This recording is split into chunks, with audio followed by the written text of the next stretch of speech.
All right. Make sure the audio is good.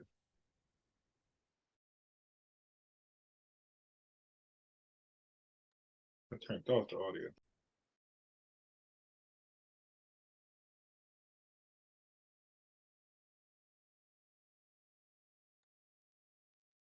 All right, the audio is good. Audio is good. Okay, I can hear it.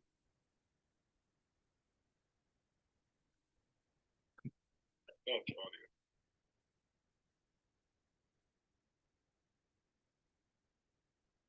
Audio. All right, the audio is good. Okay, cool. All right. Let me get the videos ready. Poor Light is in Poor Light is in prison, self-proclaiming he's fixing other inmates' credit. I wonder if they're giving him $2 grand, and he's promised them anywhere between 50,000 to $1 million in money they don't have to pay back. And you would think in there, well, I would highly doubt if the average inmate has even $500, let alone $2 grand. Okay, a lot of them. This is no funny. A lot of them are in there because they did not have money for an attorney. So, and their life was on the line. So, and they plead out probably with a public defender. So if they can't afford an attorney with their life on the line, they damn sure ain't be able to afford that same money or a little more, or a little less for some get rich scheme.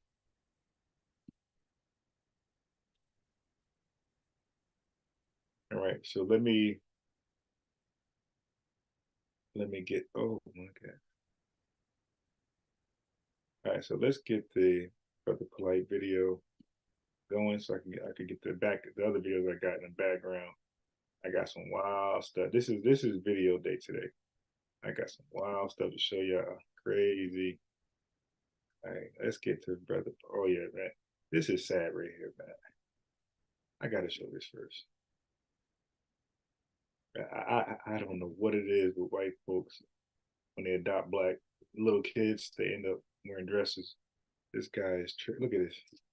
But kind of plausible deniability. That's cap. She put a caption. I was hesitant to let him wear a dress at first. Yeah. Look at her. She don't look like she's that feminine herself. But I don't know what it is. When little black boys get adopted by white parents, they this is wild. And can't blame all white people because this is, in the Watcher's voice, optics. So what I mean by that is, like, this could really just be racist white folks adopting black kids. You dig? Now, there is a difference between racist black folks and racist white folks to a degree, at least historically in this country. Like, black folks have not went to the degree of racism towards whites as whites individually or even collectively have done on blacks. So I really don't know any cases of a black racist family adopting a white kid just to cause trauma, but we heard gazillion cases of adopted white parents being racist towards their black kids. But this is sad right here. All right. But why? Why? All right. And he's holding up the dress. Because society says so? Okay.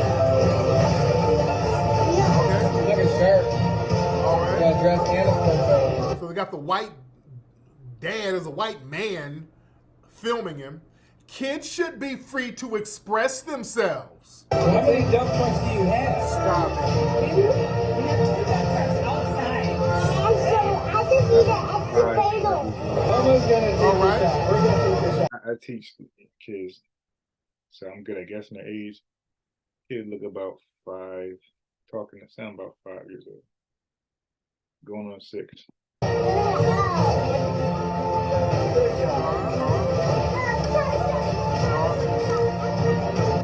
Background. Boy, I think he's too mature to be 4. Look at this shit here, bro. This is wild, man. these people are so damn demonic, man. Yo, that is wild. I haven't even finished watching this. I had to stop. I had to stop it and show y'all that one. That was wild. All right. Where's my brother Polite at? That was sad and wild, man. Sad and wild. That happens a lot, man. I think Angela Jolie had a baby, adopted a black baby, and that baby was like wearing dresses and stuff. I know what that's about, man. Dangerous, wild stuff. Okay, hold on. All right, let's get to Brother Polite, fixing credit in prison. Yeah, I tell you, I got some wild stuff today, man. Bless. I told you this experience like revelation. Being in the yard, it's like I got a large group of people I'm just building and uplifting and everything like that. So, you know, and the young brothers is especially receptive to everything that I'm doing. So I just want you to build with some of the inmates in here that's catching the vibes. Because now, Hey, man, peace. Black Rose Sosa. Yeah, that's wild, man. That thing right there is something to you, man. 5 years old. They said, I don't know why my videos doing that shit. Yeah, the parents' excuse was he chose the dress. I mean, I don't know, like, I don't know a kid, like a little girl, where you give her an option to be a man, like anything that's a man, and I don't know, especially forget about that, because the girl could be Dracula, I guess, or Peter Pan. But let's focus on little boys. That's uncommon to ask a little boy, hey, bring him to like a Party City or like a Halloween store warehouse and say, hey, pick a costume, and you just bring them around the girl costumes and the little boy costumes. Like that, like that's not normal in American society. Like you're gonna bring the little boy to um little boy stuff only in American society. You don't bring a little boy to little girl stuff. Say, hey, what about these costumes? Like that's not normal. It's possible a little girl could be Frankenstein, a little girl can be, some sort like who knows, Teen Wolf, some type of male guy. But she ain't gonna be Superman though, you dig? She'll be Wonder Woman or that girl that was on. Remember the girl with Thanos? She had like a little role, but she's supposed to be powerful. Like you're gonna be like that. Like, come on, like you're not gonna be Batman as a girl. You might be Robin. You could possibly be the Joker, but you're not gonna be Batman. Like, stop it. definitely blessed. I told you this experience like revelation. Being in the yard, it's like I got a large group of people I'm just building and uplifting and everything like that. So, you know, and the young brothers is especially receptive to everything that I'm doing. So I just want you to build with some of the inmates in here that's catching the vibes. Because now we got a program where they're allowing me to give lectures in here about holistic health, real estate, finance in general, body conditioning. So, I mean, I'm really getting love and embrace and appreciation. So it's just a real good vibe. Hold on real quick. Hello? Peace. How you doing? Marquise White. I honestly, I seen his work when I was out. Yeah, this is an inmate testimonial. Yeah. His name's Marquise White. Oh my God. Yeah, this guy is getting inmate testimonials. Oh, this guy polite. Yeah, when you thought the floor was the low, no, no. He goes down. Basement. It's Friday the 13th. Polite playing Jason. This guy got inmate testimonials. Oh, Peace. How you doing? Oh, Marquise White, and I honestly, I seen his work when I was out there on the street. I think he's a great, excellent speaker. It'll be a wonderful idea for him to open the minds of the inmates in here, you know, because you got a lot of closed-minded individuals, and the ideas and the things that he'll bring to the table in here, I think is a wonderful idea, honestly. Any other questions? Wait. What you mean? Any other questions? Nobody asked you a question. You supposed to be telling us how great your credit is, the dig, and how much money you're gonna get when you get out serving that 20-year bid. You like in year 3, you got 17 more years, my boy. Nope, not at the moment. I appreciate the love and support, though. Yeah, for sure. What's your credit score, man?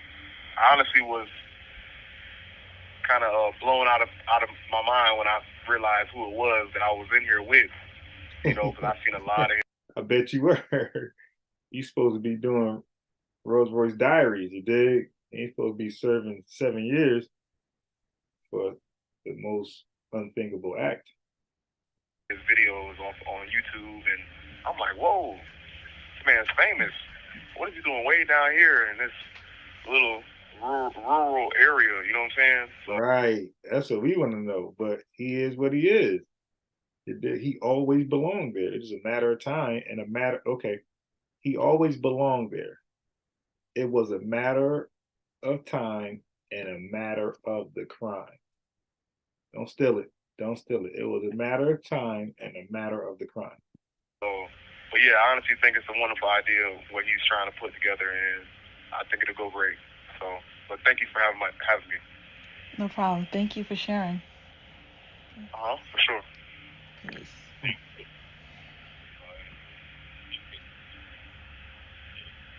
Salam alaikum. Hey, this your car, yes, Mariah. Walaikum salam. All right. Hey, listen. All praises. Hey, I just want to get. All right, so you got a Muslim in there that converted in prison. You know how Muslims do. They can't convert in the real world, but they are hella successful in that prison. Big shout out to Brother Polite, man. Like, he's been a real asset to us since he first came in prison. You know, and it's crazy because just like a year before, I was studying cellular biology. Literally, prison ministries. And I'm sure he's a prison lawyer. He's a prison real estate. He said, does he mean what is he doing in jail? Look at the paper. Look at the paperwork. That's messed up. So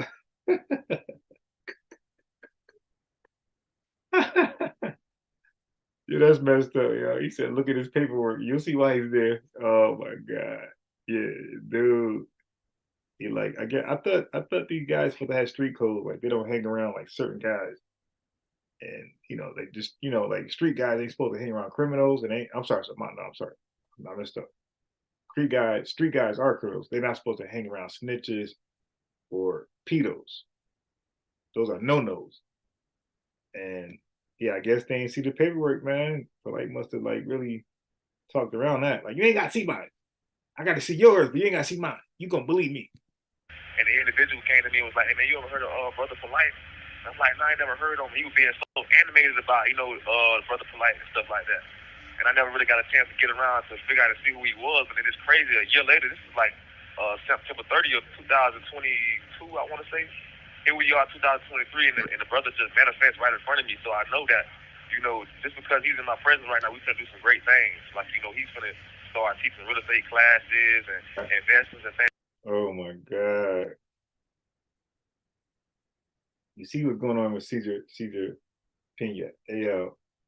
I mean, the scamming, like how many scams we already came across where people got like football years for like credit cards. I mean, fixing your credit scams. The sister scammed up to like millions. She had a great operation though. That was a great scheme. She got caught eventually. She made she made a couple $1 million in that scam. Fixing your credit scam. Like fixing your credit and real estate, like those are the biggest scams amongst criminals, man. And then you got credit card scams that they do. They're like it's clear like they only really mess with certain things. Check scams, you dig? And now we got this trucking scam going on. That was hilarious when I had I might play that too when I was watching JT the Pocket Watcher. He had this woman who supposed to make $100 million and she's getting evicted. Like, how you get evicted? Like, how you even like? She trying to explain the evictions. Like, but don't you own? So you're renting? I guess like people. No, yes. Some millionaires do rent. I ain't gonna cap. But dang, you getting evicted once, twice, three times. Man, that makes I can't wait to receive from him. But since then, man, like, I ain't gonna lie, the brother been building on us like non-stop, constantly. He never tell us no. Whenever we come to pull up on him and ask him questions, he's always open, he's always available, and I'm so appreciative for that on my journey because I'm 25 years old. And I came to prison when I was 18. I caught a 10-year sentence, mandatory. And now I'm 25. I got 3 more years before I get out of prison. And I know that, that Yahweh placed this individual in my life for me to be able to receive from him and eat from his tree.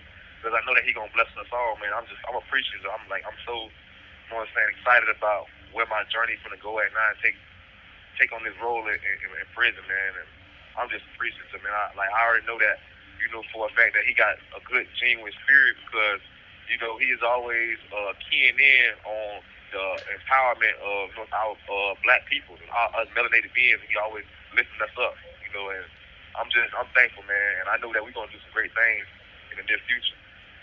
Yeah. Thanks for sharing. Keep your head up, King. All right, if y'all want to get at me, my name Yokar Yisrael, Yokar_Yisrael on IG, man. Y'all get at me, man. Praise Yahweh. Praise Yahweh, Ben Yahweh. Yeah. But not a Ben Yahweh guy. And I want y'all to see these Israelites too that I'm building with. I did that purposely because my history with building with the brothers and everything, so you can see. He said I did that purposely. Brother, you didn't expect him to say that, man. Be quiet. I did. Yeah, why would you even come back and say that? I did that purposely. You did what purposely? Aren't you just getting testimonials, dude? I mean, it's anybody. I did that purposely. My history is like, man, shut up. We got the black Muslim brothers in here. We got the Israelites in here. You know what I'm saying? The Christians. Nah. Don't try to say Christians. Nah. Yeah, he just named all the cult leaders and cult members and scammers. The black Israelites, the Muslims. Keep going. 5%ers, keep going. You dig the eyeballs in there. You dig. Just keep going. You're gonna see all of them in there. Anti-vaccination crew, all of them in there. Ain't no Christians in there.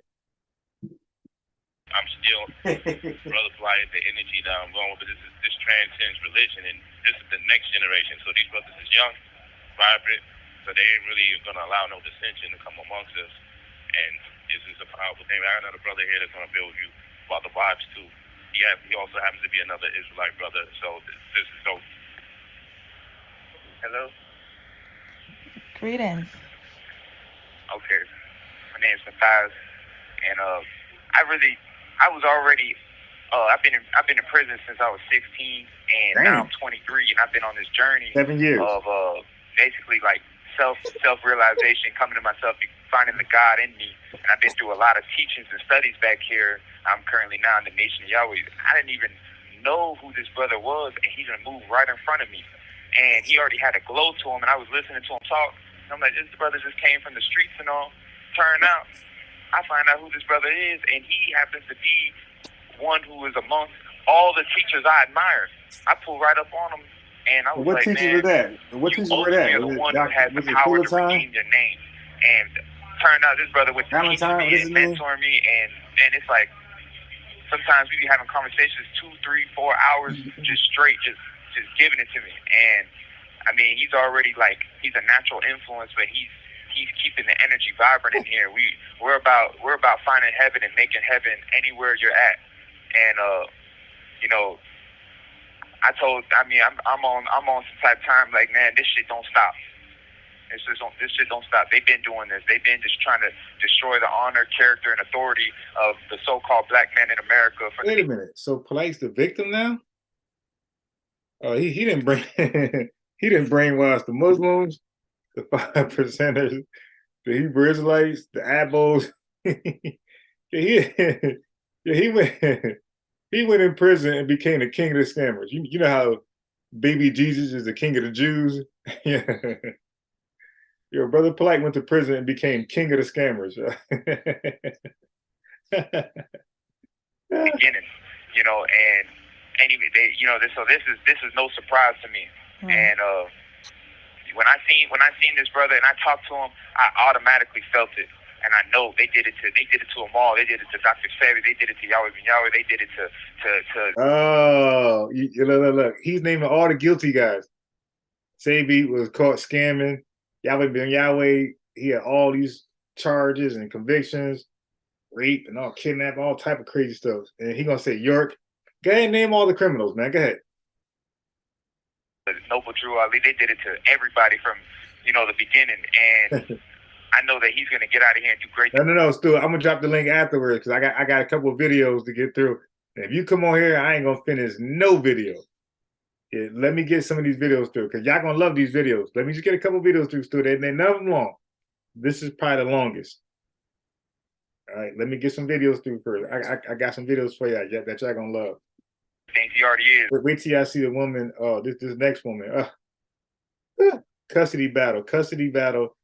When how you have a custody battle as a black woman and you get yourself shot by the police? Hilarious. Here, wait till you see this. They already trying to get them into classes to teach in here, and yeah, Yahweh Ben Yahweh. Are you serious? It's really just only growth and development. That's all it's about, growth and development. And I honestly say, and I'm only stopping in between because I don't want to get flagged, because I am getting on this brother. His wife might be like, "Just flag this guy." Say that I'm blessed to have a dude like this sleep this far. He only sleep like literally 10. Yes, dude. Once I go get my coffee, I'm gonna drop the link in there, and y'all could take it away while I chill and drink my coffee. 7 feet in front of me. I haven't had liquor in like 3 months. It might be 4 now. I don't know. It's a long. It's a long time. It ain't good years, but it's been a while. If you don't even remember the months. Yeah. So in place of alcohol, coffee. I might overindulge in coffee and tea. So, yeah. Thanks for sharing, brother. Hey, peace. Peace. Hello? Peace, babe. Hey, you feel the vibe? That's I didn't really get to hear what they were saying because I was over here still building, but I'll be here building. But you got to think about it. When normal society rejects you because of your charges and conviction and what you plead to, of course, we're going to reject you. You can't come back to us.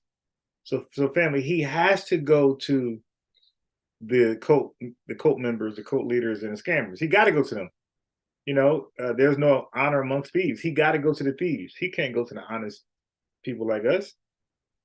Building with people at 2, 3 in the morning. He's exactly where he should been at the first time when he was scamming. He should have been sticking to scamming those who try to scam themselves. And then we got child like 4:35 a.m. getting ready.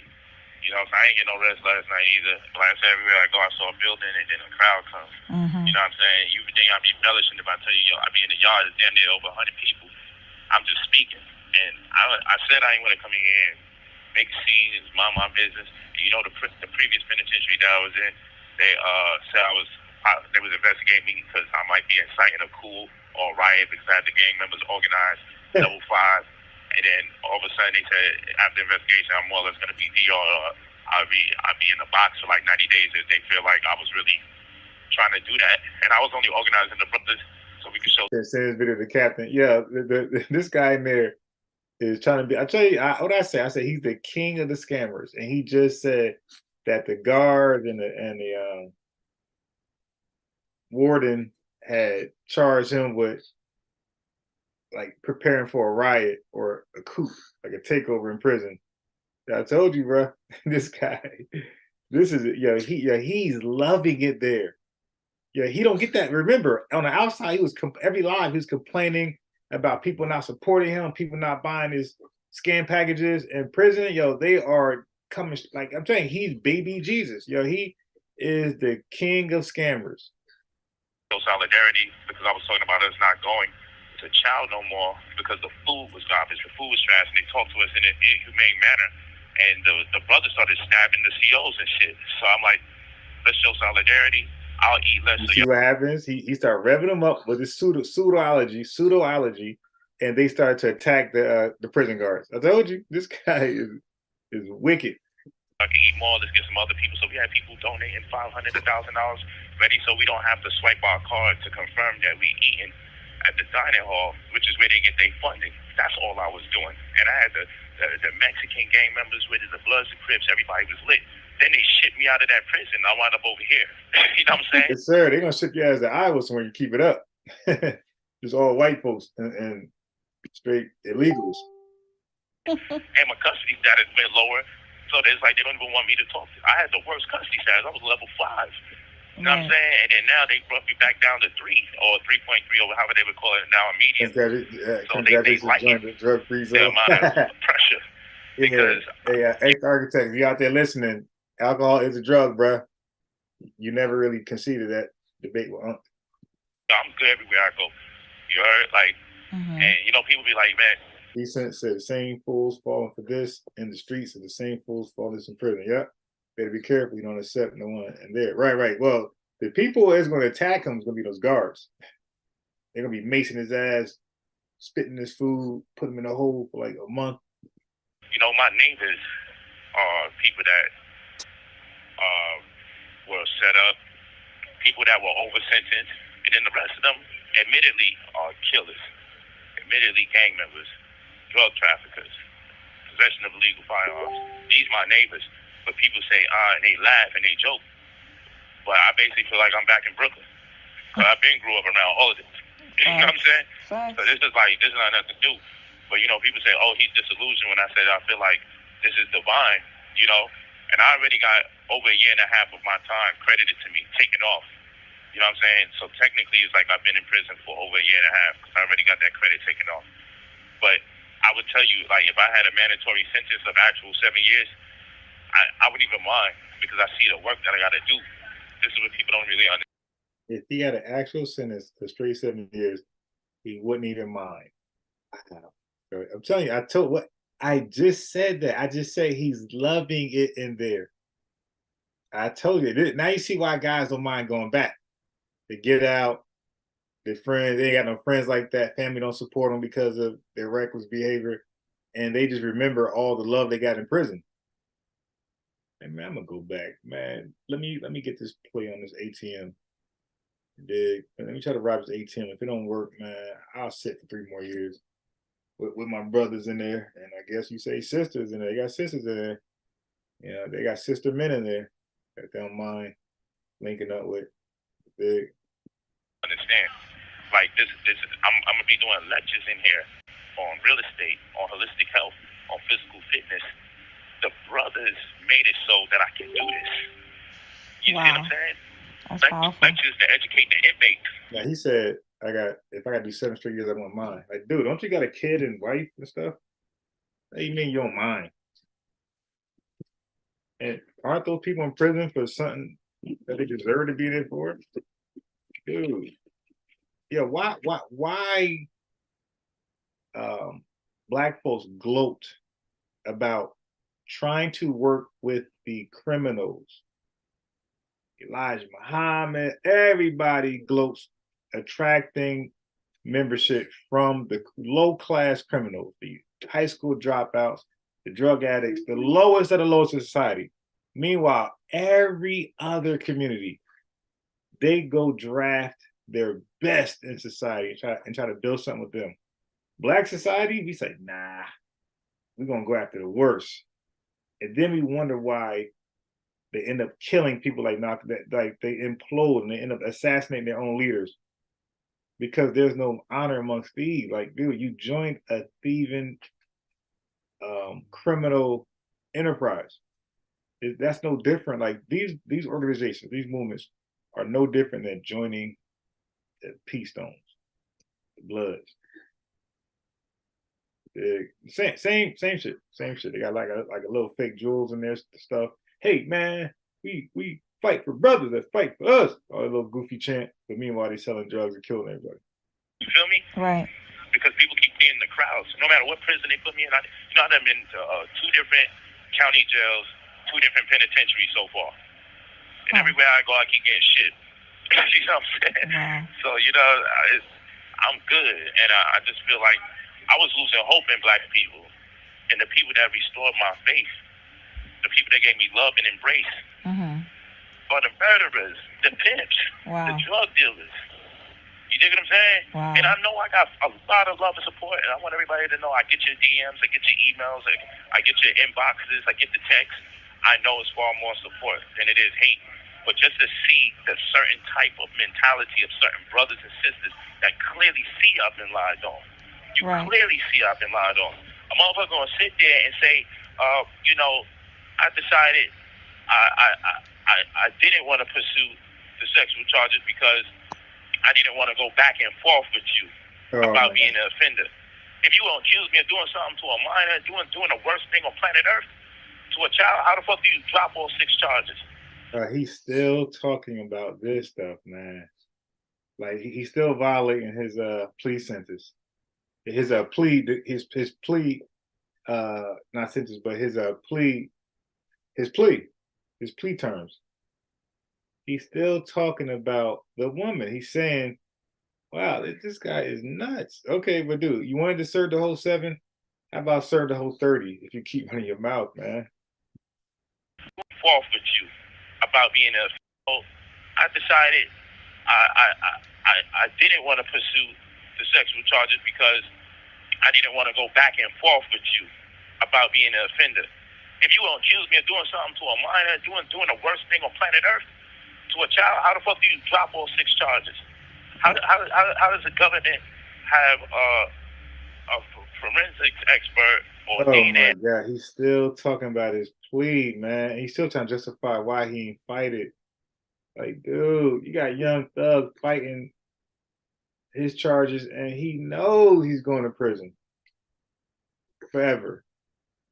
Dig, so, but he'll still fight it. Dude, you get charged with that and you think you're innocent, you gotta fight that. If you're saying the whoever examiner didn't examine correctly, then that's good for your case. How do you have all these good things that favor you in court and trial, and you don't want to go to trial? That's wild, man. Like a trial lawyer would love to take your case if this is what you're saying it is. Like, oh shit, easy money. I got you, bro. Expert that says they found my DNA, and then when I have my own forensics expert, and then we do the review, we come to find out there's no DNA. And then when we ask, oh, we gotta interview this person to get a deposition, so when we go to trial, oh my God, the guy is hell bent on trying to convince us it's a conspiracy theory to put those pedo charges on him and lock him up as an offender. Now it's a conspiracy theory now. Well, a lot of us ain't shocked. Conspiracy theorists, they do conspiracy theories. Cross-examine you, and you got to stand on the things that you say. Then the government will turn around and say that Stephanie Thompson disappeared, and they can't find the person who said that. So after my name is smeared for 2.5, damn near 3 years, throw my name in the mud, then you're going to turn around 1 week before we about to announce we're going to trial and drop all the charges. You see what I'm saying? And then turn around and give me a child abuse, but if I go to court and I lose, it's going to be 30 years over sentence. And I can't take that risk. So I said, man, just do an agreement. Because I don't want to be sitting in the cell knowing that I could have turned around and got out of prison in about 4 years, 3.5 years or so, doing 30, and then see my daughter who's 17, damn near when she's 50. But then motherfuckers gonna turn around like, how could you agree? And they're still trying to sell and propagate a story that I'm in here for other than what I said I would agree to being in here for. Oh my God, dude, this will be testimonial time, man. Yeah, so that's what he told the prisoners, the inmates. So Sosa wanted to know about the paperwork. I'm sure they got a hold of it. The guards gave it to everybody and printed like 40 copies. And this is his rebuttal to that. I'm a black revolutionist. You know how Taharka be like, yo, liberation of our people. I don't know what is liberation for your people, Taharka. Like, you gotta stop saying that. Well, actually, Taharka and that pseudo stuff. But yeah, you're not freeing black folks, because black folks are not in bondage, my boy. We're not in bondage. If anything, we're in bondage to our own ways, man. Like free us from what we do to ourselves. But y'all horrible at that. And they did all of this. Like, we're not gonna join the Moors group. Yeah, join the Moors, and that's how you're gonna free yourself from your own ways. Yeah, okay. The Prophet Noah Drew Ali, he went and when he went to court, he went to the U.S. He went to the highest court in the land, and he fought and he debated the best of them, man, and he won. But then they hid that from the court, where they sealed that. You know, don't ask for proof because they sealed that, and you ain't never getting that. This because they hope that when I come in here that people will turn on me, want to kill me. Want to say, man, yeah, someone got stabbed yesterday. COs get hurt, they got stabbed in this new prison that I'm in. COs are stabbed. There's a gang war. You know what I'm saying? Like it go down in here. The shit was just shut down the other day. And these are the people that I'm organized with, and I feel safer here than I felt out there. Wow. You dig what I'm saying? Because when I move around, they embrace me like the revolutionary that I am. And they're focused and keen on changing their lives. And people that's free, they're not considering how expedient they need to make that change. But when I'm in here, these brothers want it. They want it desperately. They want it badly. It's just waiting for the vibes, waiting for the energy, waiting for the information. That's why I can never say no when people come to me. They come by my cell, my bunk, whatever. I build, and I would never turn these brothers away because they sound like me when I first got started. I didn't even get a chance to see what they were saying. I can't wait to hear it myself because I was over here building. But that's just an example. I could have kept a long line here of people to just get on the phone, get on the phone, get on the phone, get on the phone, and you would have heard what was going on, and you'd have been like, "Oh shit!" Like my impact is real. I'm him. I swear to you, word of my life. So I'm just saying this. I don't want people that love and embrace me to really be in fear or worried about me. Yeah, it's prison. Yeah, people getting poked. You know what I'm saying? Yeah, people getting cut. People die. Like all of that shit is real. But at the end of the day, I'm protected by a whole different force. My spirituality is my protection. And trust me, everywhere I go, I'm protected everywhere I go. They embrace me as the leader that I am. There ain't no qualms about it. There ain't no doubt about it. You know what I'm saying? Like everywhere I go, people make sure I'm straight. If I need some food, I got it. If I need an extra sweater, if I need a blanket, I got it. These people in their right fucking mind, part of my language. They take care of me, I'm straight. You know, that's why I always tell you, like, don't worry about nothing. I'm getting more sleep than I ever got. I'm getting more reading done than I ever got. I'm getting more meditation and more prayer than I ever got done. And I'm back in my bag. My man said I'm getting more sleep, doing more reading. Yeah, brother. Everybody do more reading and get more sleep in prison. And you're making your bed more times than you ever did. Yeah. That's the prison life. And you're getting told what to do more than you ever did. Yeah, welcome to the prison life, my boy. Classes, I'm devising a whole curriculum to make sure we're good in that. We got to find a way to increase better nutrition for physical. What they try to do is make sure that we disappear, that we don't bulk up that much. Because the prison's having a problem having COs. But you definitely ain't drinking those vegan drinks you were doing out there in California. So they damn near, a lot of these prisons got the National Guard filling in because they don't got enough COs. And then the COs that they do got, they're out of shape. They're not the type that back in the days when I was in Rikers Island, they had to take physicals and it was just as big as you was in Rikers Island. God damn, dude. He tells on himself in the Black society, we act like these are like Marine stripes when he tells on himself. He's telling you Rikers Island. He's telling you he's in prison now. He's telling you all this, and the whole time he was walking the streets, he was always with the gang members. He told you he was an ex-gang member. He used to be a real gang member. He tells you all this negative, degenerate stuff about himself, and we still took the guy serious. But he always told us who he was. Inmates. So what they're doing is compromising the integrity of the food that we consuming, so you can't bulk up as much. Wow. And then the canteen or it's so. Oh yeah, brother, you are definitely back eating the stuff you try to dodge and say it's so unhealthy, and they're killing you. They're killing us, brother. Bonjour. Salud. You're eating and drinking all that shit. For 3-4 years, my boy, you're gonna be eating like the people who you condemn. So much the commissary rises, and then they put a limit on how much you can spend per week for your. Ain't no kale chips in prison. You're gonna be eating Doritos. commissary to buy food, and then most of the food that's there is honey buns and chips and just tons of soup high in sodium. You dig what I'm saying? Yeah. So when you got this going on, you can't really help these bulk up. Most of these people, by the time they done doing their time, because I got one of the fewest amount of years up in here. I'm gonna be out of here 3.5 years, 4 years, something like that. Maybe sooner, maybe later. You dig what I'm saying? Because once I do the GED, and I'm also planning to go to college. You know what I'm saying? That takes. You plan to go to college? I mean, that's a good thing. But you can't go to college and still be teaching that pseudoscience, right? Now you're forced to acknowledge real science. So that's a good thing. But you're gonna be worse now because you're gonna really mix truth with falsehood. Takes time off, like the GED's 2 months off. When I come here, I'm just waiting for the confirmation, all that. Boom, 2 months gonna be off for the GED. And then I'm definitely going to do college because I want to be a bacterial geneticist. May not be able to get that program going depending on what they have available, but I just want to get my feet wet and start being in college again and get the vibes because I want to create medicine because I know that the microbiome, the gut, has to connect to the brain and a lot of things called ADHD.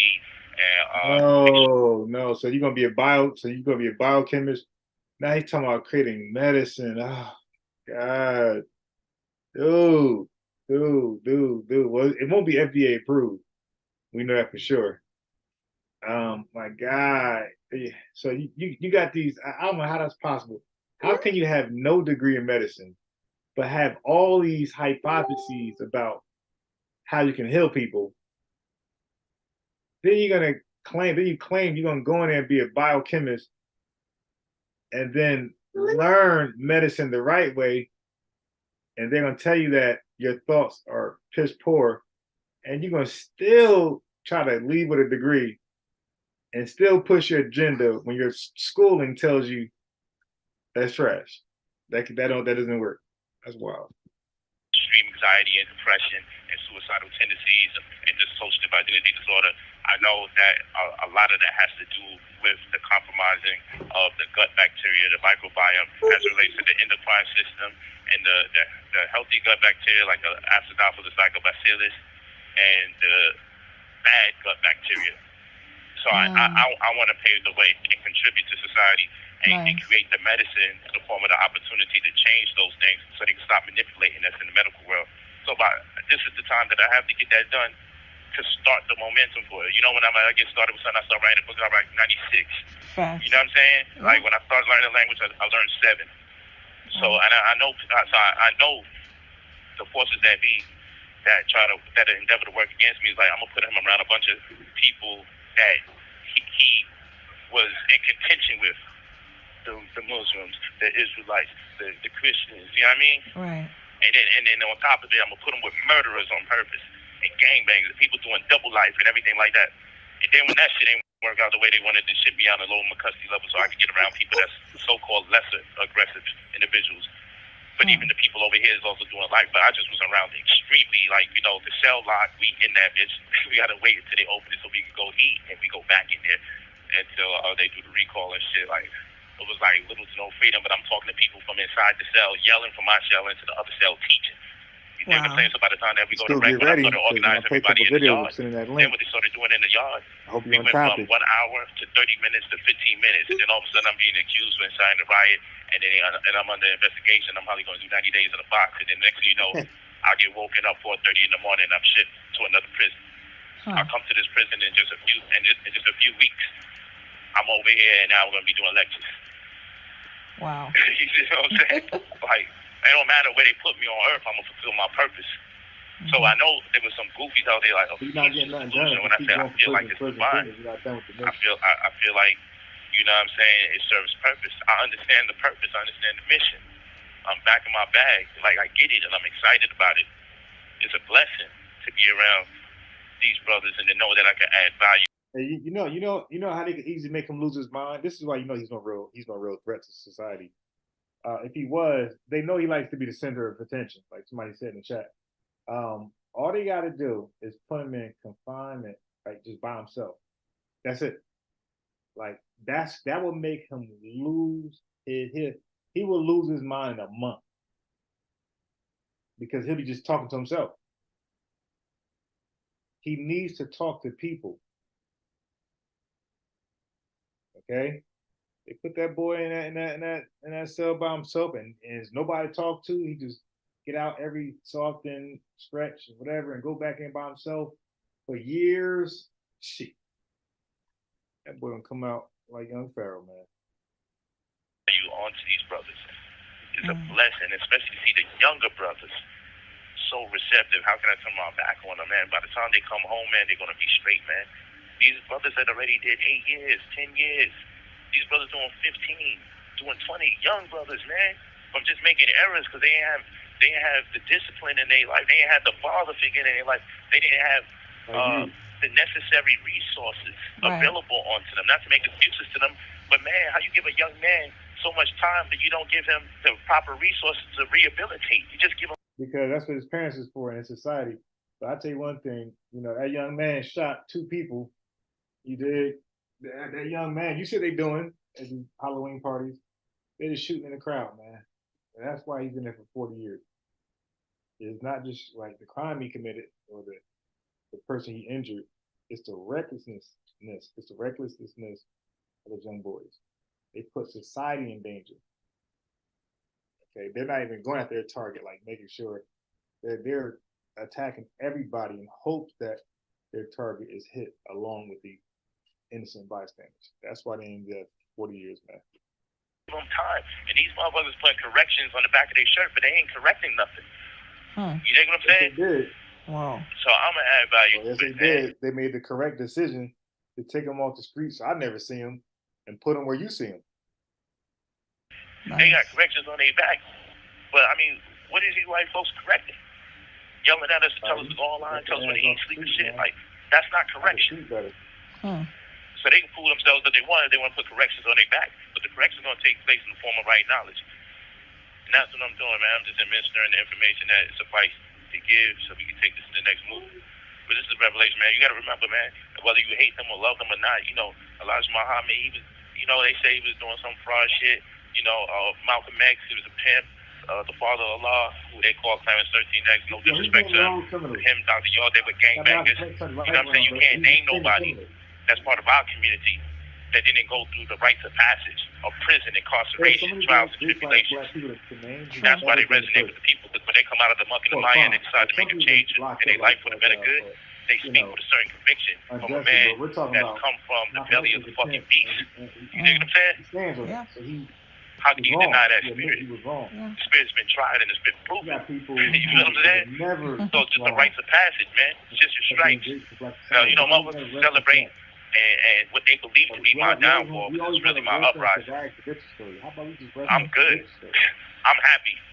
I'm not in denial about it. I ain't seeking you depressed. I'm fulfilling my purpose. Anytime you fulfill your purpose, it doesn't matter where you are and what the circumstances are. If you are aware that you're fulfilling your purpose, you are the happiest place in your life. So I'm blessed to be here while I'm in my prime at the prophet age of 40. You're going to see the books that I release, and you're going to see the fruits that I bear. Put it on my life. All right. Man, I can't wait to hear what the young brothers are saying, and the beauty of it all, the irony of it all. You hear them talking, they praise Yahweh. I ain't trolling. Like, you know, I'm like, this is so lit because they watch me. They know who I am. Yeah. And they love the embrace. Right. You dig? Right. Oh, yeah, we did. We're going to get this thing real right, though. We're going to get it real right, man. I thank you so much for your support. You know, my whole family support. And again, the brothers and sisters that's out there, give us the support in the form of your love, your prayers, your attention, your meditation. Pray for these brothers. Meditate for their best interests. They mean well. A lot of these people admittedly did do what they were accused of. A lot of them were over-sentenced, you know, because we're dealing with a state that has a conviction rate of over 94%. 94% of people that they're accused of a crime plead guilty. You dig what I'm saying? You just gotta wake up and see what it is, man. But there's a lot of money in this prison shit. Every day that I walk around, I look on my slippers. I look on my shower slippers. The shit says Bob Barker on the inside. The nigga from The Price is Right. The white man from The Price is Right. I look on my Crocs, Bob Barker. I look on my pants, Bob Barker. My inmate clothes. I'm like, yo, this white man, while he doing The Price is Right, he was making all this money off of prison. Now it's a white man. Oh, shit. Disney making all this money off of prison. You know, the privatized prisons got to keep 9 out of every 10 cells occupied in order for them to make a profit. And then you see in America in general, 9 out of every 10 people that's accused of a crime admit to doing it. You think that's a coincidence? No, man. They use oversentencing as leverage as a means so people get to plea against their best interest because they don't want to take a risk of going to court. Because after a while, I mean, just look at it. This is the same shit, the same state that Zimmerman got away with being innocent and turn around and troll every. You have 1 minute remaining. Oh, Hey, I like that. Keep that in there too. You know what I'm saying? 1 minute remaining shit. That's crazy. But I like I that. got Keep more that than in there enough too. content to go. I was just doing this to invigorate people. You're welcome. And I hope you're empowered by knowing that there's people out here working You to have be a better 1 version of minute, themselves when they Polite. get back into society. And I'm going to do everything in my power to prepare them for that transition alongside the other coordinators and administrators of the programs here with, and you'll be able to build them soon. You have 1 Thank you all. I love minute. you all so much. Yeah. Damn, they told that brother he had 1 minute. All right, so let me draw your attention over here. So there be your Poor Light Prison Ministries. Now watch this. Here we go. This is what y'all want to see right here. What's going on? Don't walk church me like that. I'm in stress. No, I just didn't want the car to run me. Please don't call a mental place before you run up on me like that. I'm in distress. Okay, what's If you going need- on? Hey, yeah, man. Yeah, we are some crazy people, man. Don't run up on me like that. I'm in distress. Yeah. So, police officers get called because if you acting a fool, causing a scene, and you're gonna tell them, yo, and y'all sisters got to relax. Because when I play these videos, it be like dudes know, Negroes know about to pull that. Top gonna be elbow, the people's elbow all over you. What's my man name? Jimmy Fly snook off the top ropes in your ass. You know, you tell if a black man tell a cop, chill out, don't roll up on me. Yeah, all right. She be Royal Rumble, you know what I mean? What's that called? Royal Rumble, everybody in there. You ain't stupid, man. It just be the wolf pack on your ass. So sisters, y'all got to stop that. Like, really. Like, society overall been like, let women all together slide. But listen, sisters, when it comes to women in American society, sisters are at the bottom of the women. And if you're LGBTQIA+, also, when it comes to that, you're the bottom of that. And when it comes to men, like whatever y'all want to say, chauvinist, narcissist, whatever y'all want to give men the title, black men at the bottom of that. All right? We ain't at the top. Another help for that. Don't do that, please. I'm begging y'all. Please don't do that. Don't do what? Run up on me and Look just at me. I'm standing with my hands in my okay. pockets. All right? You got that understanding, Okay. though, right? Calm You down. page? I'm calm. No, you're not. Okay, Okay, you explain already- to me what's going on. Calm down. Yo, never tell a black person, period, man or woman, never tell a black person to calm down. We go crazy. Like, listen to the chats. Listen to the, not chat, listen to the debates I'll be having, the dialogues. All right, brother, calm down. And I do it on purpose. Sometimes out of habit, but sometimes be on purpose. But how calm? Like, when you say calm down to a black person, they get hyper as hell when they say, I'm calm. It's like, bro, you really were calm until you said, I'm calm. I'm calm. I'm calm. Okay, listen to the officer. Okay. This officer here? Yes. Okay, you know what? Okay, what's going on? Okay. So, me and my cousin, okay, here you go right here. That's a fancy, nice bag. I like that bag, though. That bag she got. It's really creative. She got a little style. Calm. Okay, listen to the officer. Okay. This officer here? Yes. Okay, you know what? Okay, what's going on? Okay. Look at that bag. So- It's nice. Me and my cousin, okay, here you go right here. Ma'am, talk to me. No, it's fine. Ma'am, talk to me. Okay, it's fine. It's fine. I'll tell you what. No, we all can talk together since we all here. So what's going on? Okay, so I'm good. I'm a mother. Okay. First of all. First. Yes, I understand. You're a mother. Okay, and that's it. And I'm having a hard time co-parenting with my cousin here, of course, because then you bring back, you see, it's just me and my child. You know what I'm saying? So please don't. Ma'am, Please don't. ma'am. Okay, Just making sure we have to talk. You know what I'm saying? But if y'all wanna do this, y'all could just, you know what I mean? Listen, Take I've the judge right been up able on to this. say about 2 sentences here, okay? Yeah, put it down. Because you haven't been able to Thank you. explain to me or anything. You keep No, interrupting because me. I already So said why I'm don't in you- distress already and call What somebody does that that can mean? help me. Okay, explain to me what that Thank means. you. That means You're welcome. that the police does not have no control Thank over this you. situation. Okay, I don't even know what the situation Per- is because exactly. you haven't been able to explain anything to me. So why don't you take a deep breath, okay, and let's start from the beginning. Okay. All right? Because I just got here, and I just got some information. Oh, don't from worry. what someone This is told the about to get dispatcher. wild. I All right? really don't understand. It's about Everyone's to safe. get I'm not concerned about Beyonce anything Wilder in a right second. now. No one's going anywhere. All right? Y'all couldn't even But I imagine need how to know wild. I was why even shocked why how it's wild wild. this got. So let me ask you a few questions. This This is went your son, wild, correct? bro. Yes, sir. Okay. And how old is he? 5. 5? Okay. Now, explain to me, before anything happened today, what's the custody situation with your son? The custody situation with my son was that my cousin take care of my son and protect him Okay. by all costs until his mother gets out of jail and able to obtain custody herself. Okay, so there is a court order that's staying this? No, there was a court order. There The was a court court order is closed. Okay, This so is a wrap. Okay, so tell me what the court order originally said. The court order said for me Okay. to listen to my cousin Okay. by all means necessary because Your cousin is this gentleman over here, right? Yeah. Okay. Okay. So, okay, let me. Yo, she down like a damn. So she you were on in that jail floor. at some point, correct? Get low. I was incarcerated. Get low. You were To the incarcerated at some window. point, all To the right? wow. And because of that, your child Let the had your sister cousin had finish custody of your ball. child.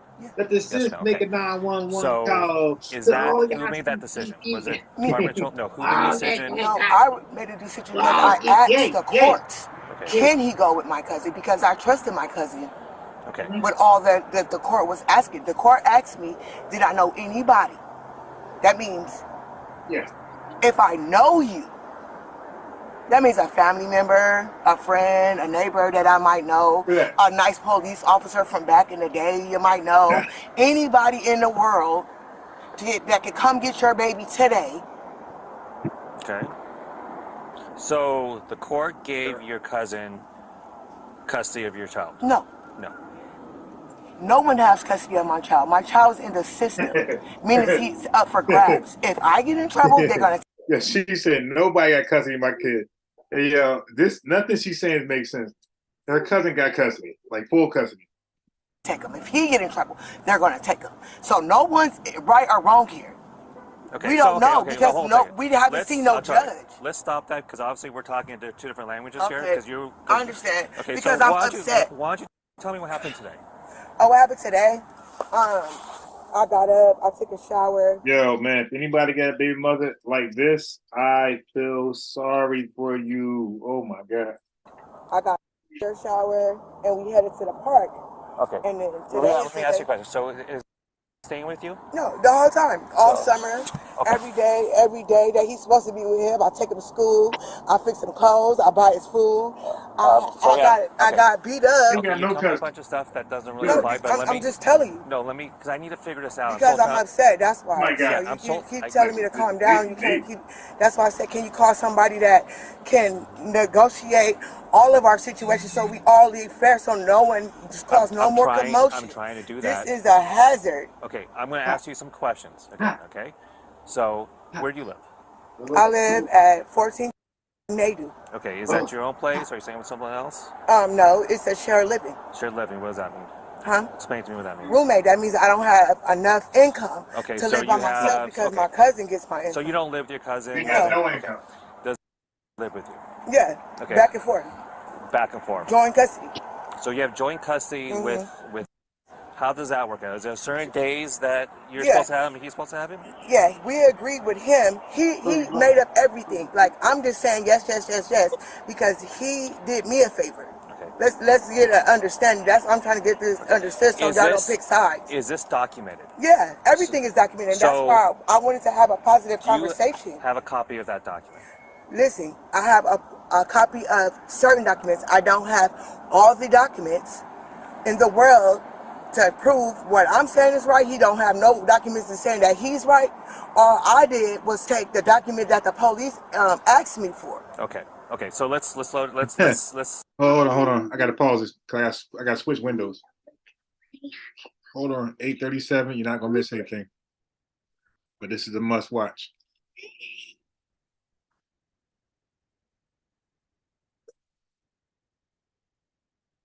$8:37. I got you. I'm gonna fast forward it. Wait, hold on. They coming. I have So a that's mom him calling. taking So a look, look, child look. that I So have. I skipped that part. So this is the guy calling. He said, I have a mom who's taking a child that I have custody of. So she lied and said he ain't had no custody. She ain't had custody. Nobody got custody. The kid's in the system. Have custody of, and I need help because she's getting ready to get into a car and drive off. I'm in San Pedro. I'm in San Pedro right now. You said you have custody of it, like sole custody? I have sole custody. Yes. He got sole custody of her kid, and he's not the baby daddy. So what kind of deadbeat woman is her? And she said she was locked up too. So he has sole custody of her kid, and he's not the father of the kid. He's not her boyfriend. He's a relative of hers. And he has sole custody. And she's getting ready to pull off in a vehicle right now. I am at the cruise terminal, Los Angeles. All right. So she started to lie. I don't know where this is right now. I'm sorry. I don't see an address right now. All right, pull up. No documents is saying that he's right. All I did was take the document that So he got no documentation saying he's there. the police asked me for. Okay. Like that okay. bag. So let's avoid that again. We're talking two different languages, and I don't think we're getting over that. Okay. But So it's not today, a game. That's what I'm trying to understand you. No one. It just seems like you don't understand what I'm talking about. Now listen, if she's talking to a police officer and he's calm, like you would be calm. I'm saying, like, if you were her cousin, if you was a woman, it's your cousin, this your sister, this your auntie, you her aunt, this your cousin as a man, this your cousin, this your sister, this your aunt, or you are her uncle, or you are her boyfriend, your big baby daddy. If a police officer can't, and he could arrest this woman, if he can't get through to her, what chance you got? About he don't understand what I'm talking about. That's why I said don't run up on me like that. To call somebody that can deal with the situation. If you don't know nobody like that, I don't even know who lives in San Pedro. That's why we came to San Pedro. okay, you're talking about a bunch of stuff that's implied. Okay, that's what I'm telling you. Okay. That's what I know. Again, let me ask you questions, okay? And you can answer them as specific as you can. We're not going nowhere with this. Because you're not listening. I'm listening. You keep going off on things. Okay, so with you today. Okay, at which point did you first interact with your cousin today that caused this whole commotion to happen? This morning at 6:45. Okay, what was that about? Him picking my son up early. Okay, so he came to your house, to where you live, and picked up your son earlier than he's supposed to. When is he supposed to pick him up? At 9:30 p.m. from 14 native. So at 9. You're welcome. 30 p.m. he's supposed to 9:45. 9:45 p.m. today. Right now. Okay. What time is it? It's like 8:45. Okay, so but he came over at 6 in the morning. All right, and then what happened then? Did he take your son? What did she say? No, because that's what I'm trying to get to. That's what I'm trying to get this understanding, so y'all don't just ram and I'm telling you, me. I know women like this I know people like this. But I know women like this who are purposefully causing confusion, like not making sense on purpose. And I know people like this. Like I debated somebody earlier today that said semen and offspring means the same thing, and they try to act like nothing I was saying that I showed there's a difference made sense. Like he could only comprehend semen and the offspring means the same thing when he read an offspring as a person or people, and the semen is a substance coming from a male's genital. It is, and he still said the same thing, and nothing I said made sense. He was kind of doing what she's doing right now, just acting like nothing, just causing confusion on purpose. He or hurt me, you know what I mean, just going off anybody. Sorry, I've been hurt enough. I just got ambushed in my house on Monday while my son was there. Let's get to the point where okay, so you got ambushed. Damn, sis. Somebody ambushed you? I could with that mouth, that attitude, I can believe you. I think they were defending themselves though. You're welcome. You're welcome. Okay, yeah, I think they were defending themselves when they ambushed you, or they at the very least reacting for what you did. No way, shape, form. I think you were innocent. No way, shape, form. I'm not going to listen to you anymore. I'm just going to listen to everything he says Okay, because well, you're you not already telling did me. that when you just. I haven't. I already Well, I put just my got point. here. So that's what you're gonna do. We gotta go to see No, a judge. you have not explained anything I to don't me. have nothing else to say. I got the You're right welcome. to remain silent if I'm That's under fine. arrest. Then do that, Say, okay? I'll be right welcome. back. No, I just wait there. Welcome. Okay, thank you. What's going on? Welcome.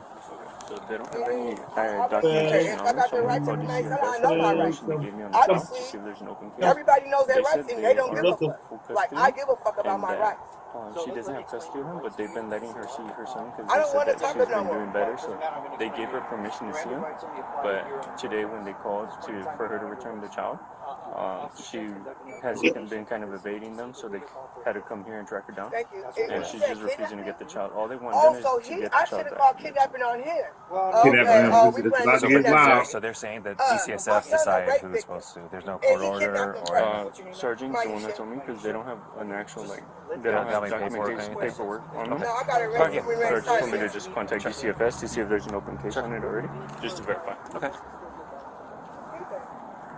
So, sir, I'm sorry, you have no paperwork, documentation on you at all that'll help us Wasn't figure this out? expecting this. Yeah, I wasn't expecting it. I just don't have it on I'm me. just coming to pick him up as a normal. Yeah. Okay. Okay, this is what we're gonna do. We're gonna take custody of your son. Yeah. We're gonna go back to the station. Yeah, and all of us gonna and wait. No, your son's gonna come with us. Yeah. Okay. And then we'll have to figure out. We'll have to have DCSF come out, create a whole new case, Yeah. start over again. That's what I'm saying. Okay. There's That's no reason. agreed. Thank you. Well, no. Wait. Thank you. Okay. Yeah. Or we can. Go ahead and grab him. Whoa. Yeah. I'm just playing. I'm just playing. You didn't give me We're not another playing option. games. Yeah, Why? no, You want your stuff, baby? yeah. Let him Now, what man. was You didn't give me. that? Go ahead and grab him. Thank you. Okay. Yeah. Or we can. Go ahead and grab him. I'm just playing. Yo, is this woman out of all of her mind or what? Yo, she said bye, and she's in the passenger side trying to drive off. Talking about, I'm just playing. Yo, this is a wild woman, yo. I'm just playing. You didn't give me We're not another playing. Yo, any relative like this, or anybody in my circle, or anybody from my circle, bring a woman like this around me, or any person like this around me, I am far from that person. I'm far. I won't be close to someone like this. Games. Bye. Only You good want your vibes. stuff, baby? Let him. Can he get his stuff, please? Okay, you want him to go with him? No. Well, give me his stuff. I'm just playing. Where else he gonna go? We're not He lives playing, with ma'am. him. I'm just Aisha, playing. We're not playing games. Sir. Okay, we'll get Okay? his stuff. Let get his stuff. Like, look, this is very disrespectful. What's his stuff? He knows his stuff. Okay. All this move. He don't have nothing. This man stars my child. So you know what? If you don't give me his Okay. stuff, you can keep it. No. Well, how am I gonna keep it? And what does that do for my child? Well, you're not doing anything for your child. Okay, right now. I'm just asking Okay. you. Maisha? I'm stressed out. I'm having a hard time. Explain to her what Department of Child Family Services told you. Okay, come on. You're gonna be good. You can talk. Wow. Okay, don't walk away, ma'am. Don't walk away. Don't walk away. How that song go? I'm trying to smoke. Okay. I'm singing it Yeah, wrong. I'm No, telling you, I don't blow to your face. I spoke to the supervisor down at the CFS, and they informed me that on 2018 Yeah. there was no complaint. And it shows that legal guardian. 2019? Yes. No, this. No, been illegally with. See, this is how I know this is negligence. Since 2017. Yeah. So now, what's the next one? Okay, That Maisha. was the last case that was. Okay. So as Oh, far it as was getting another prior one? information on it. Whoa! You didn't let me finish now. Sorry. I'm just excited. That's it. So it does show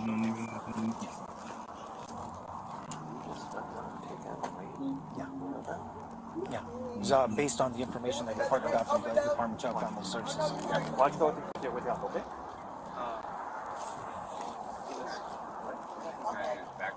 You know what? We're not gonna. Don't worry. Just take him over, walk him to the car, and we're done. It's okay. She can. Does he have a backpack? Yeah, that's what I'm saying. Grab that All from of him? his stuff. All right, I'll get that from him, all right? Yeah. Like, why are y'all doing this to me? We're not. We're just. Y'all did. Look. Where's his backpack? And he told my son that he not safe. Look how he holding my son. Where's his backpack? I'm your angel. I love you, son. Yeah, this woman out of her mind.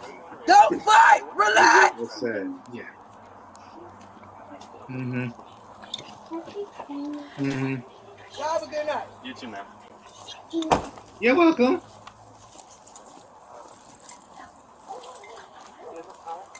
Get ready, Casey. Just watch her. No.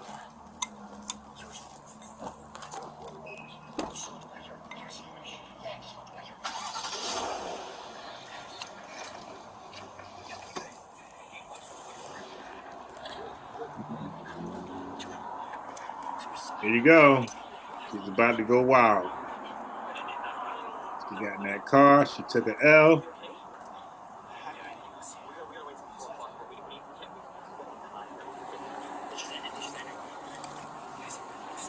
So,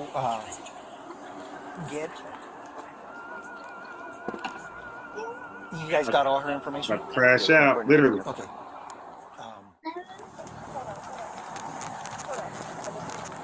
You're welcome. 3189. DCSF know that. Oh, hey! I told her she gonna crash out, literally. 3189.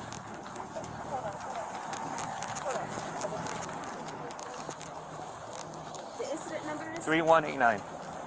Oh, hey! Hey, yo, she's wilding out in a rented truck. You dig? Like, not a rental, like you rent a car to go travel out of state. No, she has a rental truck, like to move something. Yo, why does she have a rental truck anyway?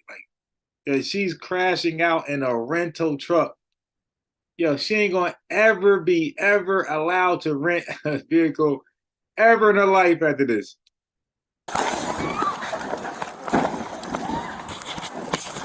Start busting at it. 511 officers, help! Shots fired. The target. Put your black ass right back to Carter, prison. where are you? Get in the car! Get in the car! Let DCSF know that She's about sure they know. Oh!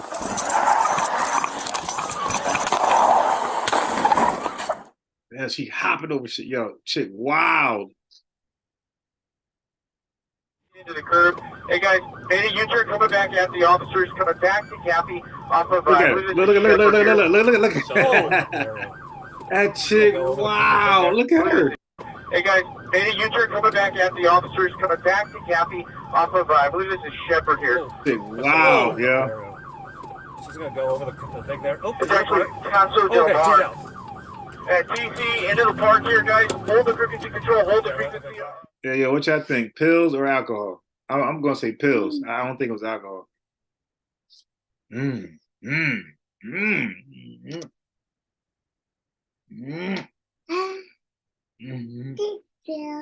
welcome. Yes, yeah, airbags are open. We're gonna get her out. That rental car is now total. When the airbags deploy, most vehicles is just too much money to fix. Like, it's just too close to the value of the vehicle. Unless you got some SRT type, you dig? But you got some regular Honda Accord, yeah, airbags deploy, total. And especially two. Both of them. The vehicle from Paso Del Mar at Cappy. 5 minutes later. That chick got the whole cavalry out there. Got a whole shield and everything for this chick.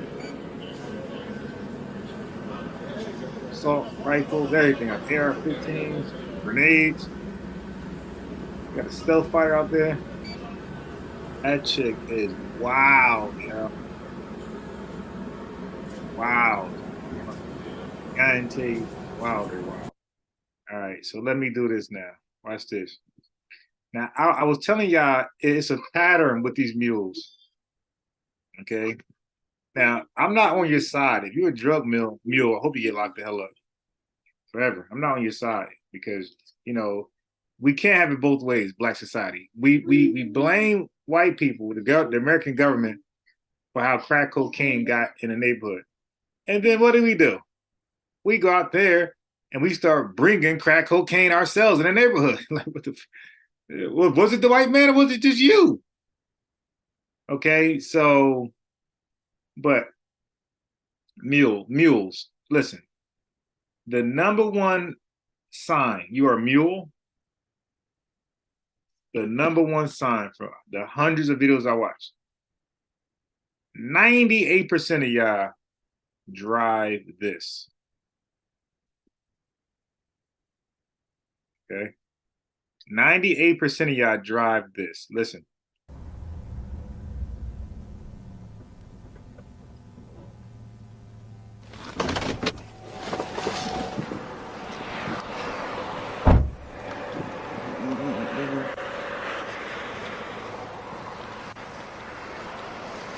Hello, Trooper Elmore State Police. Hey, you're just speeding. It was 80 and 75. I apologize. Do you have your license with you? I do.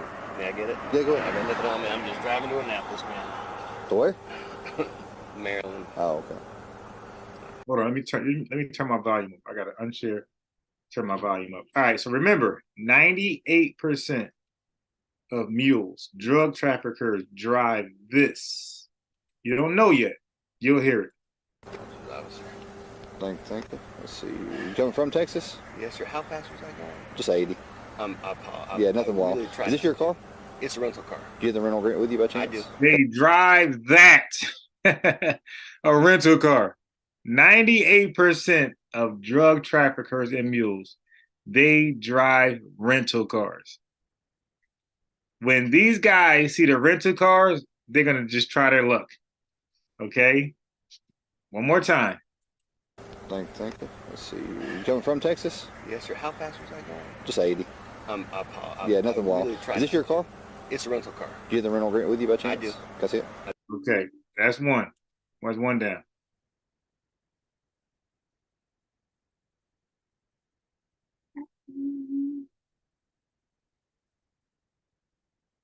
Hold on.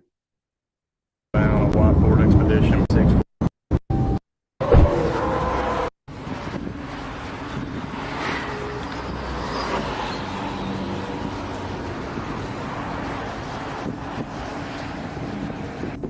What y'all doing, man? He trying to get his clothes and shit on. He was pissing. What y'all swapping drivers for? Yeah. You hear the black guy laughing. He's trying to get his clothes on. He was pissing. Are you serious? Listen. What y'all doing, man? He trying to get his clothes and shit on. He was pissing.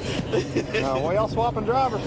Dude, you think a white officer believes that a black man is that comfortable when they get pulled over by a white officer where you're laughing?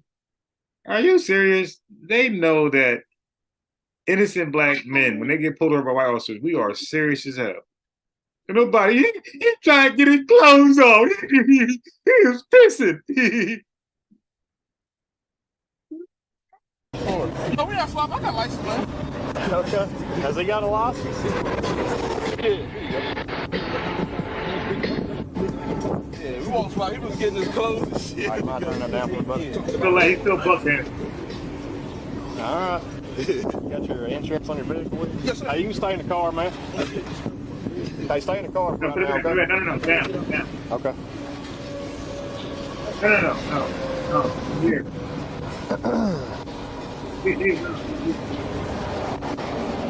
Okay, so this is the rental, the U-Haul trucks, and we ain't got to go past that, right?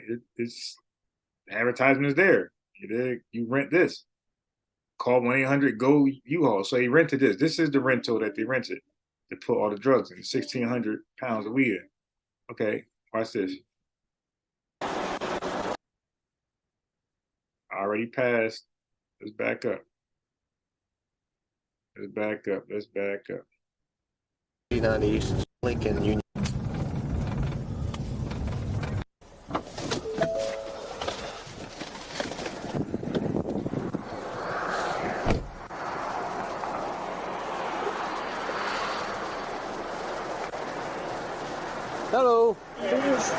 How are you? I'm Corporal Major Staples. Sir, the reason I'm stopping you, well, you just run that car and you just come around the curve. You got to do your lane on the right side. I was making sure you're not sleeping or anything. Oh, Sorry, no, I got a cop drop in. I saw the lights and I didn't know like if that car's like rushing up on me or not. So Okay. Is everything all right? yes, sir. Okay. Do you have your driver's license? I don't plan on writing you a ticket for it or anything. Okay. I have my ID. That'll work. You don't have a driver's license? Not on me. Do you have a driver's license? Yes, sir. I lost it and I had to catch my plane. Oh. Catch your what? A plane. Okay. What brings you through Arkansas? Couldn't afford a plane back. Couldn't what? I couldn't afford a plane. Okay, so number one flag that the cops know that you're a mule or trafficker, you got a rental. The second reason is when they find out where you're coming from and how you got there. 98% of the people who got where they are coming from flew. So 98% of you traffickers, you mules, you never drive to your destination. Y'all always fly. It's almost like somebody setting y'all up. Like, yeah, man, fly in, rent out. And yo, when they rent out, they're not picking up a rental from where they flew to. So for example, let's say if you flew to California. When you get out and get into the rental that's waiting on you, the rental is never from California. The rental is from Texas. So the police officer would be like, okay, so you flew to California. How did you get a Texas rental in California? Oh, my friend. What? Your friend? Okay, so where you going?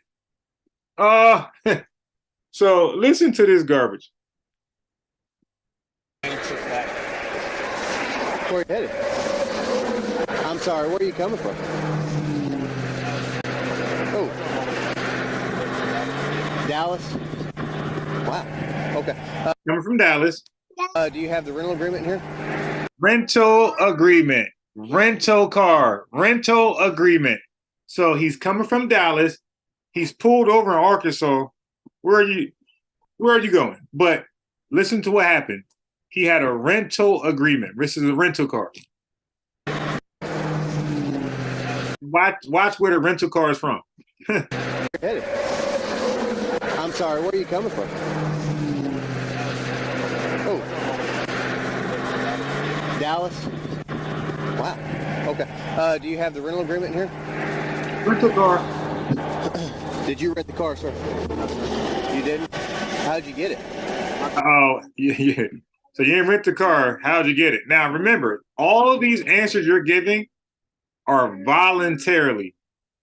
The more suspicious your answers are, the more reason he has to get the dog to sniff your car. When your answer doesn't make sense, it shows that you are suspicious. Okay?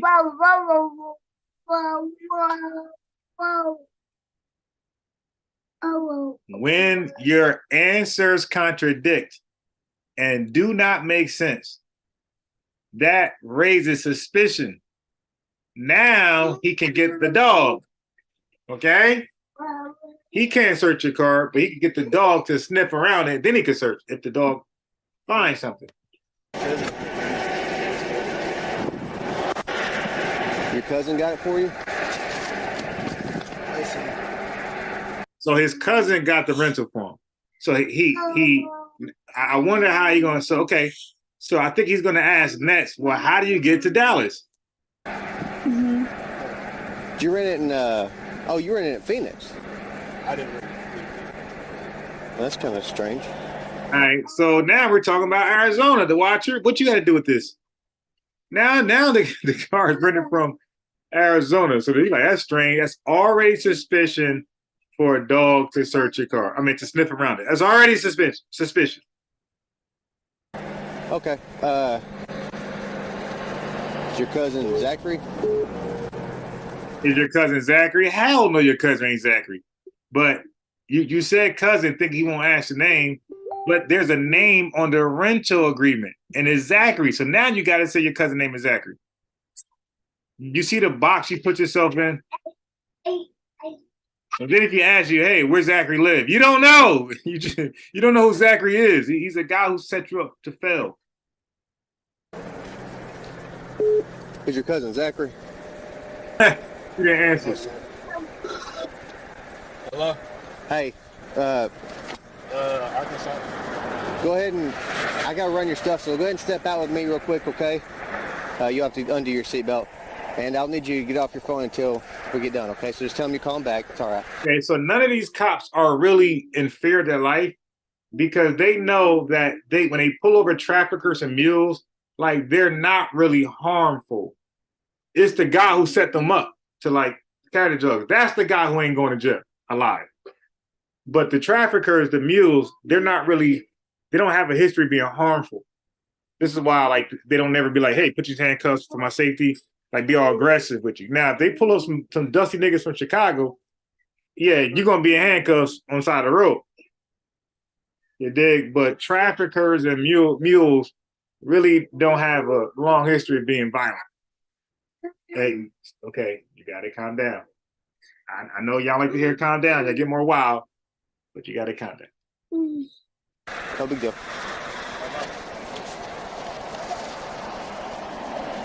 Oh. Hey, just tell him you're calling right back, okay? 2 minutes. All right. Yeah, 2 minutes. Yeah, all right. I'll call you back from the station. Okay, so that's 2 pullovers, there's 2 rental cars. And they both are in states where they have no business in, and their stories just don't line up. Okay. They don't align up with what they're telling. Okay, watch this one.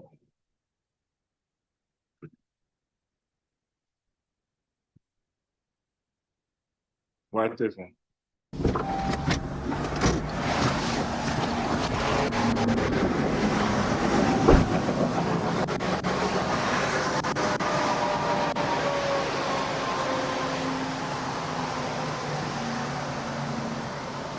How's it going? Hey, my name's Drew Bresky. I'm with Arkansas State Police. The reason I made contact with you is you're following too close to that vehicle. That's nothing to do. That's the third sign. They hide in traffic. They pull behind tractor trailers to try to hide from the troopers, okay? But this trooper right here is an seasoned, experienced trooper. She's known to bust a lot of people. The more you say to her, you're just giving her more probable cause, all right? The window tint's dark as well. You have driver's license?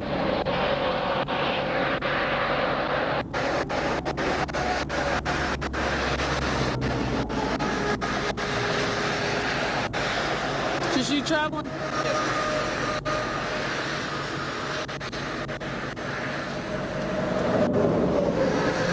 right, let me have you hop out and come over here to my car, okay? I have a traffic target.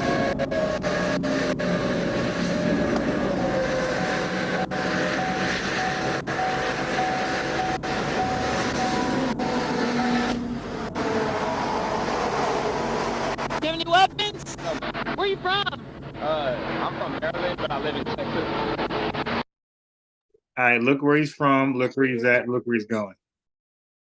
You live in Texas? Okay. Oh, that's real. Thank you. Oh, yeah. What part of Texas? Houston. Houston area? Yeah. Okay. How much marijuana do you have in the trunk? Or how much marijuana do you have on you, period? You don't have no marijuana on you? No. Sure. Yes. Is there any shake or anything? No. When's the last time you smoked in there? I haven't smoked. It smells like marijuana. I haven't smoked in there, man. I swear. And whose vehicle is it? My brother's vehicle. It's your brother's? Yes. Okay. Where are you headed to right now? Memphis. What part?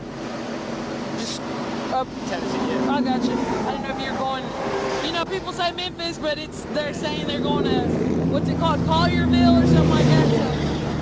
So you're coming from Houston, going to Memphis. Yeah. I got you. How long are you going to Memphis for? How long are you going to Memphis for? Okay, and that's what they get. I said the questions just set you up. And this is also for the prosecutor. These questions they get to the prosecutor. Your answers, they don't get the questions. Your answers are given to the prosecutor to make a case, a stronger case against you, a stronger trafficking case.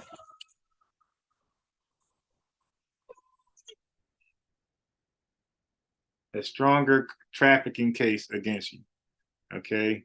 Drug trafficking. So it's not his car. He's from Houston, Texas. She's going to Memphis. And she asked for how long? Going to Memphis. I got how long you going to Memphis for? How long you going to Memphis for? Just a couple days. Okay. Visit some family. Okay. All right. Come back here. We're going to visit some family with no luggage.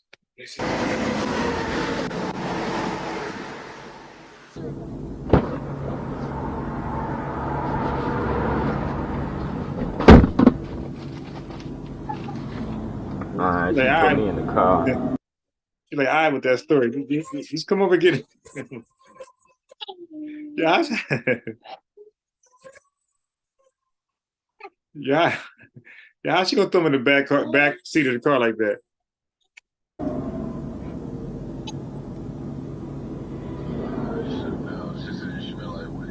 Yeah.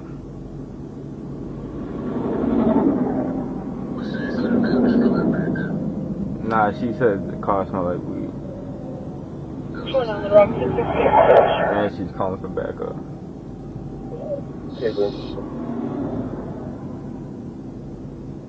Adam 40, Little Rock, 1043.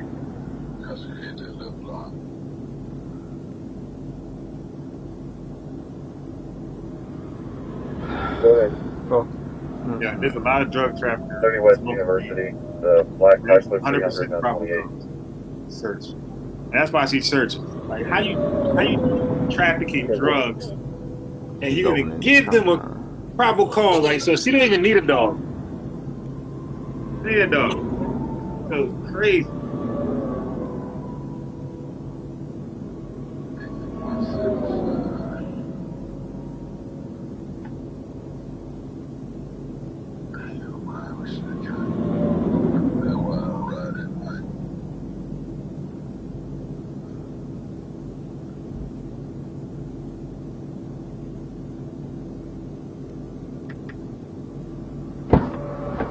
Do you have the keys? Yes, ma'am. Let me see.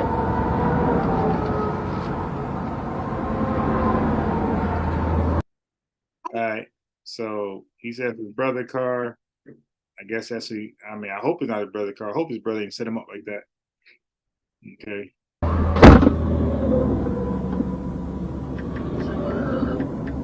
Huh? Yeah. Nah, she didn't unlock it yet. Yeah, she's trying to unlock it and shit. Hey, man, tell Brother Polite. We said keep your head up, Tupac. That's exactly where he's going. He about to be a client of Brother Polite. Okay. Yeah, he about to be a client of Brother Polite. That's where he going.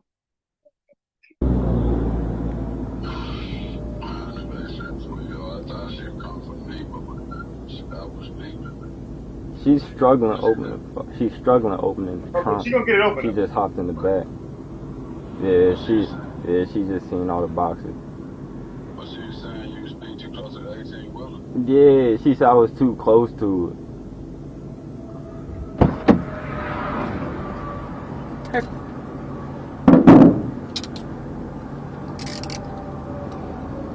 You know what's up? How much you got? Okay.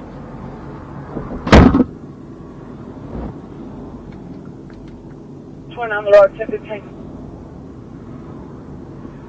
Here, 4. 70 to 29. I'm just right in front of you. I'll be back to you in a second.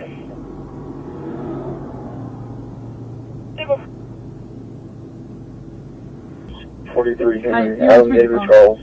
43 Henry. Hey, Lay on that court. just wanted to. I got a promethazine load.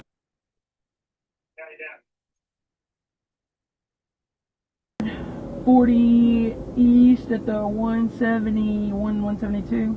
All right. Okay. 40 east.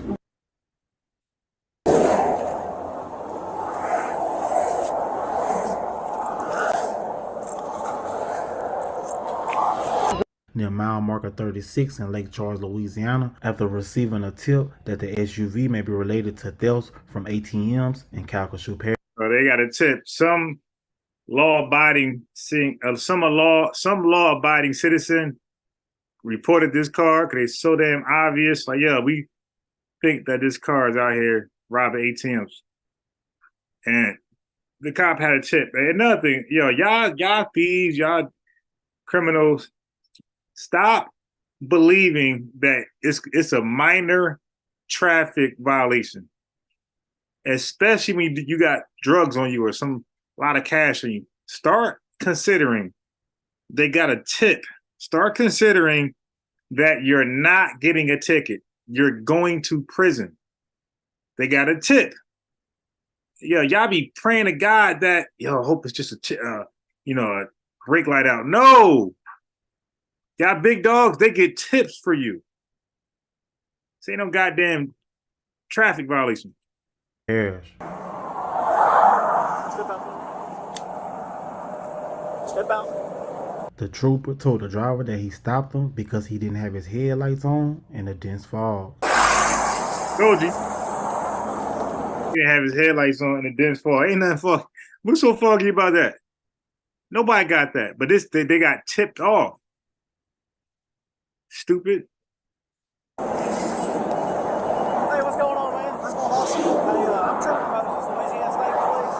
Man, look, the reason why I stopped you is you saw me sitting there in the center, right? Yeah. When you came past me? Yes, sir. Okay. You didn't have your headlights on. And I mean, it was like, I couldn't even see you until you got right there up on me. Because you just kind of blended in. Just need to make sure you get those headlights on. Yes, sir. Man, like, back there where it's so foggy like that. Or if you're going to be a thief, you might want to have an updated car. That the headlights just cut on automatically, man. You couldn't even see it until you were late. Huh? This is late. Yeah, I know. Back there, it was bad. Anyways, and then when I got up behind him, man, I just noticed that you got that flame ring around there. I couldn't tell what the state was until we got out of that fog. No big deal, man. Like I said, I ain't trying to write you no tickets or anything. Yes, sir. Just wanted to kind of let you know about the light. And that's one key way. That's one key tip to not getting locked up. When you are an actual big dog criminal and you're really dirty, when they say you're not getting a ticket. Okay? When I get pulled over, I'm being told I'm getting a ticket. You dig? When you're a black man and you're getting pulled over by a police officer, especially a white one, you're getting a ticket. All right. If you ain't getting a ticket, it's something worse coming to you. Lights and everything. Do you have your ID or anything? Yeah. Okay, good. My driver's license. Cool deal, man. Was that a Texas ID or? That's all. Oh, it's all. Okay. Yeah, are you from Texas or Washington? I'm originally from Texas. Okay. I was in the United States Army. I was stationed in JPL. Oh boy, he's pulling on his pants. So he got a Louisiana license, but his car got a Texas plate. See the problem? Oh, where at? JBLM.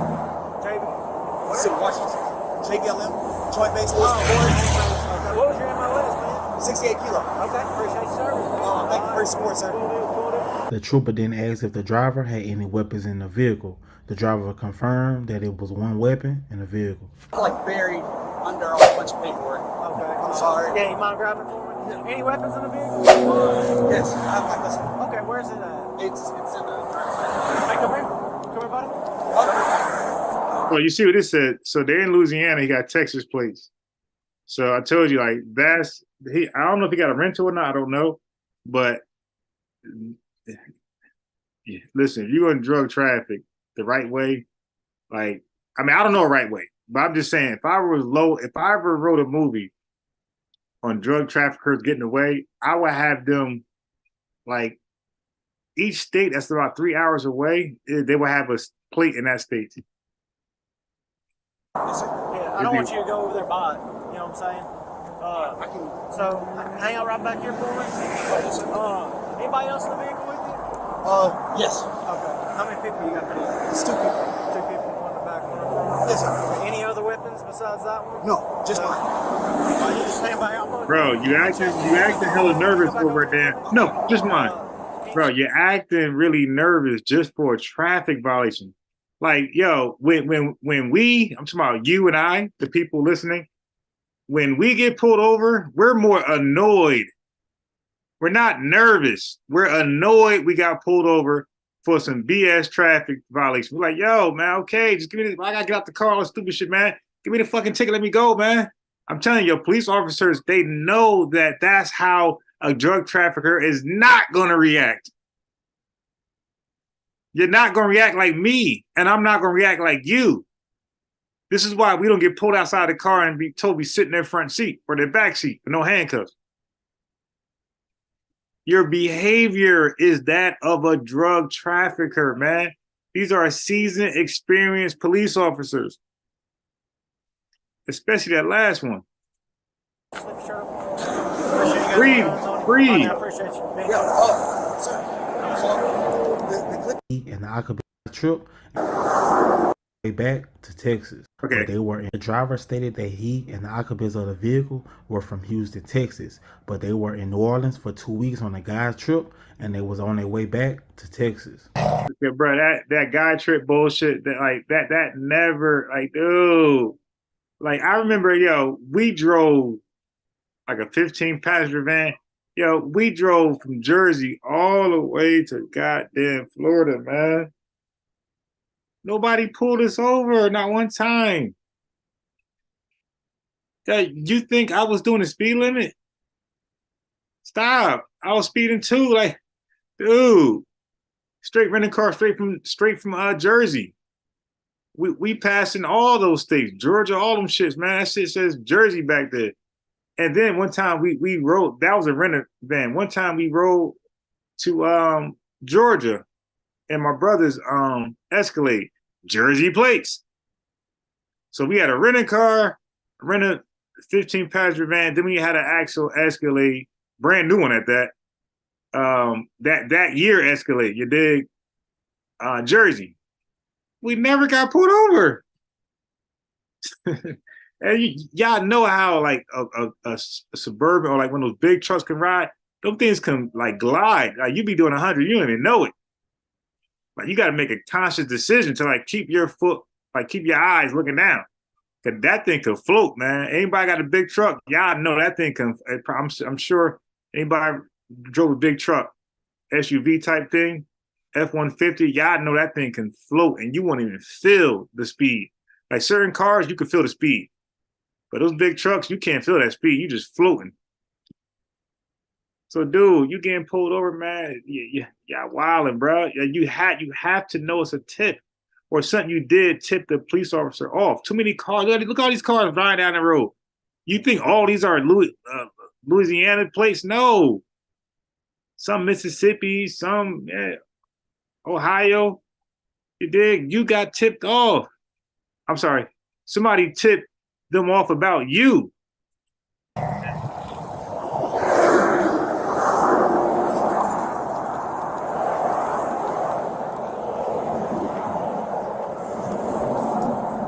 guys. Hey, can you just keep your hands where I see them? Hey, no more guns in here? There's no guns in here? Huh? Okay, cool then. Just this one? He told me about this one. I was asking if there's any more. Okay, cool, man. Appreciate y'all being cool, man. Then the fourth thing they do is, what you ain't see yet, a lot of these were solo drivers, and that's the best way to go. If I was to write a movie about drug traffickers, they're going to be solo drivers. They're going to get away. The next thing they do is they separate you from your passenger or passengers, and they ask y'all all the stories that none of y'all memorized. And y'all all gonna have different stories of where y'all coming from, how y'all got there, how long you staying, who car it is. Like they just be playing with y'all at that point. Get y'all in here just a second. I get you out here just in a second. And yo, that's another thing they say. I get you out here just in a second. Yeah, you know you're not going nowhere. What police officer says that? Pull you over and be like, yo, okay, I'm gonna get you a ticket. You'll be out in a second. Man, I never been told that. They try to keep me there as long as possible to see if a warrant come back in my name. To see if I make any crazy movements in the car so they could have probable cause to search my car. You dig? You ain't never getting out in a second. Huh? Oh, just a traffic stop. I'll get you out of here in just a second. See, he said it again. Y'all been on the road long this morning, or? Because I mean, you didn't have your headlights on. I was kind of wondering. My headlights are automatic. That's why you probably see it. Yeah, anytime it's like fog or something like that, you gotta kick them. Okay, now that cop asked a good question. If y'all traveling like you say you are, then stop it. Stop. Then y'all had to start traveling this morning, because otherwise, if y'all started like 3 a.m., 4 a.m., you would have your headlights on still. Stop it. You're gonna get out of that tub. Otherwise, you would have your headlight on automatically. That means they just had to get in the car not too long ago. I don't know what time it is right now, but they had to start driving while light was out. We actually came from New Orleans. Okay. Yeah, so long. How long y'all been over there? So I was actually visiting my cousin Trina. And boys, it's New Orleans. Yeah, did y'all get to have a good time? Of course. What? Where'd y'all go, man? So, of course, we had to go down Bourbon Street. Okay, so you see what I'm saying? They start asking, where you go? And they ask the other guys, where y'all go? Oh, no, we went to church. We were street teaching. And stuff like that. And I mean, they got drive-through daiquiris. And it was like one right around the corner from the house because she stays in Knifeland. So, I mean, it's a lot of partying. They get to talk to all the girls they wanted to. I'm married, so. Oh, yeah, they got plenty of girls. Yeah. How long y'all stay over?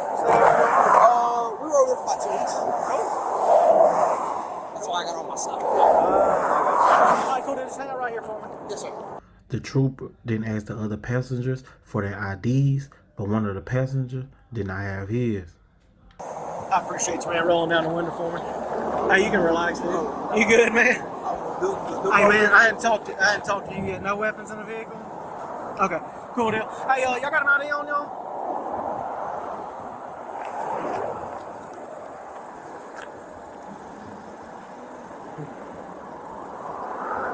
Oh, God, appreciate it, man.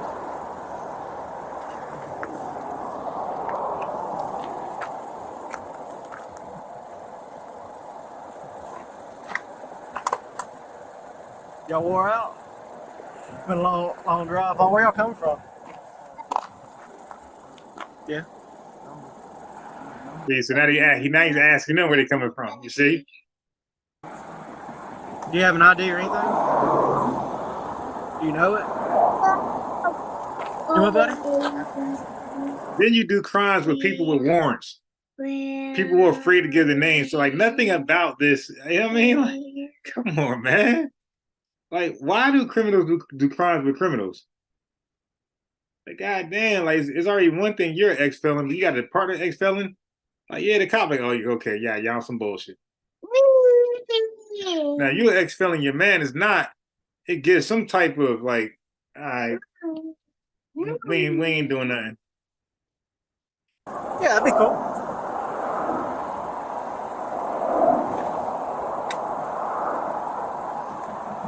Y'all been on the road long?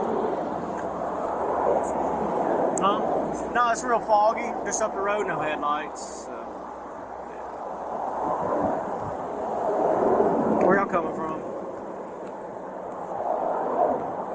See how they not answering any questions?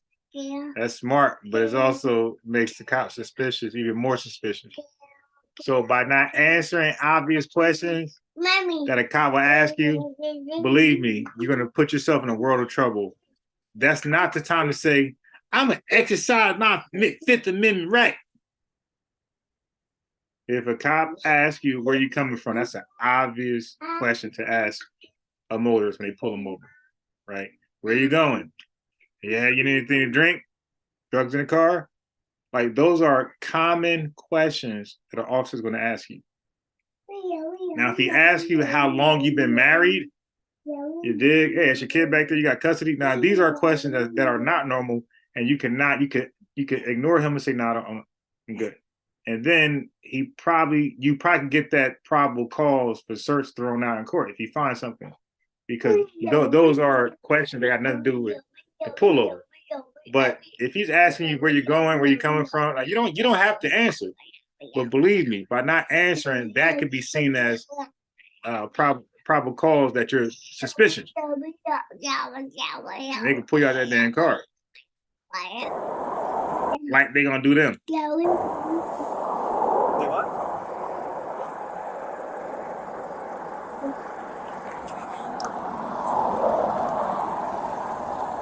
They are not answering any questions.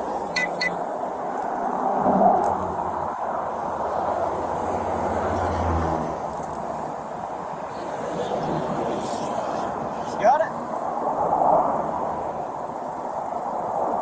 WS11 or U2. I'm gonna check and see if I can find it on the computer. Okay. The insurance. Just hang out right here for me. Oh, yes, sir. After confirming that the firearm wasn't stolen, the trooper then asked the driver if there was anything illegal in the vehicle, and the driver said it wasn't. She's checking. Lift your shirt.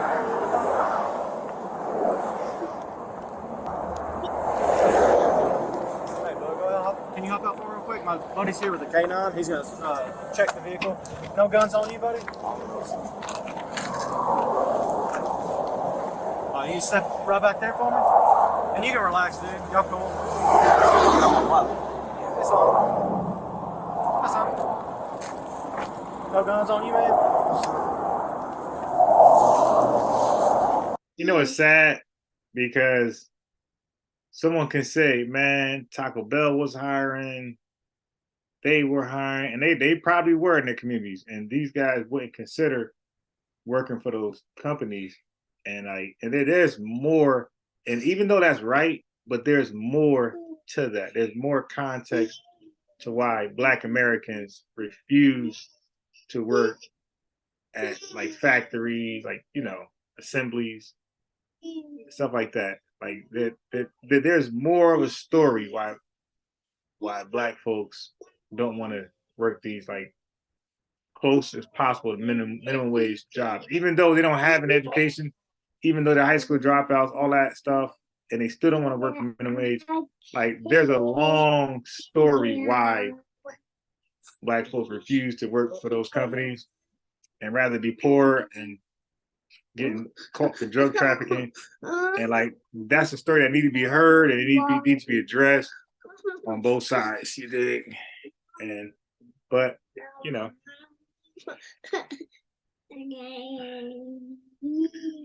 When you're playing victim all the time, everybody against you, government conspiracy, it never get addressed correctly, and that's what happens. And they say, "Hey, man, Wendy's was hired," and it. You just step back there for me. Hey, so what was your name again? Not right there. Next one. Pick it up for him if you don't mind. It's a white guy, so it ain't all Black folks.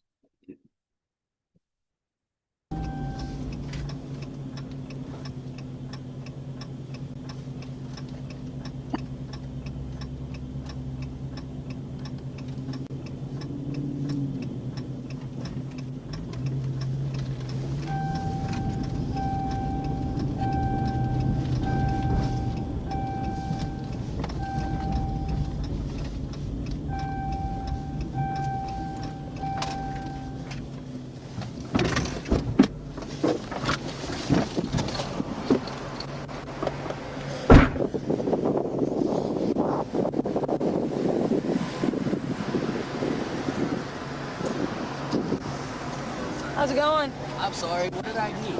Hey, my name's Trooper Escamilla with Arkansas State Police. The reason I make contact with you is you're following that trailer way too close. Oh, If that voice sounds familiar, that's this police officer. Right here.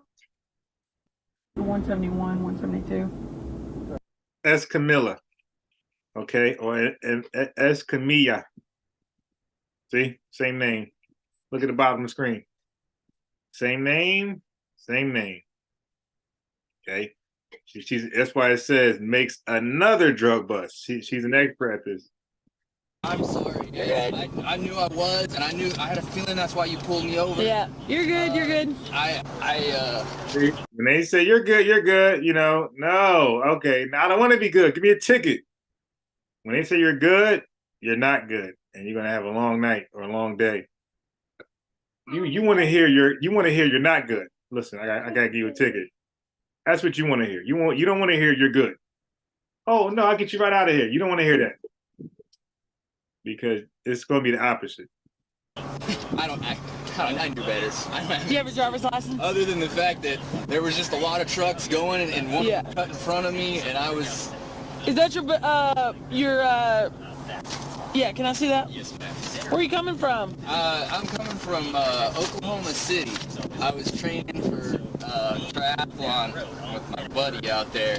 I'm a big biker and swimmer and things like that. Do you have your actual copy of the rental agreement? Yes, on my phone. Can I use my phone?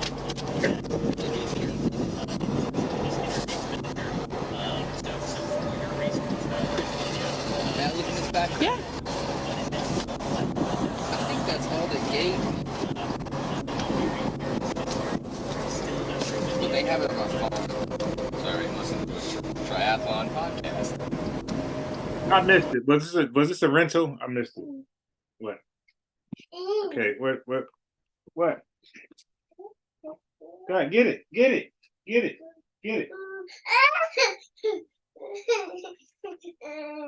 going to Swazi? Stop it. Okay, so let me play it.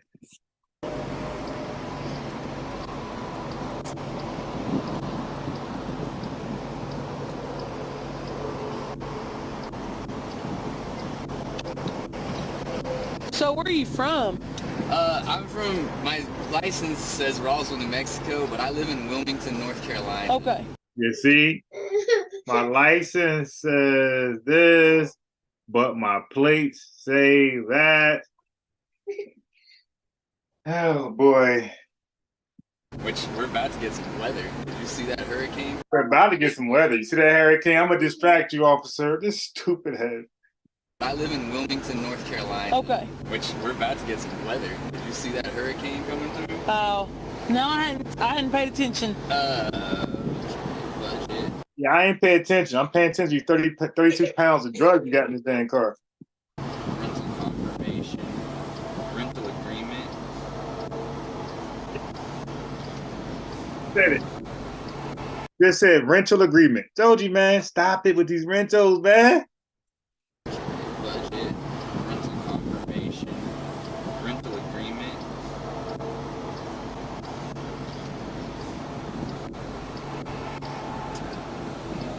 It says. Do you care if I see that? Let me see if I get it better.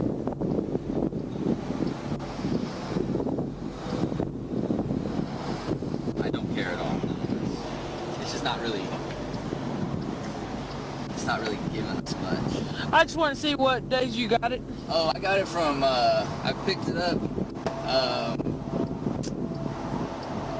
Yesterday. Okay. And I'm returning it. In Wilmington? In Wilmington as soon as possible, because it's not great to ship. It's not great to put your bike on an airplane. Do you have your bike in you? I have wheels and tires and all that kind of stuff. Oh, really? Yeah. So did you fly originally to Oklahoma? I flew to Dallas, Texas. Okay. And met with some guys that I swim with over there. Okay. And then. Oh my God, the stories they be giving. All right, hold on. You put the link in the chat, but let me make sure I ain't got no debate coming. Okay, I got a little time before I punch it. Yeah, I got that right now. All right. Now, actually, it's gonna be. I got to do a recap on Divine Prospect video. All right. Let me see if my partner ready. If he's not, I'll put the link in there.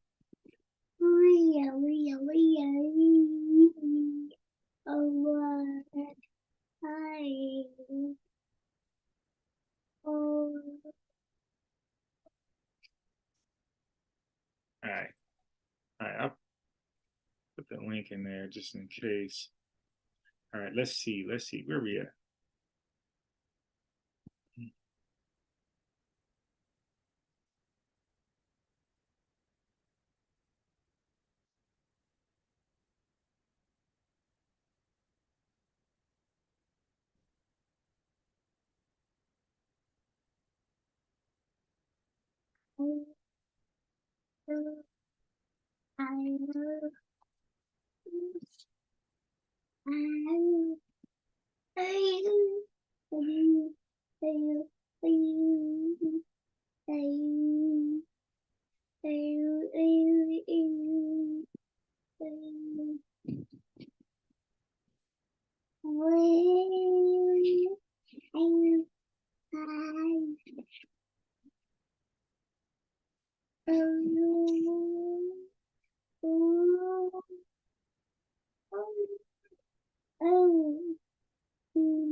All right. Hey, Stoic, peace. New Black World Order, peace. Just not criminal. Yeah, it it doesn't look foggy. Hey, yeah, even speeding lorries. Yeah, yeah. Hey, listen, man. New Black World Order, peace, man. Yeah. You know how we do. Listen, if I was writing a movie, you know what I would do for the trafficking? Because I watched so many of these, and I pay great attention to detail. Okay, if I was to write a movie, I would have my traffickers to drive tractor trailers because they're supposed to be out of state. They're supposed to be driving all across the world. They don't need a reason or an excuse. So I will have a tractor trailer drive from New Jersey to Arizona, back to New Jersey. Okay, that's what I would do. In my mind, in my opinion, that's probably the least profile car on the highway interstate. I would have my traffickers in my movie drive a tractor trailer. You dig? That's just what I would do if I was writing a movie about drugs, the cocaine boys, all that shit right there. That's what I would have them do. Dig? Not this other shit. Okay. Hey, Haskell. That's what I would do. You dig? Because, one guy said this guy drew like 8 hours to see his mother for one day. I was like, man, get the hell in the back of my car.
Okay. All right, let me see what else I got here.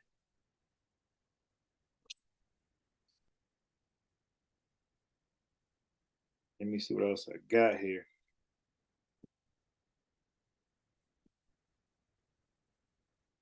Oh, did I show this one? I ain't show this one. Wow. Asian couple.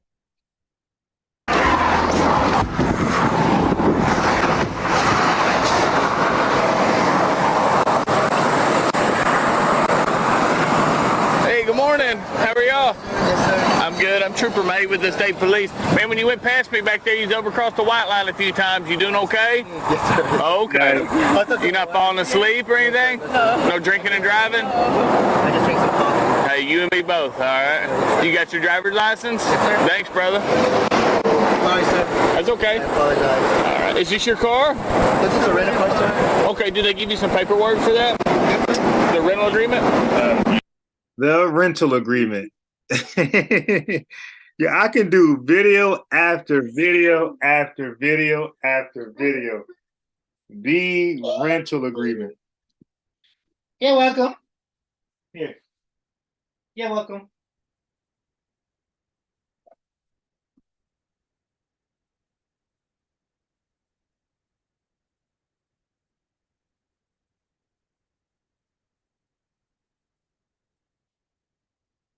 Thank you. Go, you go. Go, you go, you go, you go.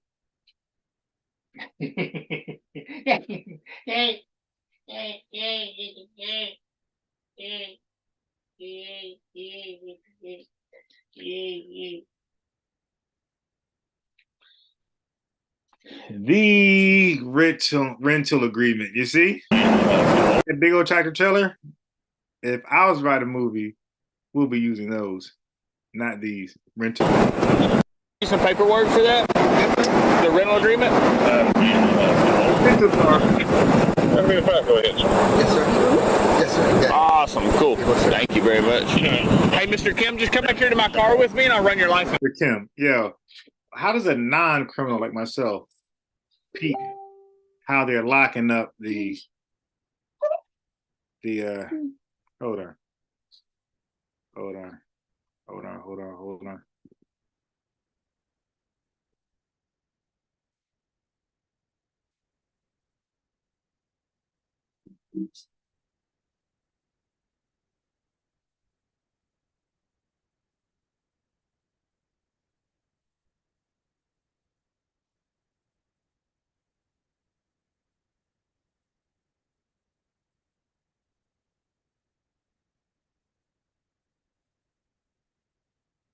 Okay? Come on back here.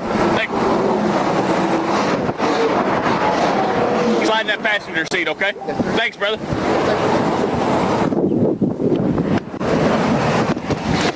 Oh, I gotta get my breakfast out of the way.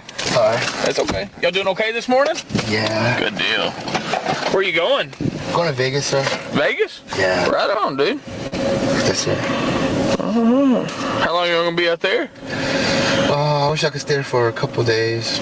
Probably going to be there for. Here they go with the questions. See, you answer one. See, here's the problem with the questions, though. It's always the catch-22. That's why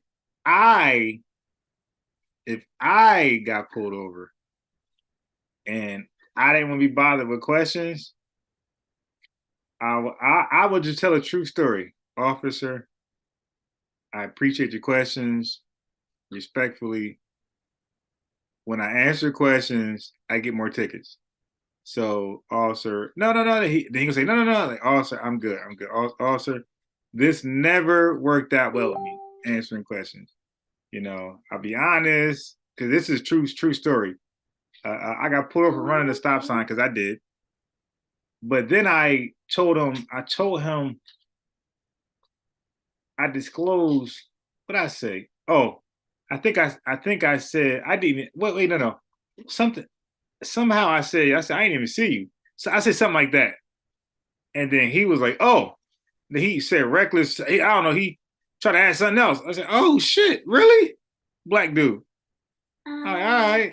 So yeah. So just true story, like, officer, when you guys ask questions, in my experience, I just get more tickets. So, officer, I'm good. You know, if you got me for changing lane violation, I will happily pay that. But I'm okay. No, it's okay. No, officer, listen, that's what the last guy said. Officer, I'm good, man. It cost me, you know, such money and lawyer fees to get those tickets off. I'm good. It doesn't work out with me, bro. It doesn't work out with me. Now, if you want to call me off the record, you want to go bowling and ask me these questions, I'll be happy to answer them. But you have a job, and your job, my answers can get me in more trouble. So, officer, I'd rather look, officer, all I know is this. While he's still trying to talk, officer, all I know is this. Right now, you got me for one ticket. That's it. If I talk, I can possibly get a second ticket. So talking just gets me more tickets, officer. It doesn't get me less tickets. So, officer, I understand what you're saying. I'm cool, dude. I'm cool. You dig? So I'll be here, quiet and respectful, but I'm cool. And that's exactly how I said to him. I'm cool, bro. Talking only got me more tickets. It never got me less tickets. I'm cool, brother. I'm cool. If you really want to know, let me go. Take my number or Facebook friend me, and then ask me why I'm miles away from you. You dig? Then I'll tell you where I'm coming from. That's exactly how I respond to that. Where I'm not trying to be suspicious. No, Fifth Amendment. I'm just over here like cool and just being honest. Like, dude, nah, that's not gonna work, man. Talking never got me less tickets, got me more tickets. So I'm cool. Officer, like I said, right now, all I'm going to be in trouble for is one ticket. If I talk, there's a possibility. Officer, you trying to tell me there's no possibility? So if I tell you that you can't be hypothetical, because he'll use that to search your car. Officer, if I was to tell you I had no driver's license, or if I was using my brother's license, then you'll give me another ticket. Also, stop it. Or if I told you that my license address don't match my current resident, right? You'll give me another ticket. So, also, stop it. Yeah, just give me. But I'm telling you, it's the way you guys say it, Stoic. I'm trying to tell you. If you try to say it like, just give me, they'll say, hey, you're acting suspicious. Believe me, bro, I watched it and I experienced it. I watched it on these shows right here, not shows, but these car dash cams, and I experienced it. If you try to say, look, I ain't talking, get my ticket. Why are you, they're going to say, why are you suspicious? Why are you acting suspicious? Why are you nervous? So you just say it like you're talking to us right here, like family. Hey, man, yeah, no. Ask her. Believe me, bro, that doesn't work. Okay. You have to volunteer information, because if you don't, I just explained, that's also an act of suspiciousness. Because if an officer said, where you going, Haskell, that's a normal question that most people just answer. Hey, I'm going home. Hey, I'm going to college. Hey, I'm going to pick my son up. So the average person that he pulls over, don't forget, they're trained to sniff out criminals or suspicious people. So if you don't answer a question that everybody answers that's pretty much got nothing to hide, and you don't answer that question, Haskell, you stick out like a sore thumb, and now he's going to say, hey, you're being suspicious. Now I'm going to detain you. Step out the car. I have additional questions. So Haskell, believe me, trying to remain quiet when you're not under arrest, because if you say, hey, I want to invoke my Fifth Amendment, he's gonna say you're not under arrest. You only invoke that when you're under arrest. Like, yeah, you're not under arrest. That's what he's gonna say to you. You're not under arrest. What you mean, Fifth Amendment? You only can say, I mean, like, the proper way to use that is when you're under arrest. You're not under arrest. So when he asks you simple questions and you don't want to answer them, if the officer wants to be funny, he can say, okay, bro, you're being suspicious, so I'm gonna detain you. Now you're out on the road for 3 hours. If he's being funny. That's why I would say it the way I just said it. You can say it the way you want to say it, but yeah, you are gonna be forced to address why you don't want to answer questions or just answer the simple questions. But simple questions sometimes lead to more simple questions and more simple questions and more simple questions. But it's tricky. It's tricky. Trust me, man. I experienced it, and all I do is watch these videos. I watch these videos all day long. Binge watching one after another. And you know, when you start watching so much, they become in your feed. You know, if I stretch this out, if I stretch this out, you'll see this in the feed, these videos. That's why I see so many of these things. Yeah, so let me just play the rest, like 3 seconds more of where he says he's coming from. The officer catch me in a lie. For like maybe 2 days. I wanted to stay there for a week. I don't know. My wife's just not. Yeah. Cool. I want to gamble. But she doesn't want to? It's not even a gamble. It's just going to be a little stop machine. I'm just going to meet up friends. We're just going to have dinner and stuff like that. That's enough. Go ahead, ask me. What's going on, brother? Yo, shalom. Shalom, man. Salam alaikum. Hotep. Islam. Man. Oh yeah, well I was saying, man, you don't have to invoke no Fifth Amendment, right? Just let me just get my ticket, man. I'm not, you know. Okay. I'm not trying to hold on. No. Let's play it out. You're Haskell or you're Tom, whatever. As a matter of fact, you're Tom, right? You're Tom Ford. Like I'm pulling you over. You're Tom whoever. Tom Doe. Hey, how are you? License registration? You crossed with a double lanes, man. You didn't slow down. You just kept speeding up behind the truck. That's why I pulled you over. You know, I'll get you out of here real quick. You got license registration active? Any warrants? Nah, no warrants that I know of. Okay. Do I have a license or no in this scenario? Say that again?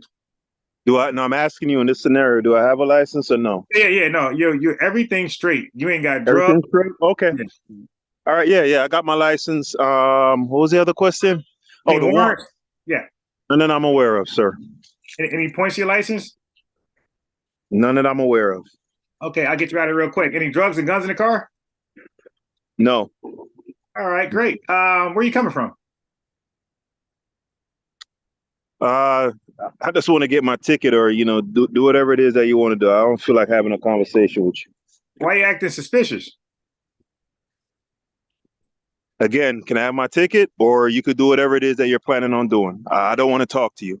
Yeah, calm down. Oh, okay. Yeah, is any drugs in the car? Like, you know, that's not a normal response when I pull guys over. No drugs, sir. Process me or detain me, whatever it is that you're going to do, go ahead and do it. I'm only interested in getting my ticket. I'm not going to engage in a conversation with you. All right, no problem. You mind waiting here till I get a dog? Sure. Yeah, dog is about 4 hours away. Not a problem. Listen, if I'm sitting on, see, it's all based on a scenario, brother. If I'm sitting on 160 pounds of drugs, bro. Right. Yeah, only 12 hours. Yeah, fuck it.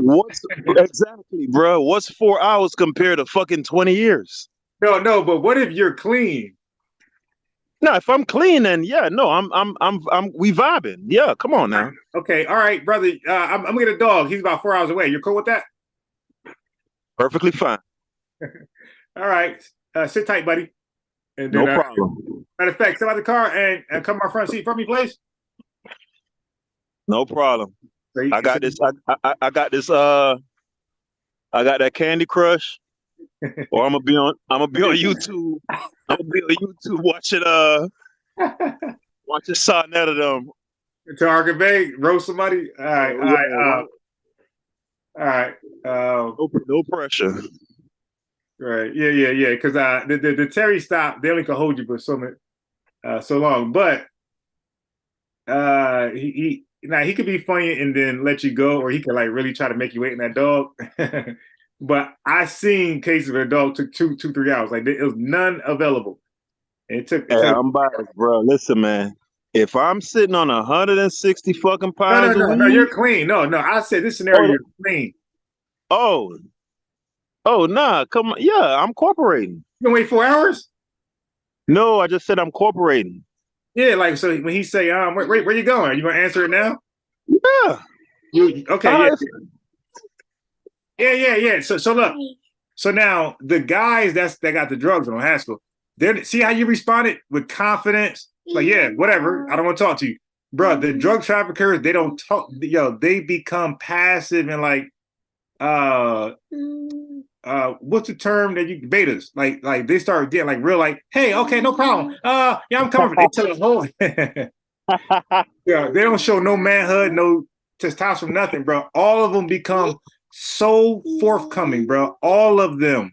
None of them are. I'm sure, I'm pretty sure it's easy for me to sit here and act like I'd be all that calm, but I'm pretty sure it's different when you're sitting on 160 pounds of weed. So, bro, I had an open container of liquor in the car, and like I'm scared with that. I'm calm and talking regular, dude. You ain't about to give me no ticket. I ain't gonna be. Yeah, the Yankees. None of that bullshit. I mean, that's much lower stakes, though. I'm biased. Yeah, but I'm saying to me that's a big thing because I don't like points. Nothing. You dig? I don't want nothing on my shit. So like, yeah, if I got that much drugs on me, I know my only chance, my only shot is me just not engaging. That's it. That's my only shot. So if that doesn't work, then I just gotta. That's just how the cookie crumbles. But there is really no other option other than how I'm carrying it. Hey, look, I don't want to talk to you. If you're gonna give me my ticket, give me my ticket. If you're gonna detain me, detain me. That's it. Hey, yo, the only Haskell, now it was on my live, the only brother to ever get caught and actually serve no jail time, the case was dismissed, was a guy who responded like that. They actually, that's literally your only shot. Bro, they actually found the drug, bro. Yeah, because guess what? That's why I said if you're going to get the dog, no problem. Because even if the dog comes and smells it, you didn't have probable cause to get the dog anyway. So that's fruits of they caught the guy red. Yeah, fruits of a poisonous tree. So, that's not going to stand up in court. Yeah, they caught the guy red-handed. They had all the drugs. He looking at 30 years. Man, that DA didn't even. They said, man, throw this shit out. That dude went straight home, bro. Him and his girl. Yeah, but see, the thing is, most criminals, they just don't know that. Right. You know what I'm saying? These people don't read, man. Or watch. And yo, what had me even interested, like I always watch cop shows, but back when I was a bum nigga and I wasn't really working like that, like I was 10 days, I couldn't afford to get my hair braided. So I had like crackheads do it. You dig? And one time a crackhead turned my channel to like some type of it was called Patrol. I forgot. It's like it's the next level from cops. It was kind of dope. It's called PD Live. There you go. So she turned it there. So I'm like, why you want to see? Like, you a crackhead? Like, why you want to see people get locked up? Ain't that like bad karma or some shit? She said no. So I turned it here so I know what they can do and what they can't do. Like what they can do legally, what they can't do legally. I'm like, that's fucking smart. I was like, oh shit, like smart fucking crackhead. Man, you can learn from anybody, even a crackhead. Yeah, like that was smart. Like, oh shit, like all right. And then I started because I used to watch Judge Mathis just for entertainment. After she said that, I used to really pay attention now, like to like his rulings and his logic and the cases. And I learned a lot after that shit. But yeah, she made me start being like taking these shows more serious, like not just watch for entertainment, watch it for like an educational position as well. Oh my God, bro! This man's rolling with. Okay, I thought this guy was rolling with no lights. South Florida got the craziest drivers. I promise you, bro. Yeah, I know, man. They got the craziest people in America. But yeah, I'm biased. Back to your topic, though, man. Yeah, it's literally your only shot, man. I mean, if you strike out doing it that way, then hey, man, you just it just wasn't in the cards for you. But it's literally your only shot. It's the only option you have, bro. Haskell, who is setting these guys up? Like somebody's like the people are not telling them like what the cops are looking for, because all of them fly in and drive out, and they all drive out in a rental car that's not even from the state they flew in. So it's like, and they don't even have a good story for all that. So it's like once the cops are asking questions, they all get tripped up because they never had a real exit. Like, what happens if you get stopped and you get questioned about where you went? It's almost like it's almost like they're getting set up on purpose. Like, damn, like why would a guy who's trying to get drugs into a certain destination not prepare you to be able to talk your way out of it? I think they're renegading though on bias. I don't think they're getting, I don't think they're getting anything from anybody. That's them. Oh. Because I think no. How are they all flying in and taking a rental car from the state they flew in that's not from the state they flew in? How are they all doing that? Yeah, I don't know, bro. All of them. I just played live. Hey, you covered the polite topic already? Yeah, I played it. I think Stu watched the video. He got a video on his channel where he's like, he got prison, he got inmate testimonials. Oh, wait, what? Hey, Stu, tell him about the prison. So hold on, he's still up to. You're breaking up. Breaking up. Repeat. I'm saying, can y'all hear me? Yeah, I hear you now. Yeah, I'm saying he's still uploading videos to his channel. Yeah, straight from prison. They were like, there's like, it's 1 minute left. Yeah. So he was over the phone. It wasn't no video, it was just only audio. Yeah, it's on the phone. Yeah. And other dudes, the Hebrew Israelites were jumping into defending. So I would like Captain Tazaria come online. I'm calling out Captain Tazaria because the Hebrew Israelites in prison are defending a child assaulter. He assaulted a child. I would not say he's a molester because that's not in his paperwork. But what's in his paperwork is that he assaulted a child, grievous bodily harm to a child, and we know what that was. He signed off on it. We know how the police described it. We know that she had swelling on her mouth and he had come all over her clothes.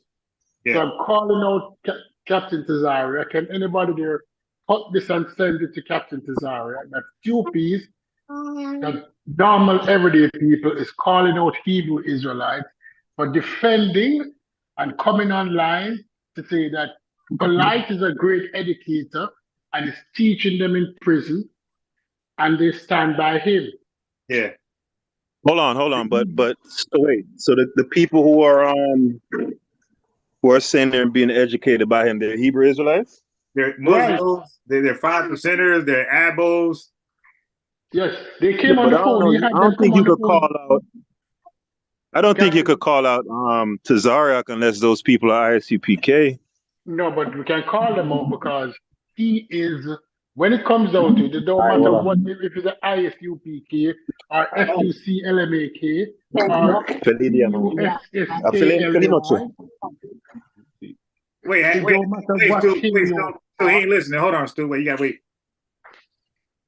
He gonna ask you a question and order food on you. Nah. You good? I'm listening. It don't matter what K you are. Is that Captain Tazaria is the big dog in the community. He's the head. All right, dude, you got to stop. NOK of the HOK. He's a head nigger or the head Hebrew. At least a figure acronym for what he means. He's one of the head Hebrews in charge of the HOK. Not House of Continents, of the Hebrew Israelites, of the HI. Hey. HHI. He's the head Hebrew Israelites in charge of the Hebrew Israelites. That's what he is. Wait, hey, Stu, let me add to that. Hey, Haskell, look, it's embarrassing that guy's a Hebrew Israelite and Captain be recruiting for more members. They can't get that guy.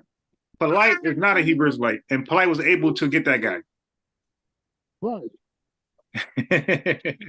Yeah, so he put him in on the spot. But who's the Hebrew guy that I hear about all the time that they say he went down on similar charges, but they say the Hebrews always stand behind him. Yeah, you talking about Prince? Let me pull him up on you. All right. Not Prince, not York. No. I mean, no. He calls himself Prince on Facebook. But the guy you talking about is King Hebrew. Oh, okay. Wait, what is something they call him? King Mighty Hebrew. There you go, Mighty Hebrew. Yeah. Mighty Hebrew. That's it. That's the name. Yeah, so they stand behind child assaulters. People who assault children, as long as they call it ever Hebrew Israelites, you're good to go. You're good to go. So I am going to go on Cross the Line Radio, and I'm going to super chat. And I'm going to do what this I hear about Hebrew Israelites in prison defending Polite. Do you condemn them? What is it that you're doing? Captain, I'm going to super chat. So it shows up in the chat. That's what I'm going to do. Because I want to hear Captain Polite publicly condemn Hebrew Israelites. Captain Polite. Captain Polite. General Polite. It must be Captain Cesare Polite. He has changed his name. His name would be Captain Cesare Polite because he's not part of Polite family. If he cannot condemn him. Yeah. I don't think Tazarek would have any problem condemning Polite. What about any Hebrew Israelites defending Polite? Rolling with Polite. It's not Polite I want him to condemn. I want him to condemn those Hebrew Israelites that are rolling with, that are standing with Polite. Yeah. I don't think he'd have a problem condemning them either. Yeah, because the couple of guys came and, Polite is going to be a teacher in the school. He's going to teach classes. We're getting Polite to teach classes.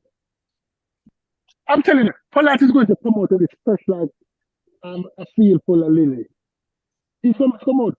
Polite is going to come out of this situation fresher than laundry wash and dried in the sun. I'm not talking about machine dried laundry. I'm talking about sun dried laundry. That's how that fucker is going to come out fresh. Warm and fresh.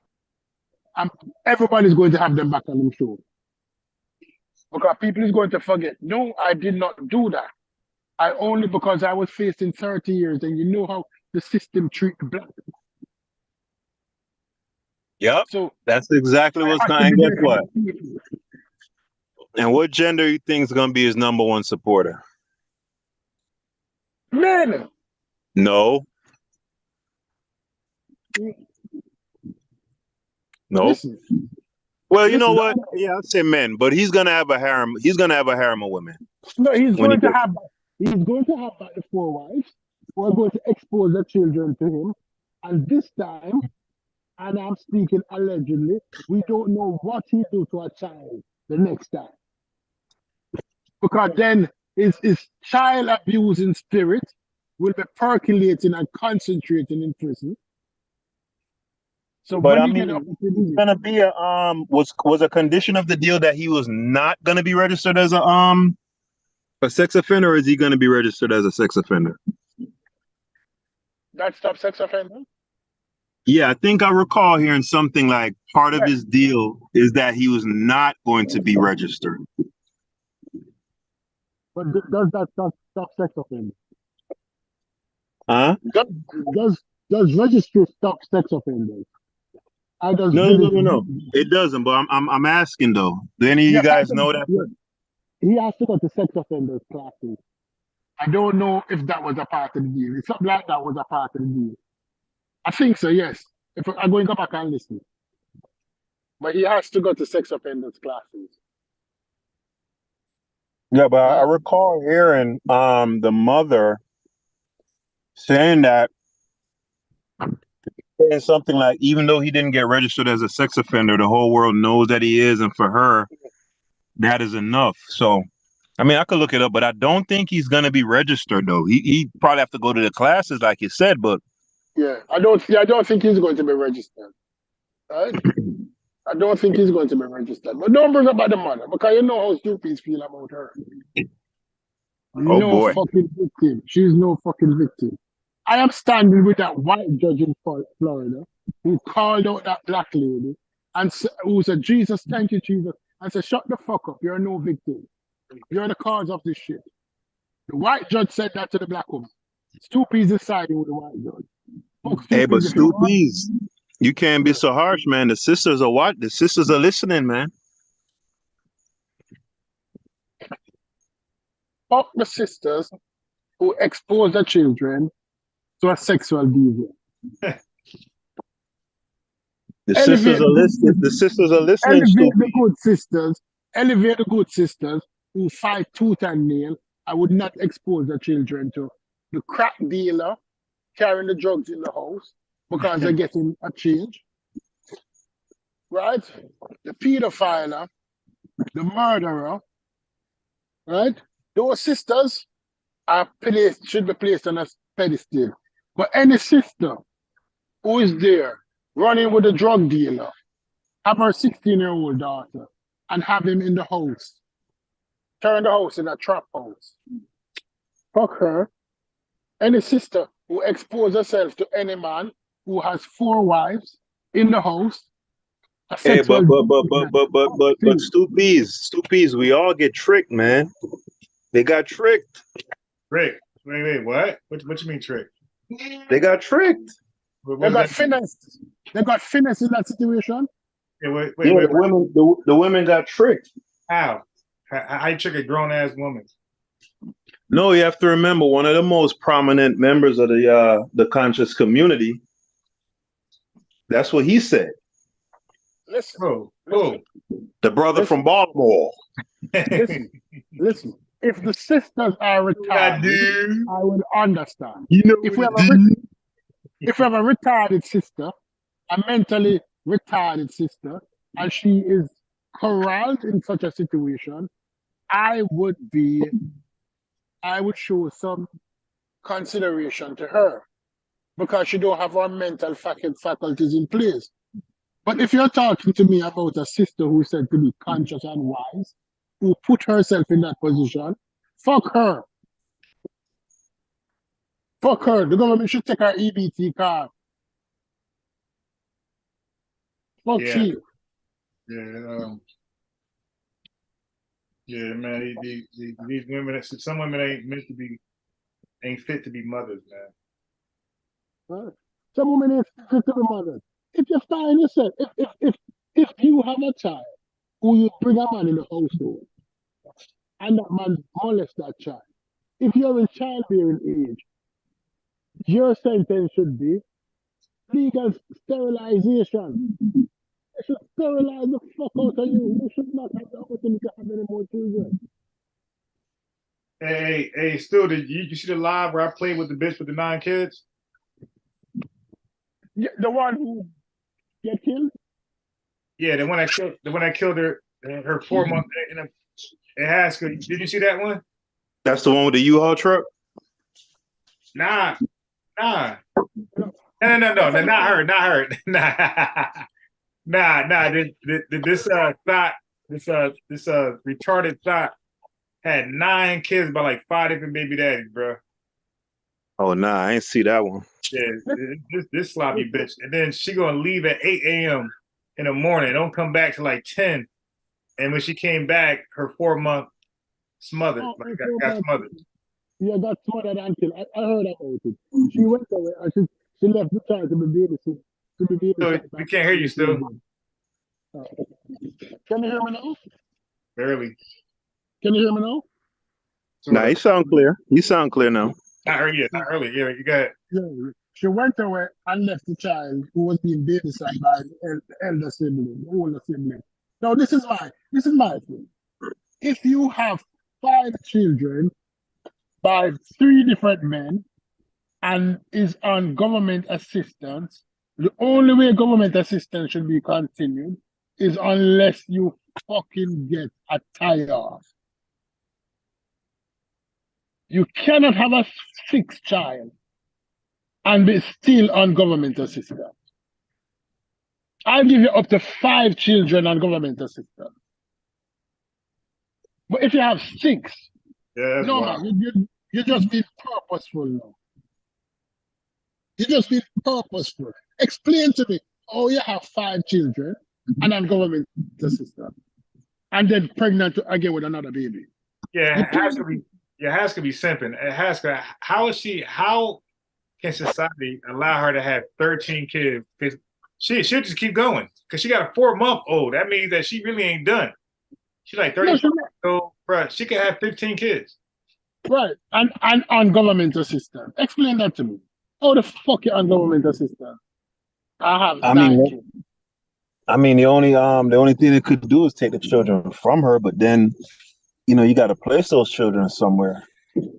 No, I am saying that if you're on government assistance and you have 5 children, somebody needs to sit down and say, Mommy, in order for the assistance to continue, record show that you have 5 children, you're claiming assistance for 5 children, you have to get a tie-off today because you cannot have a 6th child and be on government assistance.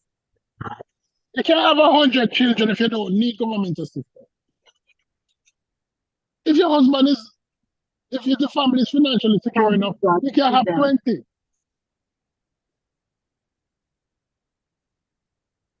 But how is it that you have 6 children on government assistance? Yeah. 7, 8, 9 children. There was a video where somebody needs to come and help me with this kid. This lady came on. I know. She didn't say someone need to come and help her. She said somebody need to come and take care of these kids. Yeah, she wasn't asking. Yeah, this woman had about 8 children. I'm talking about somebody needs to come and take care of these kids. Yeah, she wasn't. There was no piety or no humility. She was telling, she was demanding, hey, come on, y'all need to get to it now. Buck up.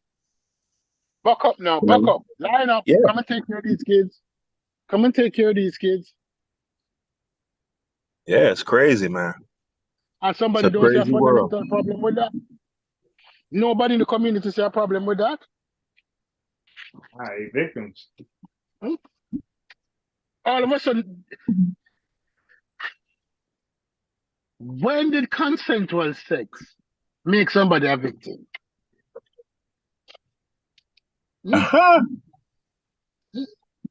I mean, I come to your house and I move in with my bags in your house with 8 children, with 6 children, with 5 children.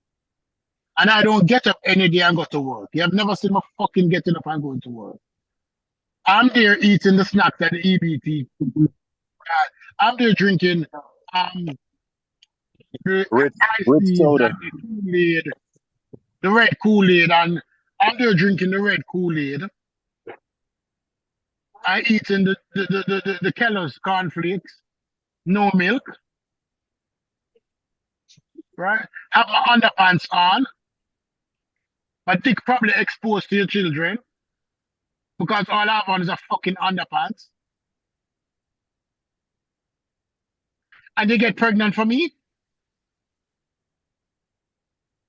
Hey man, it's America, brother. And then all of a sudden they say, "Oh, I'm a victim. I'm a victim. This Q-Peas is no good. Michael Smith is no good. He came up into my house and he wasn't working.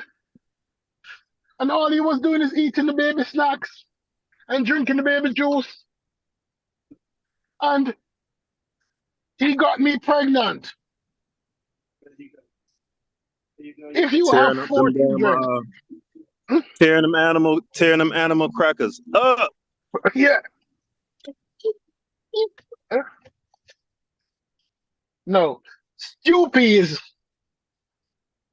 never bring a grocery bag into the house. Never. Never bring a case of water. Wait. I've never brought a case of water to the house. Right? Never. And then I'm telling you, I feel like some McDonald's. Call your baby father. Let him deliver some McDonald's. Remember, tell him that you have 7 children. And you and your boyfriend. So you should buy eight cheeseburgers.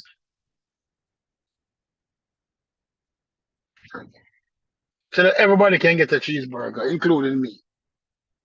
That's what we're talking about now, unbiased.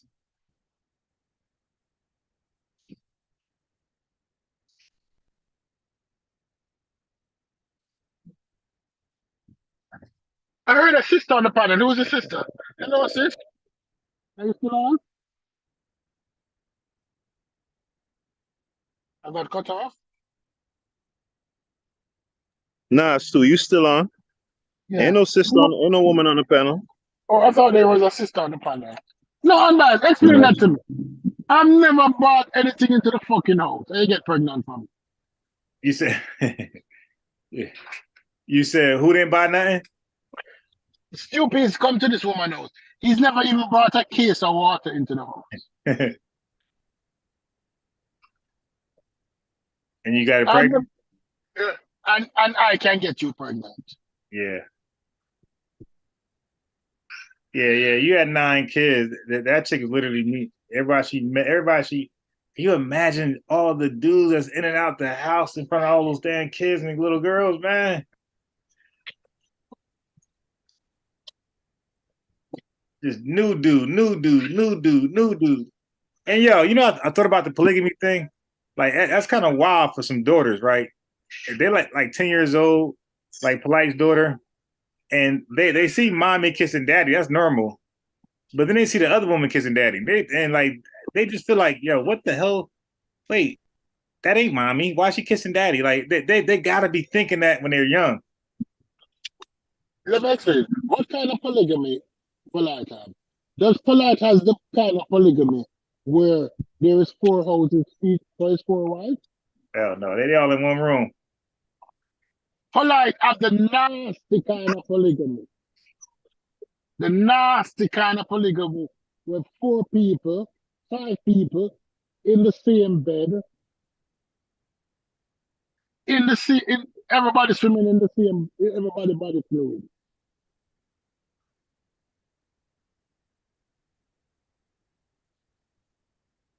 Everybody in the same fluid. So that's the kind of polygamy he has. And something going wrong with that? I can understand polygamy if you have a big enough house where you can say the east wing is for this wife and that family, the west wing is for this wife and this family. I have my little space in man cave. The south wing is for my 3rd wife. Yeah. What kind of polygamy imagine? Yuki. What's the question? Everybody in the bed? So when you're having sex with her, other kids know? Other people know? Is that polygamy? Or is that nastiness? Yeah, I don't know what the hell he was doing. I don't think a normal guy will be thinking about some polygamy. Yeah, I think it's more normal to cheat than to do a polygamous relationship. It's like I'm watching Kendra G show. Because I watch it for fun. And people call in and say, oh, I need a girlfriend for my relationship. You know, because that's 2 girls and all of this. I look and say, what kind of nastiness is this? What kind of nastiness is this? Is that no, we watch so much porn? Is that we want the porn lifestyle? Oh, all 3 of us in the bed. She'll be having oral sex with the girl while I fucking her from behind. Or she'll be sitting on my dick, or she'll be sitting on my face. Oh, that's a dream. Like, I might be old school, but that is fucking nastiness.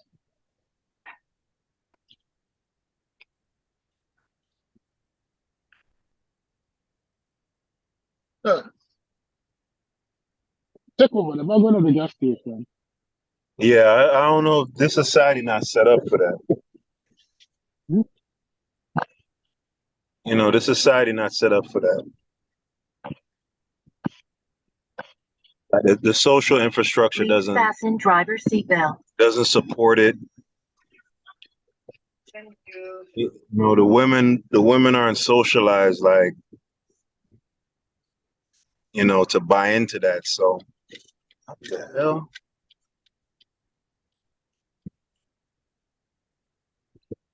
Oh man.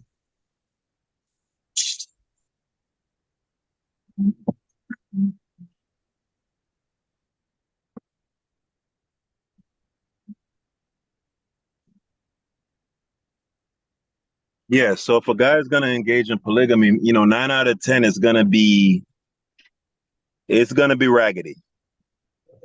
It's gonna be raggedy. Because like in them cultures where you have polygamy, you got, you know, very prescribed rules. And it's something that's been passed down generation to generation. So it's very orderly and all of that sort of stuff.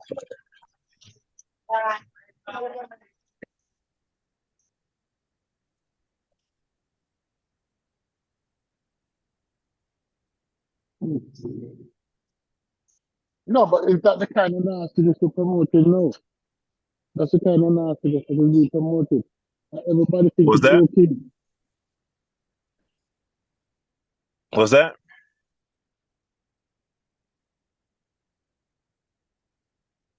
Say that again, Stu, please. I was saying that is what's being promoted. That is what is being promoted. That's what's being promoted. It's like we live in a society now where nobody sees anything wrong. When we look at Laura Pippen, Scottie Pippen ex-wife, where she come from? Who? Who? Laura Pippen. Oh, Larsa Pippen. I'm like, who the hell is Laura? Or whatever her name is. Larsa, whatever Pippen. Larsa Pippen. Yeah. Where you can have that level of nastiness, where the only person you could find for sex was somebody. It's almost incest. It's almost incestual. Yeah. Because I'm pretty sure, considering that I think Marcus is what, 32, 33. He's 16 years younger than her. So 33 would put him back to where? 1990?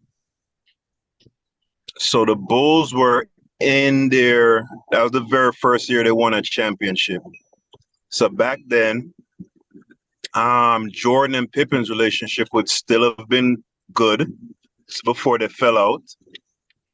So more than likely, I'm pretty sure she's seen Marcus Jordan in his diapers at some point.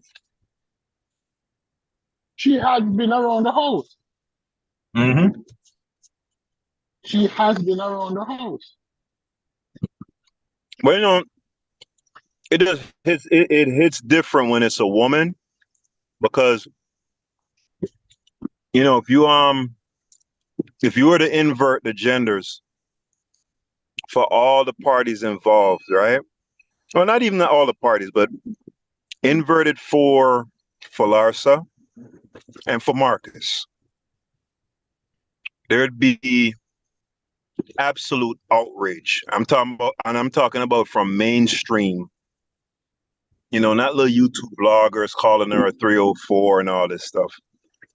Like the major outlets would be eviscerating a guy. Imagine a guy marrying Michael Jordan's daughter, who he used to see in Pampers. No, it's not only that. Imagine, that remind me of, what's the comedian, the Jewish comedian? What's the Jewish comedian name? Louis C.K.? No, married to his adopted daughter. Woody, Yeah, yeah, you know who I'm talking. what's his name? Woody, Woody Harrell, Woody Allen. Woody Allen. Yeah. Woody Allen.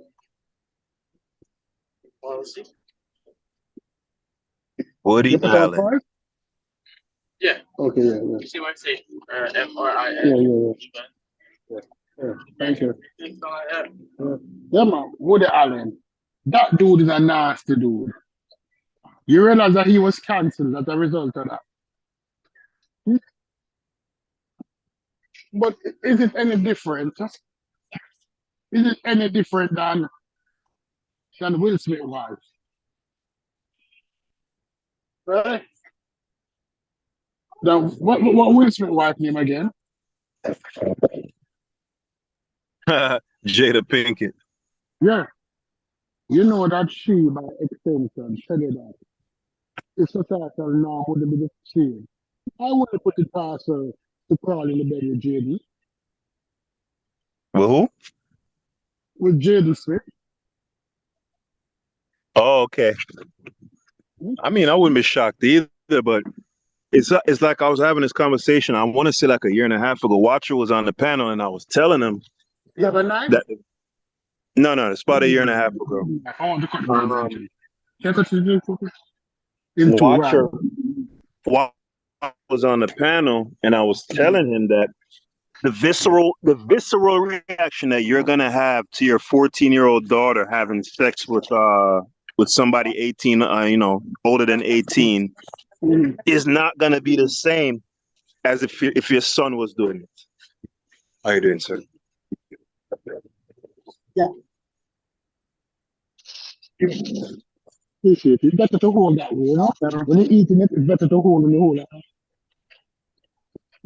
Yeah, it's not gonna be the same. Like obviously you don't want your 13-year-old or 14-year-old son having sex with an adult, woman, right? You're still gonna take umbrage with it, but it's not the same as if it's your daughter. If it's your daughter, you're gonna be furious. No, I'm going to tell you this. I got real experience. Thank you. You are going to be furious also. And you know why you're going to be furious? Because you're going to recognize the emotional damage what this cow has done to your son. Right? Having your son, because at that age difference, it is no longer only physical, but it's now partially mental. That having your 14-year-old son, your 15-year-old son, or your 16-year-old son fall in love with an old cow, it is not emotionally good for him. It's not emotionally good for him. I mean, listen, Stoopy is, intellectually, sure, I hear you, but you're not gonna. I'm talking about your feelings, your visceral reaction. If it's your daughter, you're gonna, it's gonna take everything for you not to want to kill that man. It's not gonna be to the same level as your son. And I think any man who says no will be equal, I just don't think you're not being honest with yourself.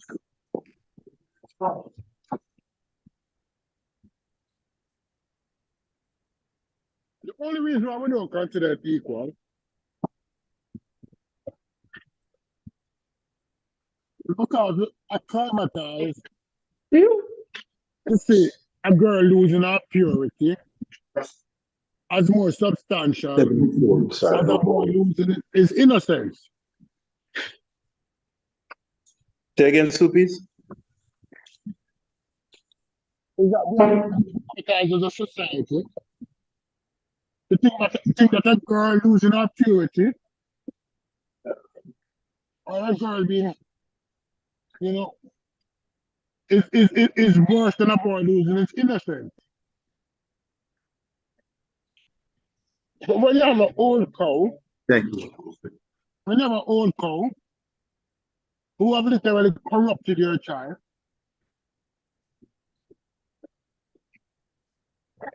because This no way? other, Jada Smith was having traditional sex with the young boy. You think that they were missionary? Yeah, the power dynamic. You think that when an older woman having sex with a young boy, you think that it's missionary sex you come to have? Think about all this deviant sex so you can have. That's what you want. Hey, but you know what? At the end of the day, you can say what you want, Stoopies, but no society is gonna treat men and women equally. It's just not gonna happen. Not gonna happen, bro. Look in California, right? They've made prostitution legal for women. Still legal for the men. Okay, let me ask you a question. Or excuse me, it's illegal. I think the same as in New York. Yeah. Let me ask you a question, unbiased. Yeah. Unbiased. Suppose you found out that an old done-out cow had a strap on, fucking your 18-year-old son. Would you feel any differently? Yeah, that's wild. Yeah, but I'm back. The question is your son versus your daughter. Is there an added is there like an added anger if it's your daughter versus your son? Yeah. And what I'm telling Stoopies is the way you're gonna feel. I think Stoopies is more so making an intellectual argument. Yeah, I'm making an intellectual argument also. But irrespective of the fact,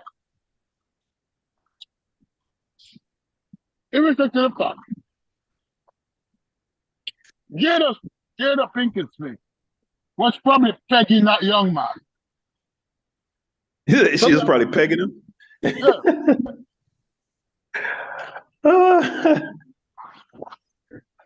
She probably put on a strap on, a 10-inch. I was taking the hell out of that young man. Hey, listen, if he was, that's on him, man. Like, look, the level of the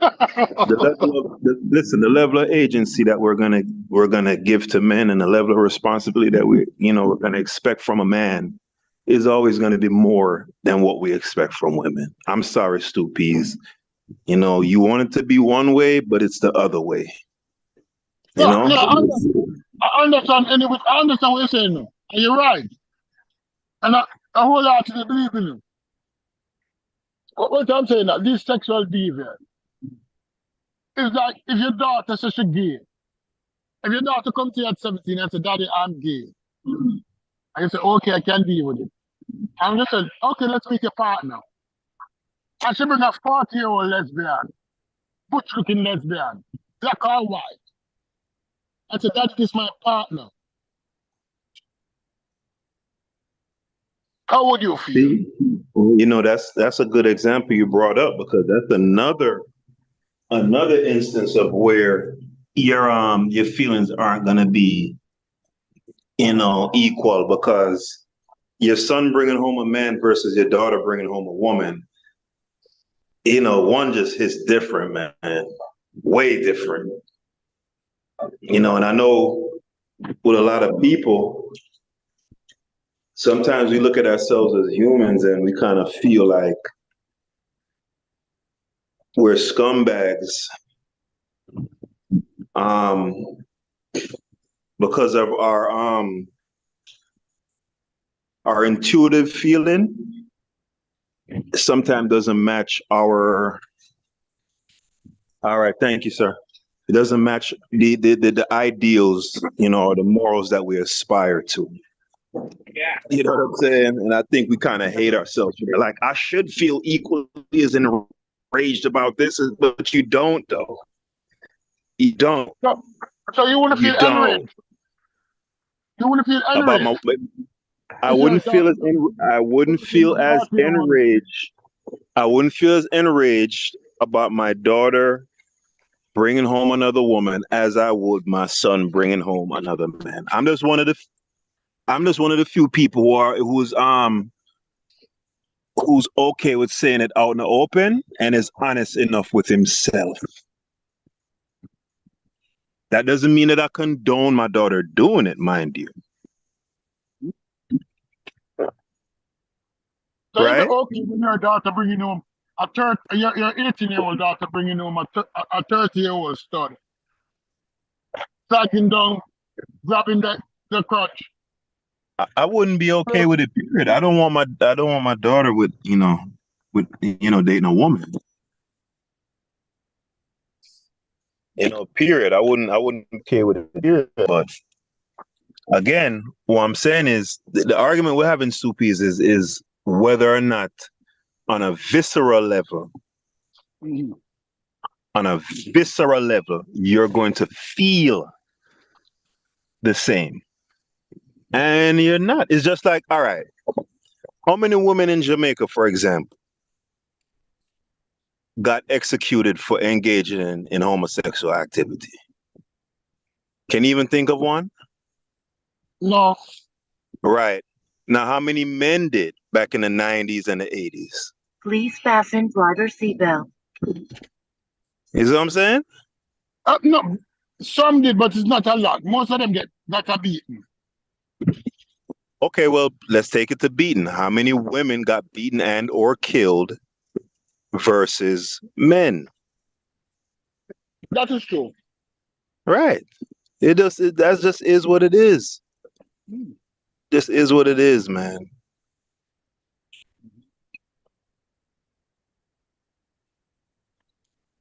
Well, I will tell you something. Because the homosexual men who got beaten in Jamaica in the 80s and 90s, they've always been homosexual men in Jamaica. Always.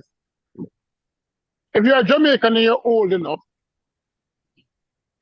you'll know of names like Bobby Gissey. Bobby Gissey was a prominent Jamaican actor. What's the professor name? The one who taught at university. I soon tell you. Was in charge of the National Dance Theatre. He was a homosexual man. And some people allegedly would say that Oliver Samuels swings both ways. Huh? But those men were never beaten. You know the one that will get beaten? Is the one in the lowest socio-economic situation. Yeah, I mean, listen. I mean, those are outliers, man. Once you achieve like a certain status in society, you know how that goes. Rules are gonna be applied a little bit differently, towards you. But I'm talking the rank and file homosexual woman versus the rank and file homosexual male. Yeah. Right? It's just night and day. It's night and day the treatment you're gonna get. Yeah, it is what it is. Because I will put it as far as saying that when you go to the Jamaican Defense Force, it was alleged that many of the persons in officer ranks were homosexual. And many of the persons in the ordinary rank, I'm talking sergeant, private down, were not. But nobody was beating officers of Nigeria. Yeah, but how many openly though? Ow, Yugi. We're talking openly. No, that we don't tolerate. Right, that's what I'm saying. No, come on. We don't tolerate that. In Jamaica, we don't tolerate public display of affection. Even between straight people. We'll go as far as holding hands. We'll go that far, holding hands. No, I'm not talking about PD. I'm talking about where either the person comes out or they're discovered. Like it's confirmed. No speculation. So, and that again depends on who you are. No, it's a rank and file. Remember, it's a rank and file woman versus, rank and file homosexual woman versus rank and file homosexual male. No, well, the man getting a beating, the woman not getting cussed out. The woman not getting cussed out. We know that. Right. Right. Hmm. Right. Yeah. I think women in this period of time, like, I think they're in a sweet spot right now. Like it's just a great time to be a woman. Not that I would ever want to be a woman, mind you. But Confession. huh? Yeah, go and get that confession, Usher. Haskell Confessions. Nah, cause look, right now you could cherry pick, you could cherry pick like all the best parts of being like independent and all of that stuff, and still demand like the traditional stuff. Like I think it'll eventually come to an end. Like it'll reach a breaking point. But like right now, oh man. Right now, the image that has been displayed to many is that it is greater to be a woman. But the competition among women is different than the competition among men. Because statistics tell you that 30% of black men has not had sex in the last year. Right? And that number is rising. But it's not the same for black women. Right. But they're competing with this over the same men. So they are in constant competition for the 10% of black men. And statistics tell you that women will begin to die alone more than men. Yeah, but see, the thing is, you're under the presumption that if women had a crystal ball and they could see for a fact that they were going to die alone, that it would change their modus operandi at all. It wouldn't. They still would want the top 10, 20% guy. Yeah. Yeah, that's what I'm saying. Like that Kevin Samuels thing where you kind of hold as a cudgel. Oh, you're gonna die alone, and the cats, and man, these women don't care. They're like, okay, and listen, I still don't want Demetrius, the fry cook at dinner. I still don't want him. All right, let me ask you this question then. I'd rather die alone with my cats than to deal with Demetrius. I'm not gonna do it. Let me ask you this question. Between you and Anvas, give me a truthful answer. Let's say 100 average guy, fives. These guys work $60,000 a year. They have a simple little car, a Honda card, a 2-year-old Honda card. They dress well, but not extravagant. What's in a room? 100 of these guys in a room. And there was one girl at the top of the podium. And this girl was at 10. How much of those men would approach that girl? With premonitions of entering into a relationship with her? Be honest. Probably not many, unless if the guys have some other metrics that No, average guys. Yeah, I'm saying average. Well, you're saying average in every way. Yes, and she was at 10. Okay. Just think about average in every way, and she was at 10. How much guys would be approaching her out of that 100 guys? If 5 guys approach her for the night, I am ambitious. Because guys are like lions. When a lion look on a field of zebras in Africa, and he says, I am hungry, he does not go after the zebra that he feels he is incapable of achieving. No, if we reverse the situation, I have 100 women in a room and 1 guy at the top of the podium who is a 10. How much women in the room would think that they deserve that guy, irrespective of the ranking? Irrespective of the ranking. How much women in that room think that they deserve that guy? Who is a 10 in every way? Tall, dark, and handsome, dick to him knee, pockets can't hold the money that him have, everything. How much women would think that they deserve that guy? And I will tell you that 90% of the women in the room will think that that is the guy that I deserve. Am I lying? Yeah, I mean, I think that's well known, though. Yeah, that's an established fact. That's an established fact.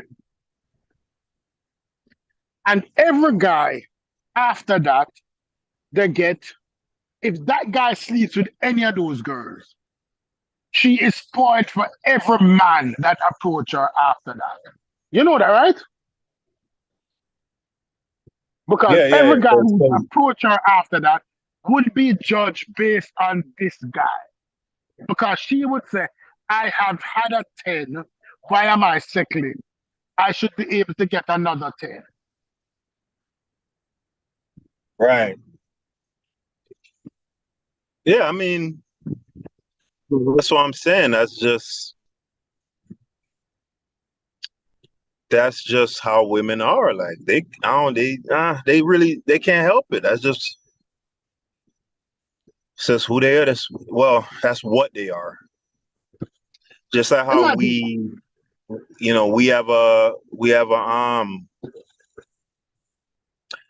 we have our primal instincts as men that we can't you could think your way beyond your primal instincts, but it is what it is.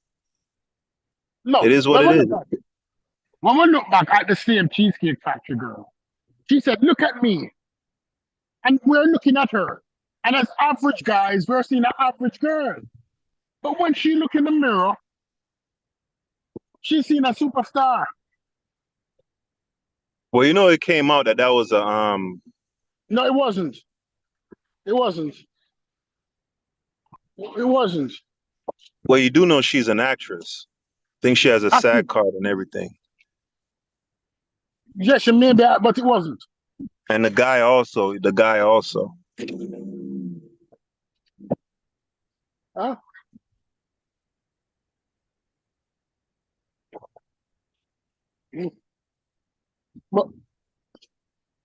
But let's say even if it was, that's the way she feels. That's the way the buffalo feels. Huh? That is the way she feels.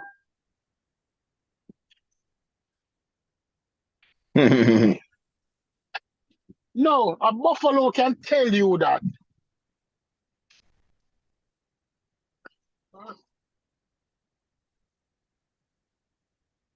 Because when she look at herself, she's seeing a Disney princess. I'm a Disney princess. Prince Charming is going to come and he's going to save me when I live in a battered down house, when I live in a house where I have to be cleaning from a stepmother and my 2 stepsisters. The prince is going to come and save me. Or if I fucked up, I run away from my father's house and they ask myself, a prince is going to come and kiss me and save me. That's Little Mermaid, Cinderella. I'm Snow White, I don't have to do anything. I can lie down here in the wilderness and a prince is going to come and save me. That's Snow White. Name all of the Disney princesses movie. Or one day, I'm going to find a frog And because I'm so loving, I gave this frog an opportunity to be with me. And when I kissed him, he turned into a prince. And he saved me. That's ideal. That's ideal. Yeah, I mean, it's their lived reality too. You know, because there's always a soft landing place for a woman. If it's not, you know, if it's not, it's the exception. It's not the rule. no, I'd say that's the rule. There aren't a bunch of homeless women walking around, Stupid. Oh yeah. No, but when I said prince, they think that they're going to live like the footballer wife. Oh, you're saying it's an exception that, oh, okay, I got you. The high life. Yeah, the high life. That they're going to live like whatever his name wife. Who he met in the Gucci store. He went into the Gucci store and saw this girl. And all of a sudden, she went from the Gucci store to private jets and yachts. Right. That's what they want. Average looking girl want a yacht. We had this conversation already. We live in Miami. We go down to Miami. If you go down to all over beach and you look at the girls on the yacht, everybody asks out, G-string. Because they're advertising the product.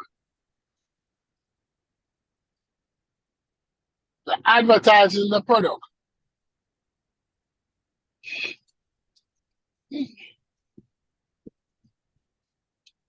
Well, I'm biased. I'm biased. So you at? You watch basketball? You watch Right here. basketball? I'm biased. Right here. Yeah. You see my boy Victor? Yeah, yes. What, 40? 38. It's going to be 40 easy. Because the last basket was like 8 seconds to go, and he had the ball in his hands, and he was close to the hoop. He could have just put it in and make 40. Yeah. Yeah, he ain't thirsty. He ain't thirsty because he know he gonna score. Yeah, he know he gonna score 100. So he like, yeah, I ain't worried about 40. I'm trying to get 100. Yeah, he gonna score 100. I'm the first to say it. He gonna score 100. You see? Yeah, he gonna score 40 in one quarter, yo. Yeah, I can see 30 points for him in one quarter. I can see 30 in a quarter if they give him the ball. Yeah. If they give that dude the ball. Oh no, he's gonna get it. He's gonna get it because he's getting more. He's getting more like Kobe, if you want to say. Like he's clapping for the ball more now. And after that 40-point performance, you're gonna see him really go after the ball because he came like kind of humble. You know how sometimes you know it's like your first day at work. You know you're not humble, but your coworkers be trying to treat you like shit. Like they know a guy will answer. You got to shut up for like 2-3 months. Yeah. That's how he was starting off. Like, all right, let me be quiet. I'm new here, but you're gonna see him start being more like a presence on the court. Like, yo, give me the fucking ball. Yeah, and then the fans say that give him the ball. Because once he hit, we all up inside the fans say, give him the fucking ball. Give him the ball. Because you can't do what he does. Right, give me the ball or find a new team next year. Yeah, give him the ball or you know that your ass is going to be out of here next year. Shit, might be that year. It might be that year. You can get 10 assists a game easy. If Paul George was on the same team as him, Paul George getting 20 assists. Oh, yeah. Paul George, that might be a good look for Paul George. Team like that, because all they need is a veteran. And like Paul George be a perfect, because they still have a chance to win a championship because the team is pretty good. And now they got a veteran who could slow it down and like be a leader, tell people what to do, where to go, and like relax. Yo, give Wimby, whatever his name is, the ball. You go over here. That's what they need a good, respectable veteran. Somebody who still got game like Paul George that's going to demand respect from those young, wild people there. Yeah, because like the dude who got injured was the second highest point getter on the team. He refused to give him the ball. Right? And because he's been in the league 2 years or 3 years, he doesn't want to admit that. Listen, his fucking team is Wemby team. Nobody coming here to see you. Yeah, he wasn't answering because the Suns got back in the game, and he had some big shots to put him back out the game. Because I had watched the highlights. The next day, I watched the highlights. And when the Suns got back in the game, like down 3, he had a 3-pointer, make them back down 6. Like, damn, like he like just pulled up. Like, cash. They had to put him back every time he's off the team. He's the best defender they have, and he's the best offensive player they have. So he's the best two-way player they have. Yeah. Because I'm looking on him now, and I'm saying that if he's only played 5 games, and if I should rank him within these 5 games, I cannot find 30 players better than him right now. Yeah. Of the 450 players playing today, he is better than 420. Yeah, because like you got to start off like this. You got to say in no order. You got to say Embiid, Jokic, and Giannis, right? That's 3. Right. Number 4 is like up for game. That's like number 4 is arguable. Like there's no set number 4. It's like like tomato. I don't know who's number 4. With the way Steph started the season. Hell no. He ain't bad no damn LeBron James, Stephen Curry. All right, hold on. Let me help you out. Hell no, bro. Look. No, I'm not gonna do that with you, bro. I ain't doing that with you, bro.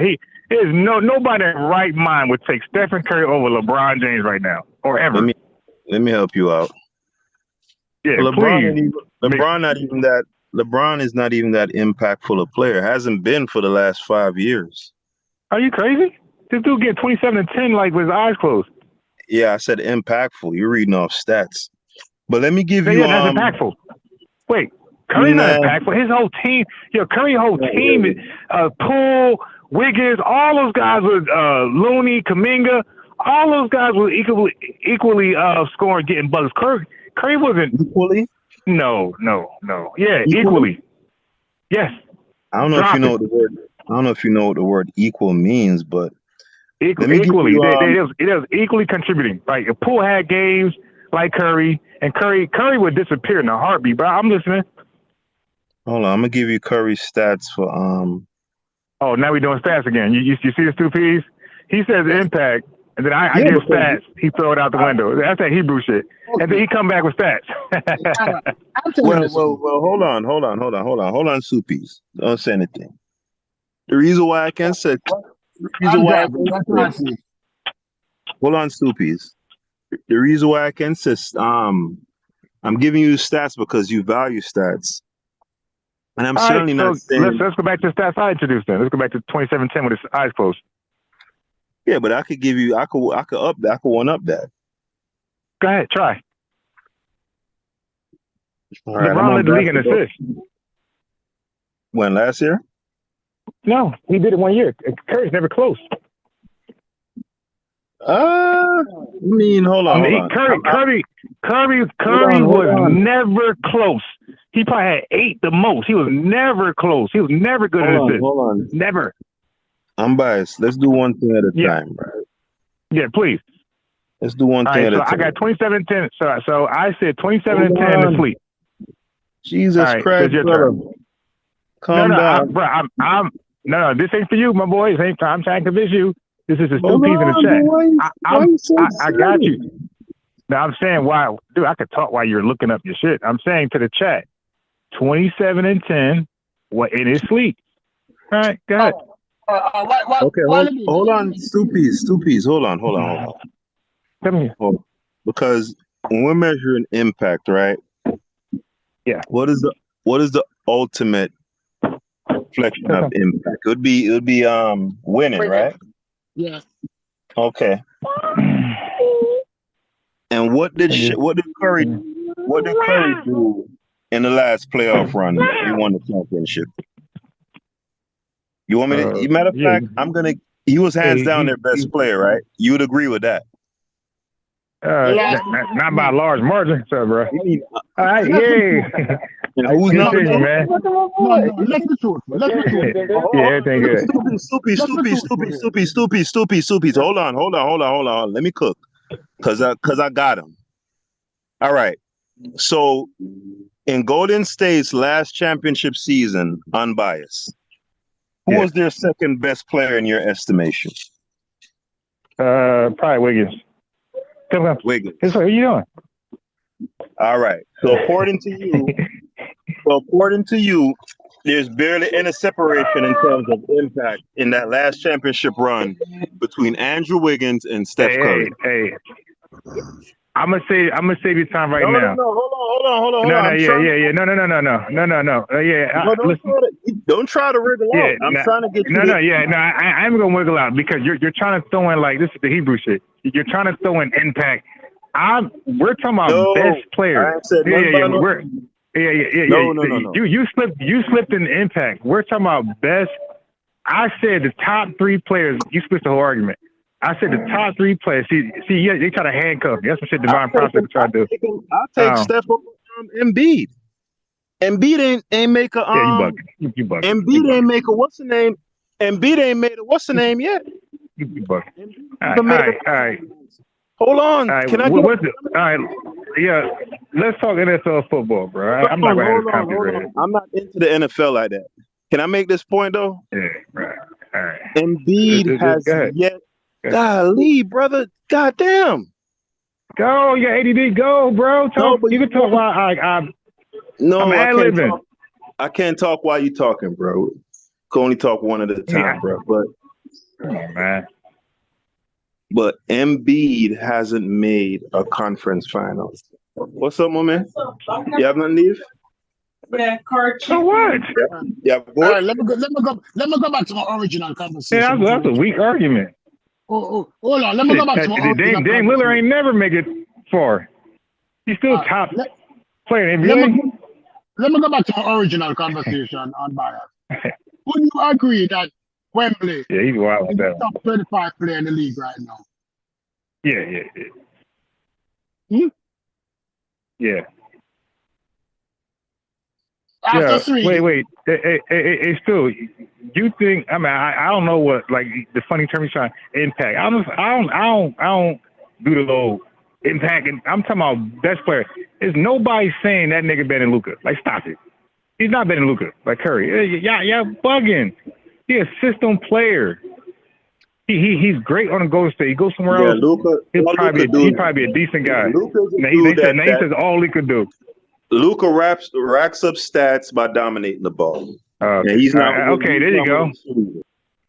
There you go. So there you go. Like, you don't like guys who are ball dominant. I got it. So you subtract from their greatness. I got you. Listen, if you ball dominant, you definitely ain't like AD. If you're ball dominant and you're win, listen. If you're ball dominant and you're win dominant, I have no other option but to bow down. If you're ball dominant, you're not winning shit. I don't care about your stats. And Stu Pease, you hear that argument? And this is why people like Kevin Durant. I ain't gonna say OKC because we got some niggas like Haskell that say shit like that. Where I'm not lucky enough to be on a team where we can just get lucky and good draft picks like Golden State and other teams like Spurs. Fuck all that. I'm not waiting on here with Cephalosha and those type of people. I'm out. Serge Ibaka, I'm out, and I'm just going to join a team that's already stacked where I can be part of history and be remembered. Okay? No. The reason why KD had to leave. Okay, so you gotta still. You're fogging out. We cannot hear you. You're gonna say all that and just have to say it all over again. Because like whatever you're doing, like you have perfect communication. Then something you do next, it's like you like talking in like a styrofoam cup.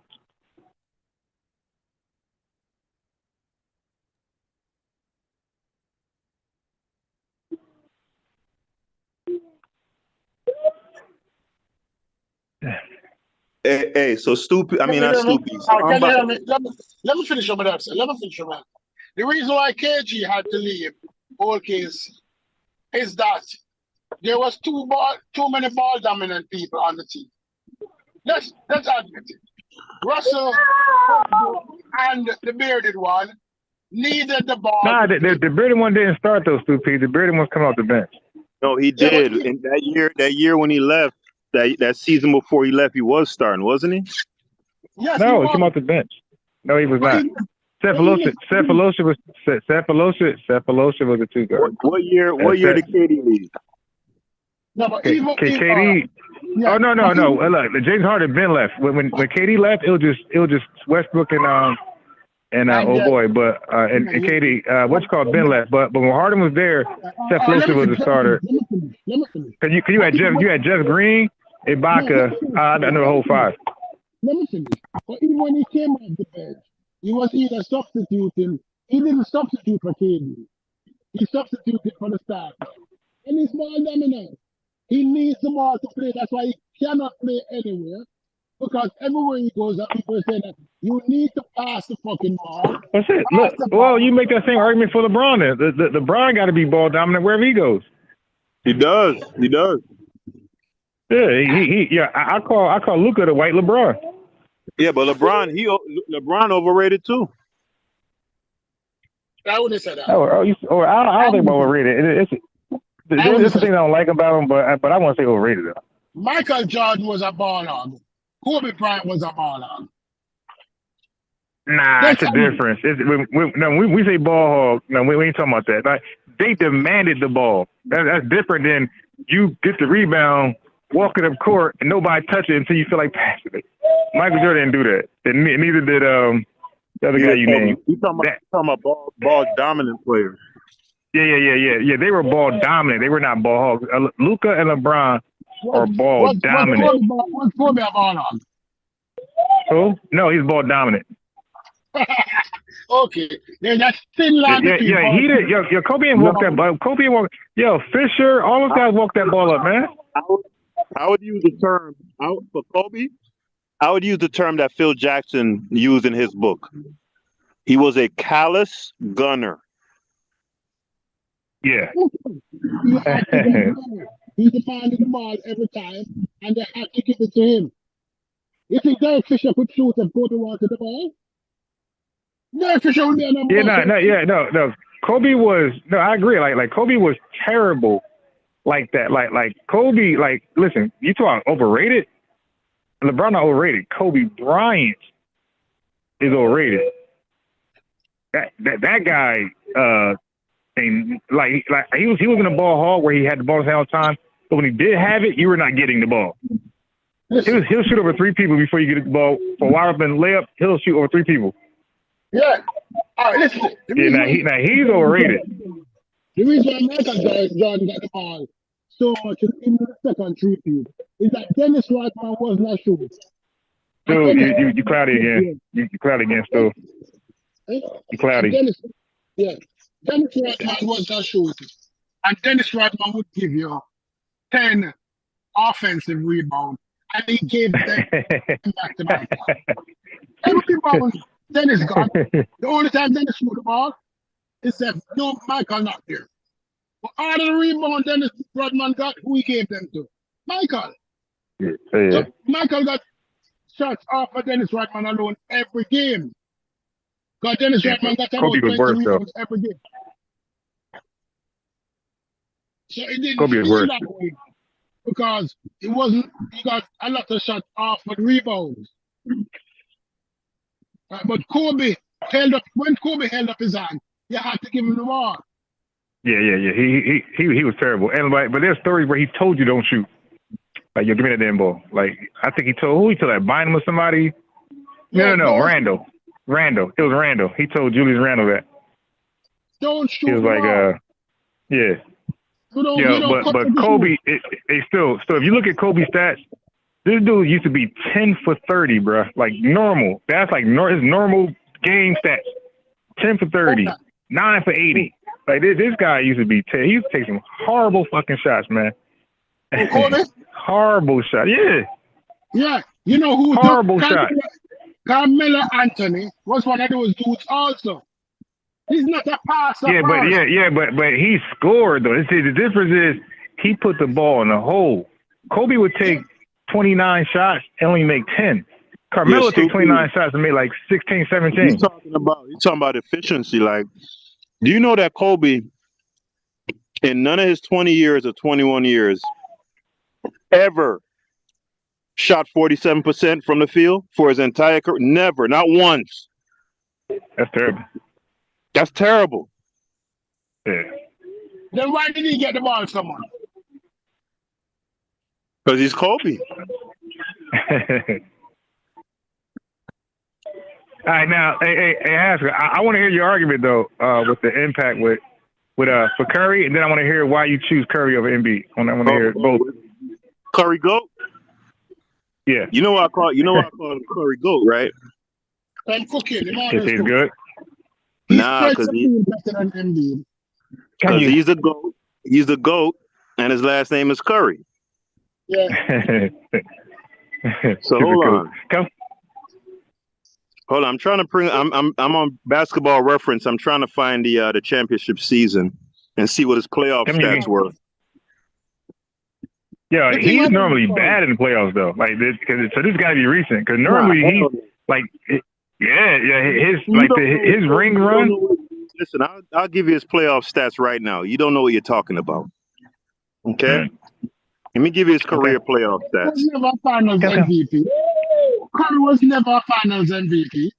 Yeah, you got two Finals MVP. You see, you dudes.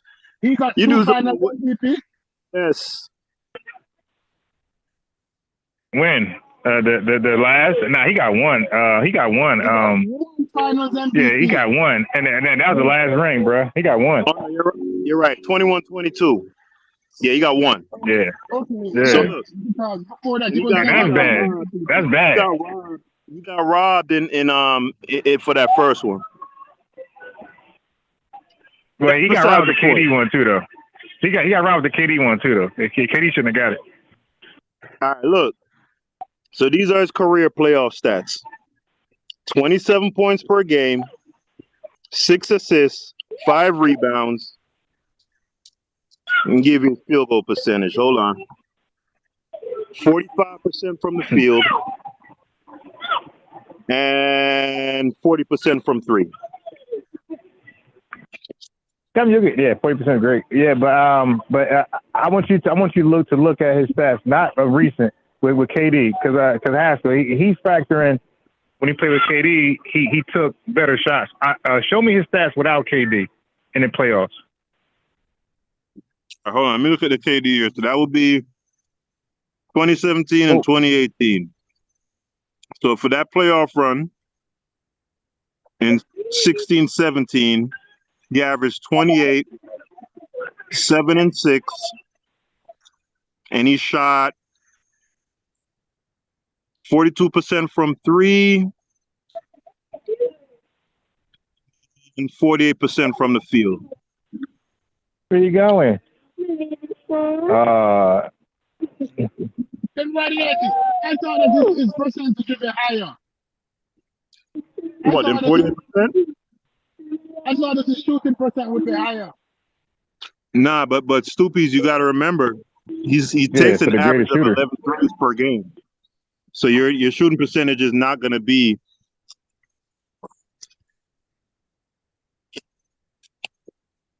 If more than half your shots are 3-point shots, you're not gonna shoot 50%.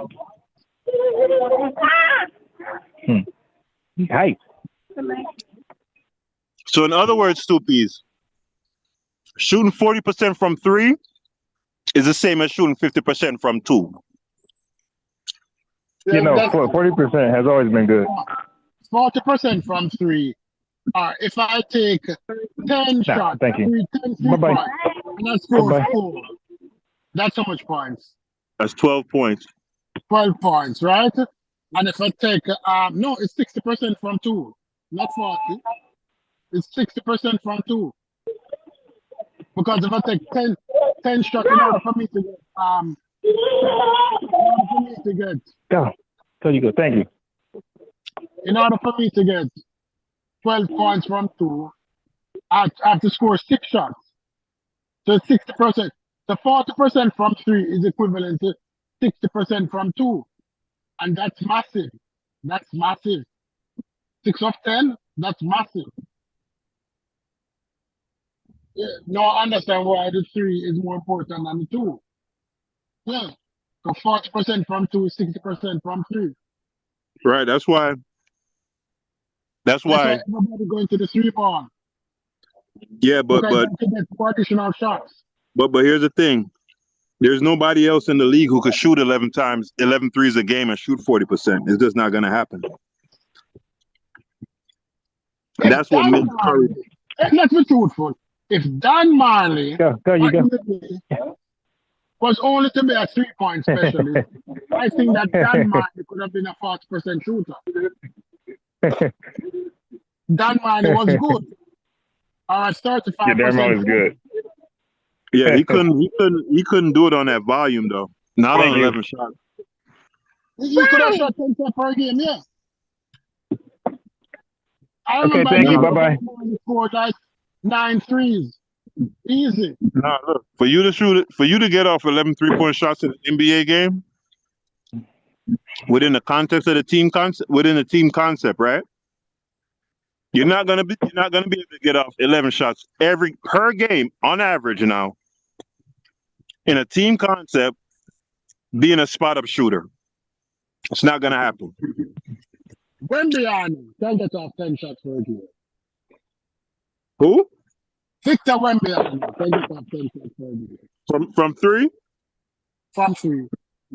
He's not gonna shoot 40% though. Nowhere near it. I'm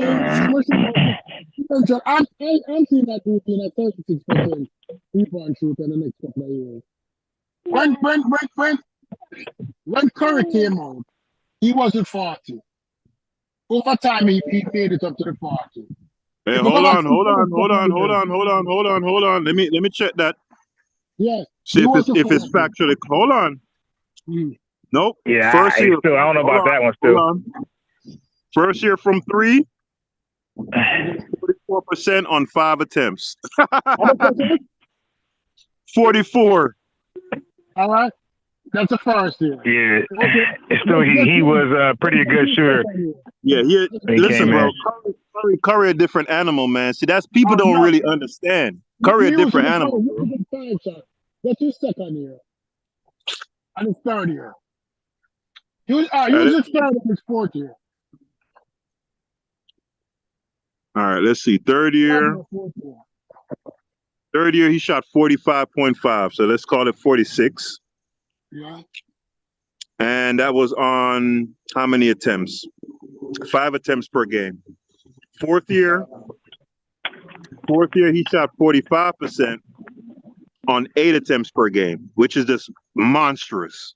Yeah, dude, Curry's just people. I don't feel like people really appreciate like what Curry is, bro. Like he's a sniper. That nigga's and it's not just that, bro.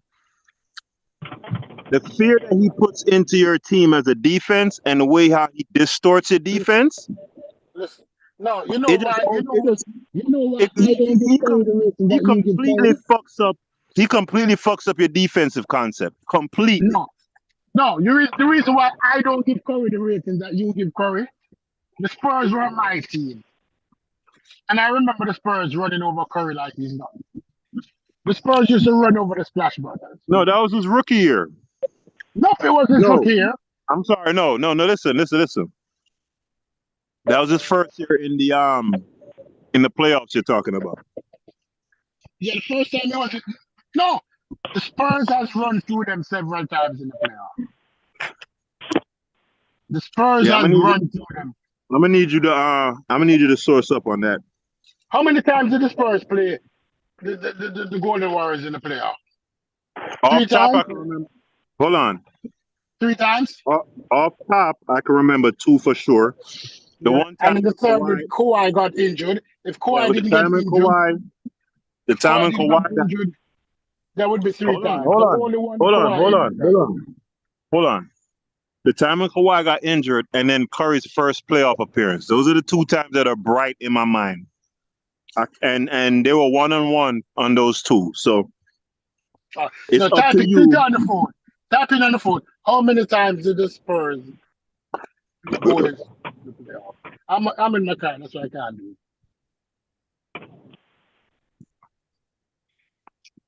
Hold on. I could just go through his playoff seasons. 5, 6, 7, 8, 9.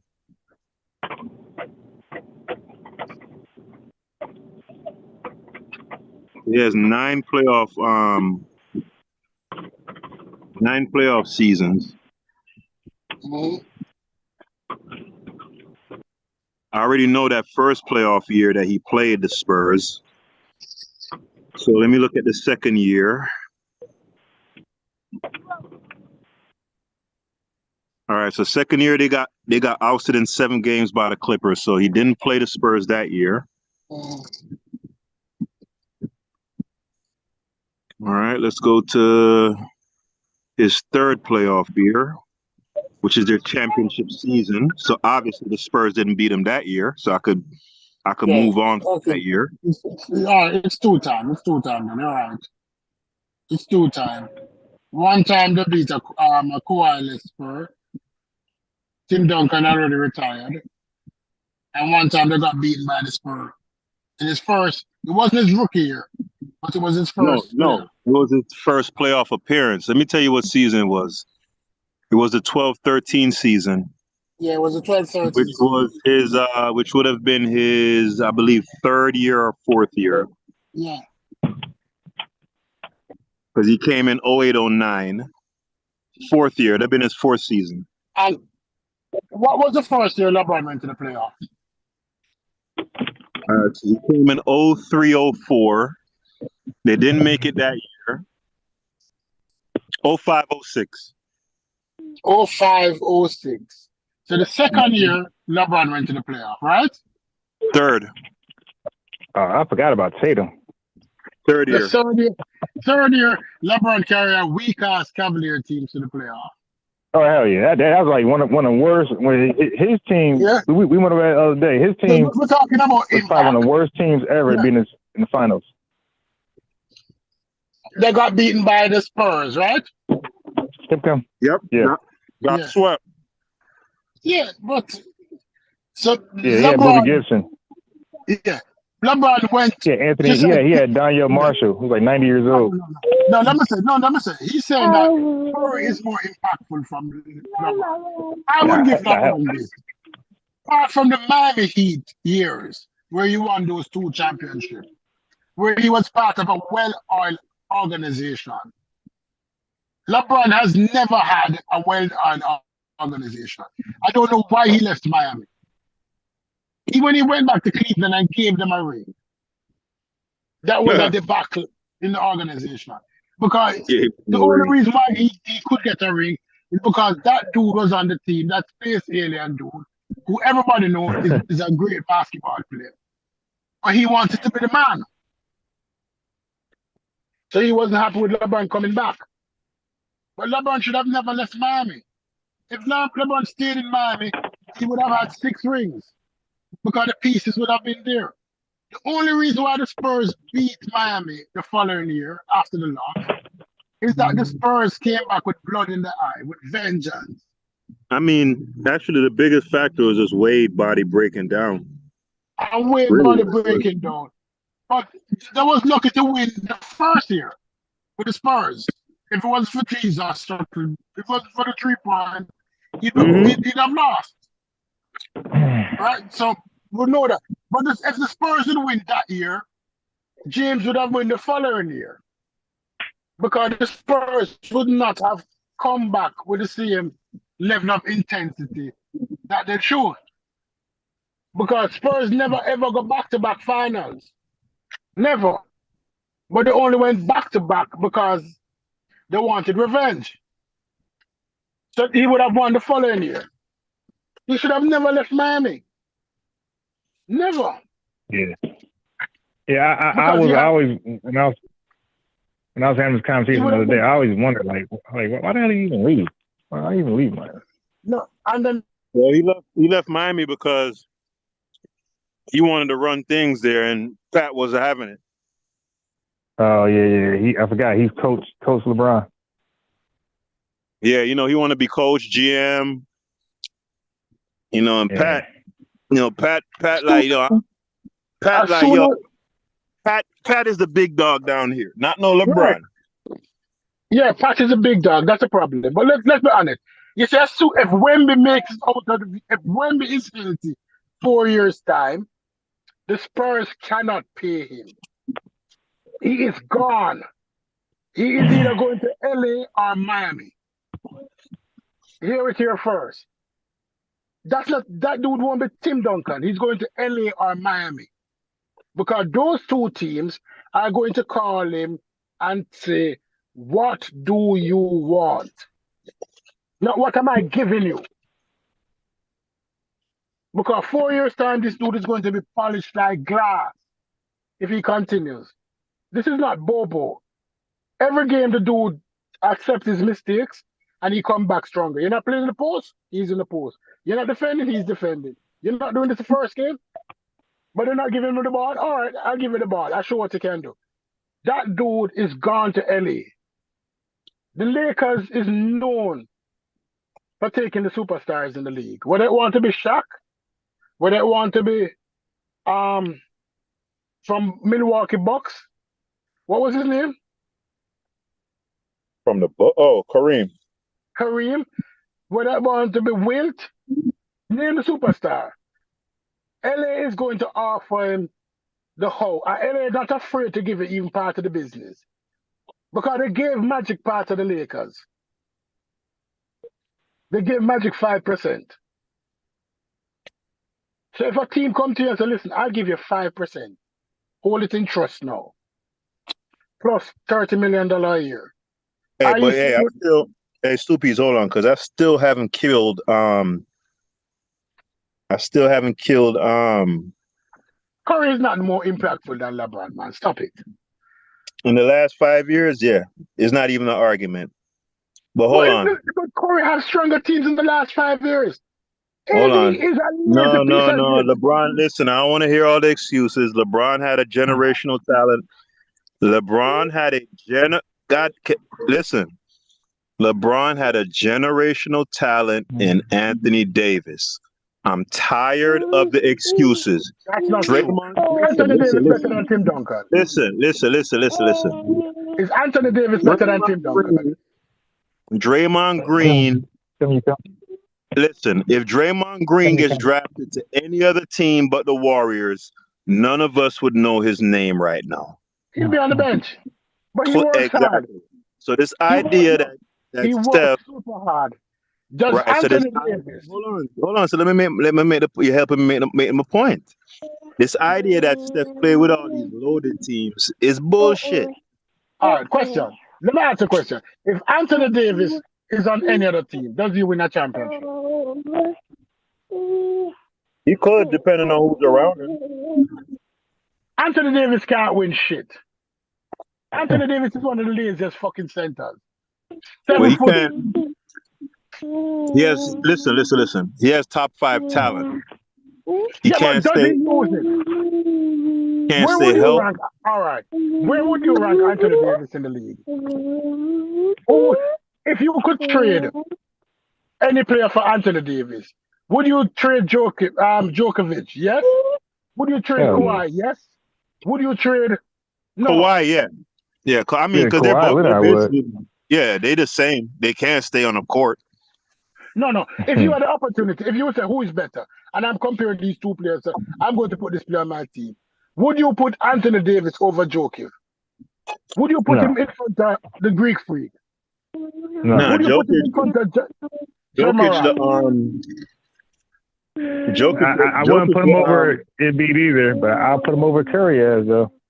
You take Anthony Davis over Curry? Hell yeah. Hell no. Hey man, it's been real, y'all. It's been real. Yeah. You know, it's been.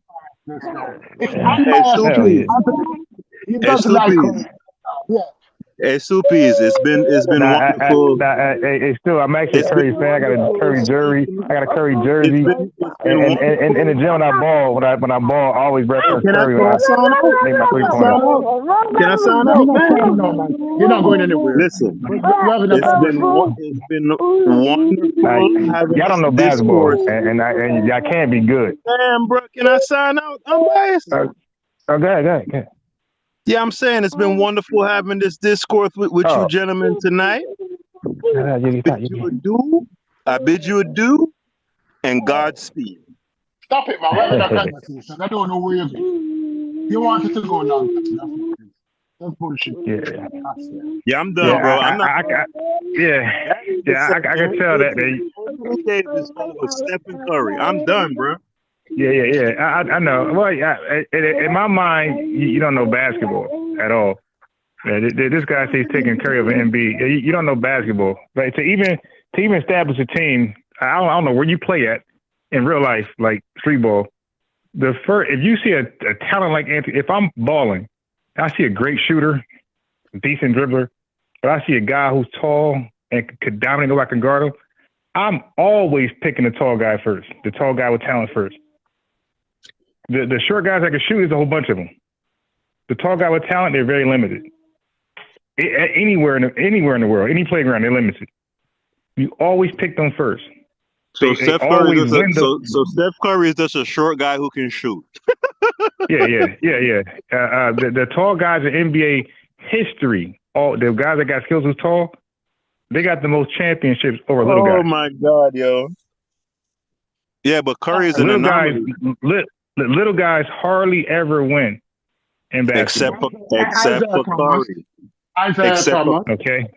Except for Curry. They barely win. I'm not picking Curry over Anthony Davis, Embiid, Jokic. Hey, no, don't do that. Don't touch that. I'm not picking Curry over Jokic. Nah, listen, guys. Jokic is the best player. Jokic is the best player in the league right now. Yeah.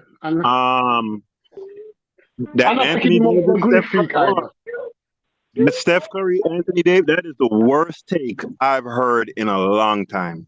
I know. You could have been a hype, man. Horrific. You could have been a hype. Horrific take. Hype. The year that Curry didn't win, the year that Curry didn't win, ain't nobody was talking about Curry that year. Wait a minute.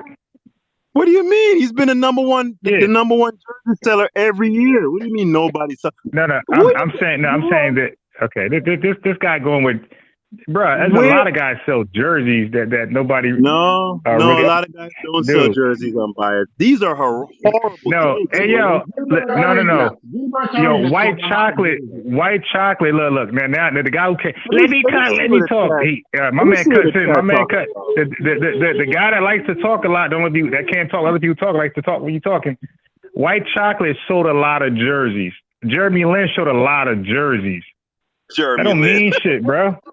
Yeah, he sold it. Is that a fact or as a lie? He sold a lot of jerseys. Oh my God. Yeah, that logic is crazy. You put that down. You sell jerseys, that means something. Baker Mayfield sold a lot of jerseys. Would you pick Allen Iverson over Curry? No. I'm doing that ASAP. No. I understand what Unbass is saying. I'm picking Dwayne Wade over his ass too. Yeah, well, I'll take Wade over. NBA is a tall league. If you have a tall dude, but not Iverson though. Would you pick Bobo over Curry? Bobo is tall, 7'15". Hell no. No, he's fat. No. Y'all clearly don't comprehend what I'm saying. Y'all clearly don't. But the guys who listen and know basketball know what I'm saying. And when you have a tall, that's why they always number one. Like you rarely get a number one short guy draft pick over another tall guy. Even if you look at the good guys that's like really small, great guys like Trae Young, the tall guy still went over them. Like if you look at the year, what's that big dude that got traded to the Blazers? He had all this hype behind him, and he was injured prone. Oh no, he went over Durant. All that shit Durant did. He didn't go first. He went second. It was Odin. Like when there's a great, the Chinese guy that went to Rockets. When there's a great tall talent compared to look at Scoot Henderson. Scoot Henderson was played really well with in the same league of Scoot Henderson as Victor. They weren't even close. Who was going first? Every time there's a great tall talent with a great small talent, I don't know whenever the small talent got drafted over the great tall talent ever. No, but question: are you saying that Scoot Henderson is better than Victor? No, you missing what I'm saying. See, he's not catching it. Yeah, you sound too far away. We can't really hear you well. Oh. Can you hear me now? Can you hear me now? Yeah, go ahead. Yeah. Now he asked me my opinion on Scoot and Victor. That's why I said, like, you missed what I'm saying, dude. All I'm saying is I'll say the three. But do you want to answer that question then? Because the answer was obvious. Who I'm going with the tall guy. You're going with the tall guy, but this is it. I understand that Scoot Henderson is a good talent and he's short. But whether I want to say it or not, Wemby is better than Scoot, even although Scoot is a good player. Plus, on top of it, Wemby is taller. So I understand why I would go with Wemby. Yeah, and NBA, if you look What at about NBA, what about Poncaro, the guy that got drafted first last year? What out of him? What about him? So who is little guy? Who? Huh? Where was he? Poncaro. Now, it was number one. Now there's a lot of good small guys that was projected number one, number two. Went even close. Look at LeBron and Look at LeBron and that draft class. And then when you go all the way to Allen Iverson, you had a whole bunch of little guys. The only tall guy I know that was supposed to be decent was Camby. And he was not even he wasn't like that. And that's why AI and them got first 1, 2, 3, 4, 5, Ray Allen, those guys, Marbury, 1, 2, 3, 4, 5, because that draft pool didn't produce a lot of tall talent. Yeah, it produced mostly small people. But small guys rarely ever go number one. Yeah, whenever there's tall talent in the league, that's going to go number one. Whenever there's tall David Robinson, whenever there's tall people, yeah. Because they shoot high percentage shots. That's why they shoot high percentage shots. Closer to the rim and good rim protection. Yeah, you're gonna take that all day over a short guy. Yeah, and you have good defense in the rim and you have good offense. And this is why but this is why I've been said, like, I won't be shocked if Victor get 100, but we will never say that with somebody small. Like, as great as Kobe, Mike, and those guys, like, we never say they're gonna score 100 points. It's always gonna be a tall guy we'll get at too. And a little guy scoring 100 points.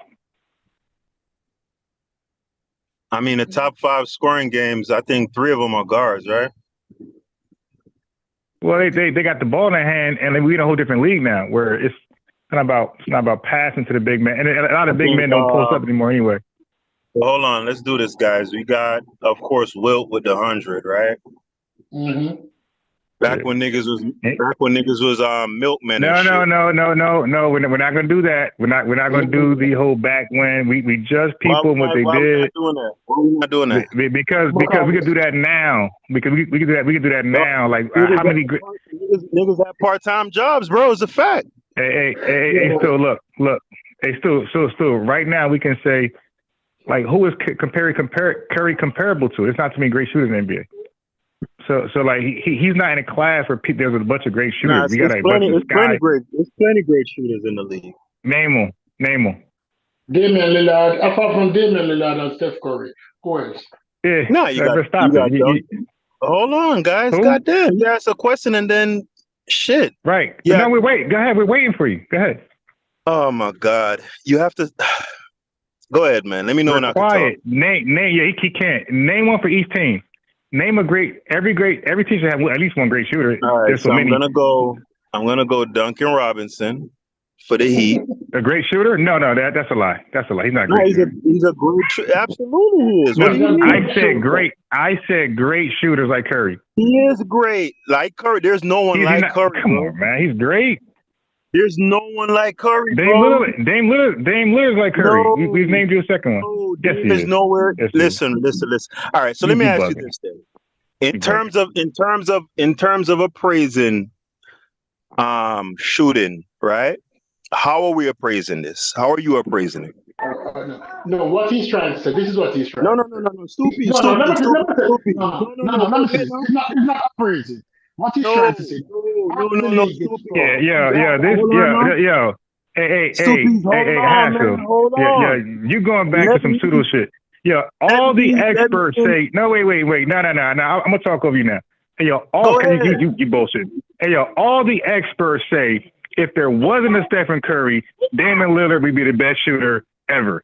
So stop it, bro. He's up there, but he's a that would make him a distant second. No, he's not. They ain't say distant second. No. Nobody said distant second. They're acknowledging he's right there. He hasn't won the ring. The reason why he's not in the compared to him, obviously, it's the ring factor.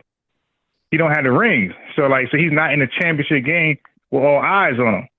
All right, so let me tell you. He hasn't been there yet. You done talking? I'm gonna tell you how I appraise shooting. I don't care about you. I'm talking about. I wasn't basing off your personal opinion. I was basing off the experts. When the experts weigh in, when the journalists weigh in, they all got Dame Lillard on in the same class as Curry. Nobody say that they're far apart. What expert are you referring to? Huh? What expert are you referring to? Name them. Okay, so we got Skip. We got Stephen A. Stephen A. is an expert. Yes, he's an expert. He's an expert. These guys vote for MVP. What are you talking about? Yeah, bro. Still he don't know basketball. How you not an expert, but you can vote for who's the NBA MVP? Hey, so wait a minute. So if Stephen A. is an expert, is Skip Bayless an expert also? Bro, I just said, how are you not a basketball expert if your vote can sway the MVP candidate? And so obviously your words are bit okay. Right. He's called an expert then. So Skip's an expert too. Yes, his expertise opinion can sway an NBA athlete's credentials. That's an expert. Man, you're adding a lot of qualifiers, brother. Anyway, so what makes somebody what makes somebody a basketball expert? Go ahead. I don't believe there's such a. Well, you know what? If I were to qualify someone as a basketball expert, first, I don't believe there's such a thing. But if there were, the only people who would qualify to me are people who have proven results to show. So great. Shaquille O'Neal. Great. I'm glad. Shaquille O'Neal, Kenny Smith, and Charles Barkley, they all agreed and said Damian Lillard was second to Curry. Okay?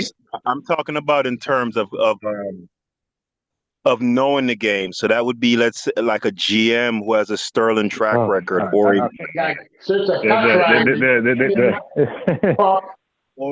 a coach who has a sterling track record, right? Yeah. So this is why I don't argue sports, because it's too opinionated. This is why I don't do sports.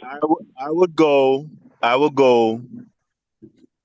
someone like a Larry what's the guy who used to coach the Pistons?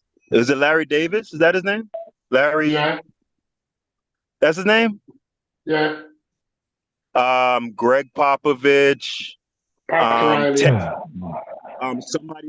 Somebody like Tex Winters who innovated an incredible offensive basketball system, right? That made champions of Michael Jordan and Kobe Bryant and the likes of those guys. Your Pat Riley's, your Greg Pop. Those, if I were to say, there's such a thing as those would be the people, not fucking Stephen A. averaging two. Man, get the fuck out of here. Stephen A. Smith. I don't consider Stephen A. an expert. I don't consider Shaka expert because Shaka Stephen A. Smith is just a nigga running his fucking mouth just like me. That's all that nigga is. Stephen A. Smith.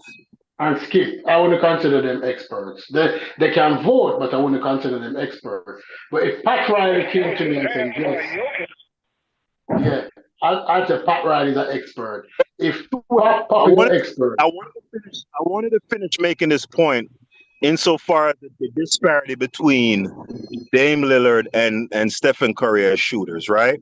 Mm. If you go to basketball, a website named Basketball Reference, right? Mm. That's you, Stoopies? No. Go ahead. It's a lot of background noise. If you go to Basketball Reference, right, and this is as objective as you're gonna get, insofar as if you're appraising a person's ability, right, as far as shooting. If you go to their career stats, you can parse the stats by the amount of distance from the basket. So, for instance, you have a stat that shows at the rim, 5 feet in, 6 foot to 10 foot, 11 foot to 15, 15 to 24, and then, of course, your 3-point shots. In every category, Steph Curry is appreciably better, notably better, clearly better. I'm sorry. Dame Lillard is not. And you know what? This year is going to prove it, because the excuse has always been, well, you know, Steph got a team. And okay, no problem. This year, Dame has Giannis Antetokounmpo, arguably the best player in the league, and a big at that. So let's see what he shoots from the 3-point. What he shoots from the 3 this year. Let's see. Can he shoot 50% from the 3 while taking 10 plus threes per game like Curry did in 2016 and 2016? No, he can't. He's a distant second. Sorry.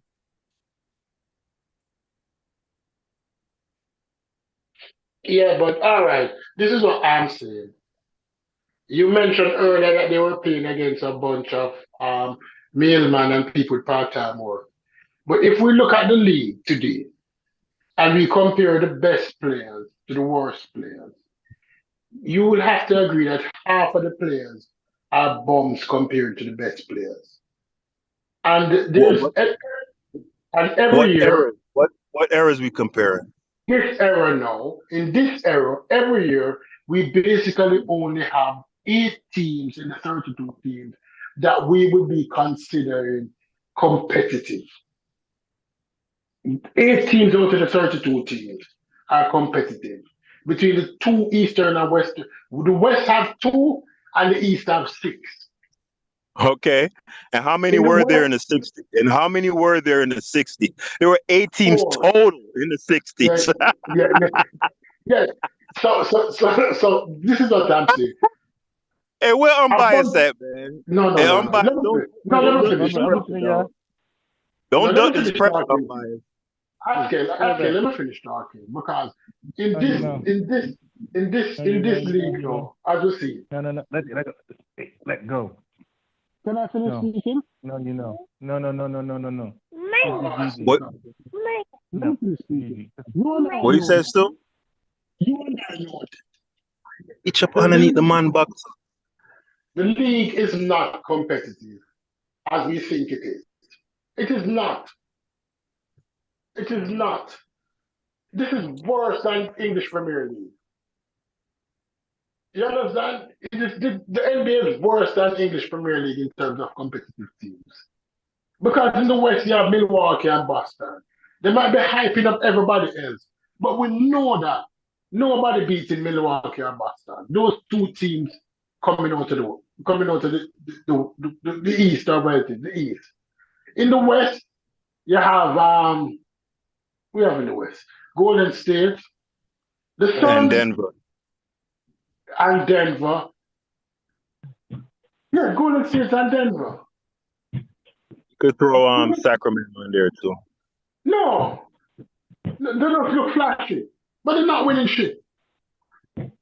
Nobody beating the Nuggets of Jokic. All right, nobody. We know the team, and it has been this way for years. Yeah, but it's always been that way, Stoopies.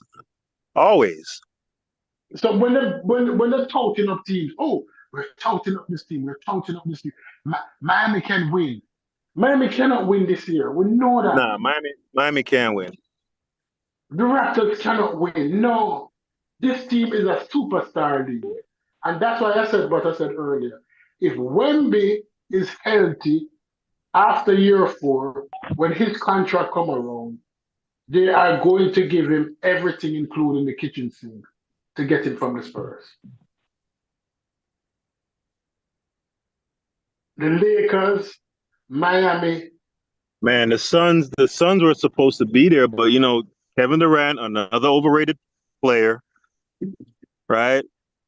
Another weak ass nigga. One rookie.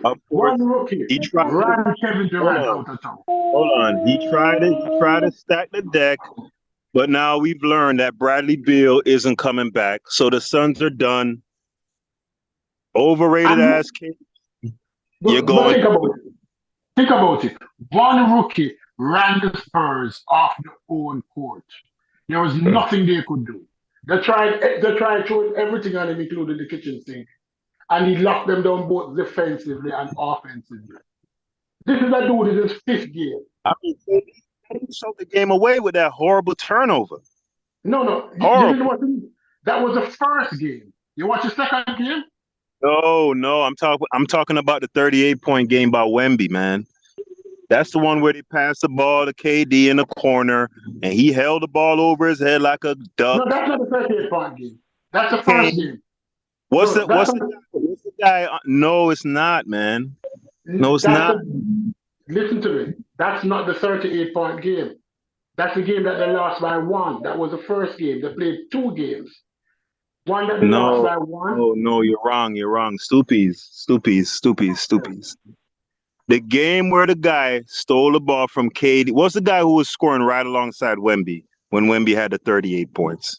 What is his name? Sconas or Jonas or? No. Wemby had 19 points in that game. No, man. Trust me, look at it. Trust me. Okay. Yes. Okay. Please. Who was the second leading scorer in the Wemby 38-point game then? The second leading scorer was, I don't know. But in Wemby 38-point game, everybody scored like 16, 17, 18. Hold on, man. Let me park up because I'm telling you, the game where KD turned that ball over, they lost. The Suns lost that game, Stoopies. By 1, they lost 2 games. You're thinking about they played Wemby. Yeah, they lost both games. They did lose both games. Yeah, they did lose both games. And the 38-point game is the second game. There was no turnover by KD in that game. They got blown out. In the 38-point game, they came back and they tied 160 to 160. And Wemby took over the 4th quarter and scored 10 of the last 12 points of the Spurs. That's the second game. It wasn't even close. Wemby took it over and just burned everybody. The first game, they were leading by 20, and Wemby got hot in the 4th quarter and bring them back to 1. And then the dude stole the ball from Kevin Durant and did a layup, and the Spurs won the first game. The second game, it wasn't when it got close at 116, and the Suns saying that yes, we're coming back. When they took the ball, crossed the forward, hit a 3, hit 2 3 through, hit another 3, hit a 3, hit 10 points easy like it was nothing. So the Spurs not going anywhere. They might make it to the first round of the playoff, but they're not beating Jokic. If they couldn't beat Wemby, they're not beating Jokic. No, the other week. They're not beating Brand because they're too small. You cannot have such a small team with just shooters.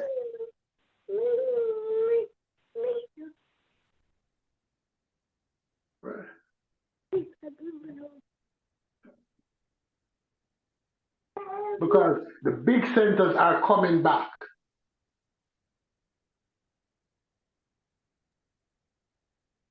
Yeah, anyway, you're right. That was the first game.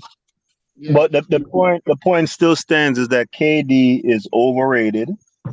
Another overrated guy and a coward. because you were the main reason why your team lost to OKC that year. Okay? And you went and joined a team that beat you, man. You's a sucker. Kevin Durant is a sucker, bro. But the league is about rings. That's what the league is about now, rings. If you can get the maximum contract, guess what? why not take it? It's about, but all rings aren't weighted the same though. So are you saying that the two rings that he was never the man on the team? Although he might have scored the most points, Steph Curry was the man on both. Right. So that's what I'm saying. All right, like the ring that Tim Duncan won in 2003 with a rookie Tony Parker and Manu not really being Manu. He wasn't Manu yet. That ring is on against great competition in the Lakers, right? All right. That ring, let's be honest. The Spurs 2003 ring is one of the greatest rings ever. Right, that's what I'm saying. I can put up that ring against anybody because that year it was just Tim Duncan with a young Tony Parker, a young Manu, and he took apart the Lakers. He took apart the Dallas Mavericks, and he took apart which other team? He took apart the Nets was the final. But he took apart 3 teams in the playoff like they were nothing. And he didn't have a lot of help. And then he went to the Nets and he stomped them out like they didn't exist. No, you have to give that ring. That ring to me is better than any ring Kobe has. Right, that's what I'm saying. That's what I'm saying. So those Durant rings, them shits kind of hollow, man. They're hollow. You know what I'm saying? Like Dreamin' 95. That's a ring. You know what I'm talking about? When he beat the Knicks? Huh? 95 when he beat the Knicks? Yeah. Yeah, that's a ring. Wade in 06. Wade in 06. That's a ring. But was the Shaq on the team in 06? Yeah, averaging 13.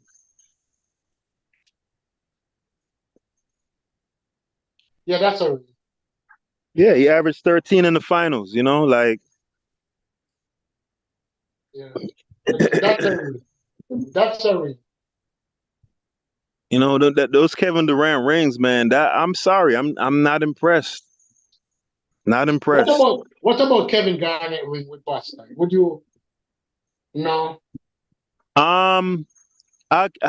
It holds weight because those guys weren't in their primes. And they won that. Yeah, they won that ring as an ensemble. So to me, with Kevin Durant, the reason why I look down on that ring so much is because you were in your prime. And not only that, you went and joined a guy that was in his prime that beat you the year before. And that won before you got there. That's the biggest thing. All right. Tim Duncan ring in 99 was a ring also. Yeah, that was a lockout season, right? Yes, because David Robinson wasn't doing shit. He was good, but if you look at how much he was scoring, he wasn't doing shit. 9-10 points. So Tim Duncan ring in 99, Tim Duncan ring in 2003. I would give him those rings completely. That's his rings. Very few people have that kind of ring that say, this is my ring. Without me, this team, the shit. You could say Kawhi in 2019 too. Kawhi ring in 2019 in Canada. That's a ring. That's Kawhi's ring. Yeah. Yeah. The Spurs ring in 2014. That's a team ring. Right. Although Kawhi came out of it as a star, it was a team ring. He had an ensemble around it. Tony Parker, Manu. They allowed him to, but he had good players around. Yeah. 2014, that's definitely an ensemble. That's an ensemble. It's an ensemble. There was no person coming out of the grave. The Lakers ring with Shaq and Kobe are ensemble ring. Whether nobody want to agree with it or not. No, not 99 2000, not that first one. That one was Shaq ring. Yeah, not that first one. That first one would have been Shaq's ring. Yeah, absolutely. Yeah, it would have been Shaq's ring. The year after, I'd say, is his too. I mean, you putting up 38 and 15s, like, come on, man. Like, so Shaq has 2 rings. What can I say is it? Yeah, 02, that 02 is when Kobe started to really come into his own. His 01 season was tremendous. Don't get me wrong. He was tremendous in 01, but Shaq was just Shaq was like Galactus, man. He was just eating planets, bro, like Thanos, bro. Oh my God, bro. That's when he was all muscular, you know. Yeah. 15%, 13% body fat. He averaging 38 points and 15 rebounds, 68% from the like. Just oh my God, bro. Then in 03, he got injured, but he came back strong. And Kobe was the leader. But Tim Duncan burned him to the ground. Whether we want to admit it or not. And guess what? I will give you this. If you look at the games, the following, the second round games they played in 02. In 02, Tim Duncan got injured. Or one of the years. Tim Duncan would have burned them before if he had a stronger team. His team wasn't mature until 03 when Parker and Ginobili got better. Right. Because you know that shot don't like Duncan, right? Because I haven't seen anything to make me think that. You mean you don't like him personally? No, I don't like him as a player. Big fundamentals, very, very, very. Because he gave him that shit. So wait, you think that's a backhanded compliment? Yeah, it's a backhanded compliment. Because Tim Duncan, to me, Tim Duncan is a top 5 player in the league. Oh yeah, no doubt. Tim Duncan is hands down top 5 all time. Unbiased, what say you, man? Because your basketball, it took a hit tonight, bro, in my book, man. So you got to redeem yourself. But where you got Tim Duncan at? Would you put Kobe over Tim Duncan? Where you got Tim Duncan at? Top 5 dead or alive? Where you got him all time? Hell no, I won't put no damn booty ass Kobe near Tim Duncan. Nah, he's up there. It depends what category. He ain't the best player in basketball, but you say power forward. Where you got him? Top 10. Where you got him at? Is he in the top 10 or no? Maybe not. Which 10 players you have? Let me hear your 10 players. Let me hear your 10 players. So the 10 players, the 10 players, it'll be Shaq. Nope. Michael Jordan. Huh? All right, go ahead. It's yours. It'll be Shaq for sure. It'll be Michael Jordan, LeBron. Those 3 for sure. And then it gets tricky. The point guard will be tough. So you don't have to have a point guard in there. That's yeah, I know, but all right, I said just the top. So Michael Jordan, Shaq, LeBron. You still got Bill. You still got Will. You still got Dream. You still got Kobe. You still got. All right, let me do another exercise. I'm gonna throw Larry Bird there. All right, okay. And Larry Bird, and you know what? And I might throw it. God damn, too. And I might throw Tim Duncan right there. Yeah. That I'm good with that squad. Larry Bird, Mike, LeBron, Shaq, Duncan. Okay. Let me use this. Let me do this exercise between you and Unbiased. All right. We're building 2 teams. I am going to use everybody that Tim Duncan won a championship with versus everybody who Shaquille O'Neal won a championship with. That's a pool that we can pick from. 2 teams. One with Tim Duncan and one with Shaq. We can pick anybody from the 2 teams. that both of them won championship with. No other team. So if you want to pick Kobe and Tim Duncan side, you can. Now I'm going to let you start unbiased. The first pick is yours. Who are you picking to go with Tim Duncan? Shaq. No, Shaq is on one team and Tim Duncan is on the other. Shaq is a team captain. Yeah, Shaq is a team captain and Tim Duncan is a team captain. I got LeBron. Not LeBron. No, not LeBron. Shaq didn't win a championship with LeBron. I'm talking about players that Shaq. You talking about between those two teams? Yes. Wait. So the two teams is Shaq team and Shaq Lakers and any team that Shaq won a championship with. Any team. All right. Yeah, so we're talking I about can't pick Shaq. No, you can't, because Shaq is a team captain and Tim Duncan is a team captain. You are on Team Shaq. You are the general manager for Team Shaquille O'Neal, and you're going to pick from a roster. You get it? Yeah, but the roster is who? Is who? The roster is any player who Tim Duncan or Shaquille O'Neal had won a championship. So any teammate of Shaq's in his career that he won a championship. I got Kobe. Any teammate of Duncan in his career, any teammate of any of the pool, any two. All right, your turn. I got Kobe. You have the Heats. You have the Heats. You have the Lakers, and you have the Spurs. All right, no, I got Kobe. I got Kobe. You give me Dwayne Wade. Kobe. So you have Kobe. Who you picking? No. I got Dwayne Wade. I forgot he won with him. I want Dwayne Wade. Okay, so the first pick is Dwayne Wade. Who you picking? Yeah. He picked Dwayne Wade. Who you picking? Unbiased. Stoopies, man. You listening? He's picking Dwayne Wade. Yes, he picked Dwayne Wade. Yes, so Unbiased has picked Shaq and Dwayne Wade on his team so far. Who would you put beside Tim Duncan? Would you pick Kobe over Ginobili? Would you pick Kobe over Parker? I'll take Kawhi. You take Kawhi. All right, your turn now.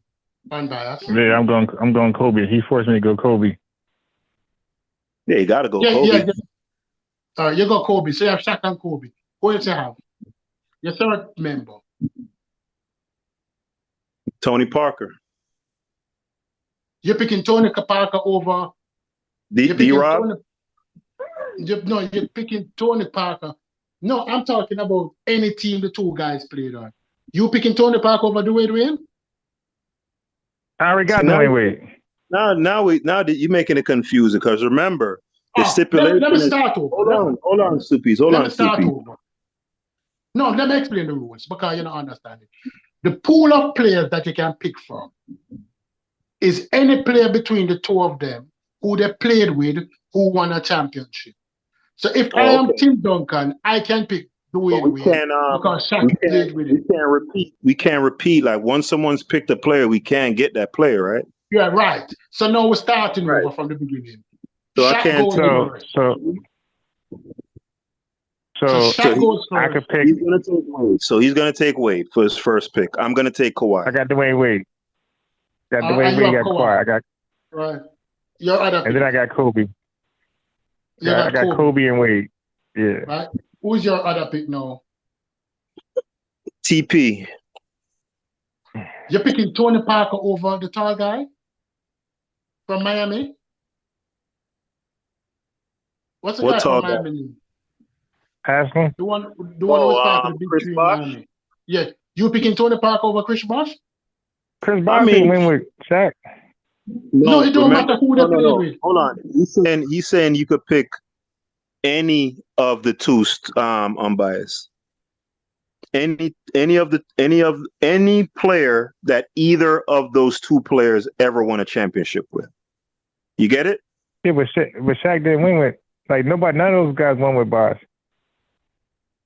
Oh, okay. Oh yeah, you're right. You're right. You're right. Yeah, you're right. What the hell is Stoopies, man? All right. Who Shaq played with in Miami when he won the rings? Dwayne Wade and a bunch of role players. Antoine Walker. and some other bums. Gary Payton, Jason Williams, James Posey, a bunch of also rans. So you are picking. You picking Tony Parker over Gary Payton? You going prime for prime? Yeah. Are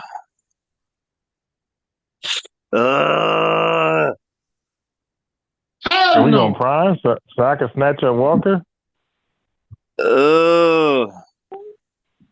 Man, I just like TP's offense so much more than Gary's, man. I'm going TP. Fuck that. So, all right, your pick now. So you have picked. We both got 3 players so far. Yeah, it's my go. I'm gonna go. Damn, I want to go. I'm gonna go Rick Fox. All right, cool. I'm going David Robinson. Yeah, you fucked up. You done. Nah, I know what I'm doing. All right. Yeah, you're done, bro. I got Dwayne Wade. Got Shaq. All right, so I just need one more big. Kobe. Yeah, I got Kobe. I just need one more big. Give me one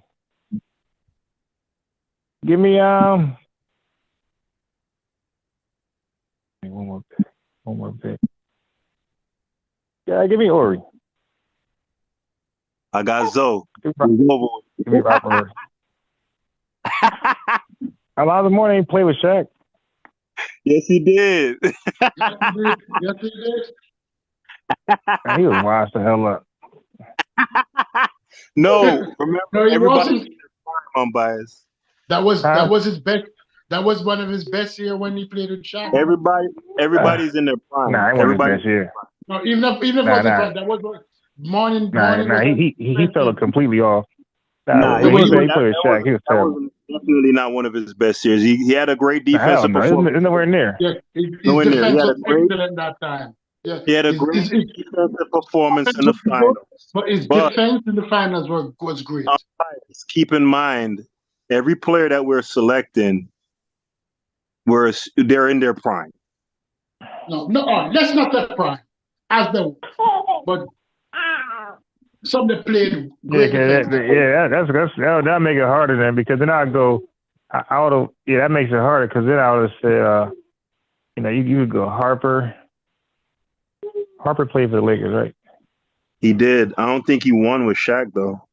He didn't win with Shaq. You talking about Ron Harper? Yeah. No, he didn't win. Nah, he didn't win with Shaq. I don't think. No, I don't think so. Nah.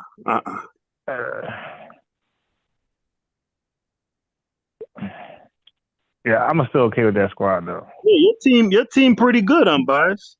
No, you're not finishing. Yeah. How many players have you picked up? 4? That's 5. I got 5. You got 5. We both got 5. All right, list your players. Go ahead, unbiased. I got Shaq, Kobe, Dwayne Wade, Rick Fox, Ron Harper, and No. Now remember, Ron Harper. No. Rick Fox. I got Rick Fox. Yeah, I need somebody. I got 2 bigs, and I got 3 good guards. So you have Shaq, Kobe, Dwayne Wade, Rick Fox, Ron, and Robert Horry. And Robert Horry. All right. Pick who you pick. What's your team? I think mine was Tim Duncan, Kawhi, Tony Parker, David Robinson, and Alonzo Mourning. All right. Now we're going to count something. We're going to do a simple little maths. This is the maths. How many Spurs players did you choose in the list? 3 Spurs players. I got 3. Yeah, 3. How many Shaq players? I got 0. How many Shaq players in the list? I mean, how many players that play with Shaq have? On my list? You have 5. Yeah, Unbiased does. Unbiased have 4 plus you have 1. That's 5. Right? So therefore, what you're saying to I got 5. Yeah, 5 in general. So what you're saying to me that if given the opportunity to choose your team from the pool of players, Shaq had better players than Duncan. Because you choose I the think players so. that Shaq. Huh? Shaq I had think better so. players than Duncan. Hey, you'll be Duncan, lay down. Hmm? Lay down. Yeah. Sleep. So therefore, I Sleep. cannot Sleep. rank Sleep. Shaq Lay down. above Duncan. Lay down. No day of the week. Because given the opportunity to choose between these 2 players, Lay down. Shaq players will always be chosen first over Duncan players.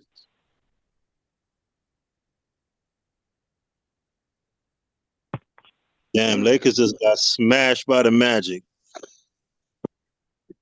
Boy, LeBron need to by the Magic. LeBron need to sit down, man. It's time. AD is not ready for this yet. AD is an idiot. AD is lazy. The old ass LeBron not ready either. Time for his ass. Them steroids running out, man. It's time to sit down. Now, I'm not gonna blame AD because AD be producing. AD's not confusing his role. LeBron is confused. It's the beginning of his career. Like, are you a point guard dude or you're not? Like, he wants to be a point guard, but then he doesn't. Like, dude, if you're gonna be a point guard, stop getting point guards. Like stop getting the D'Los and Lonzo Balls. If you're the point guard, you don't need a point guard. Get spot up shooters, Copeland, Malik Monk. Keep those guys on your team. Like it's LeBron. Like, he's in the way. That's what I say he's great, but I don't like him because he don't have a role. Like, dude, what's your role?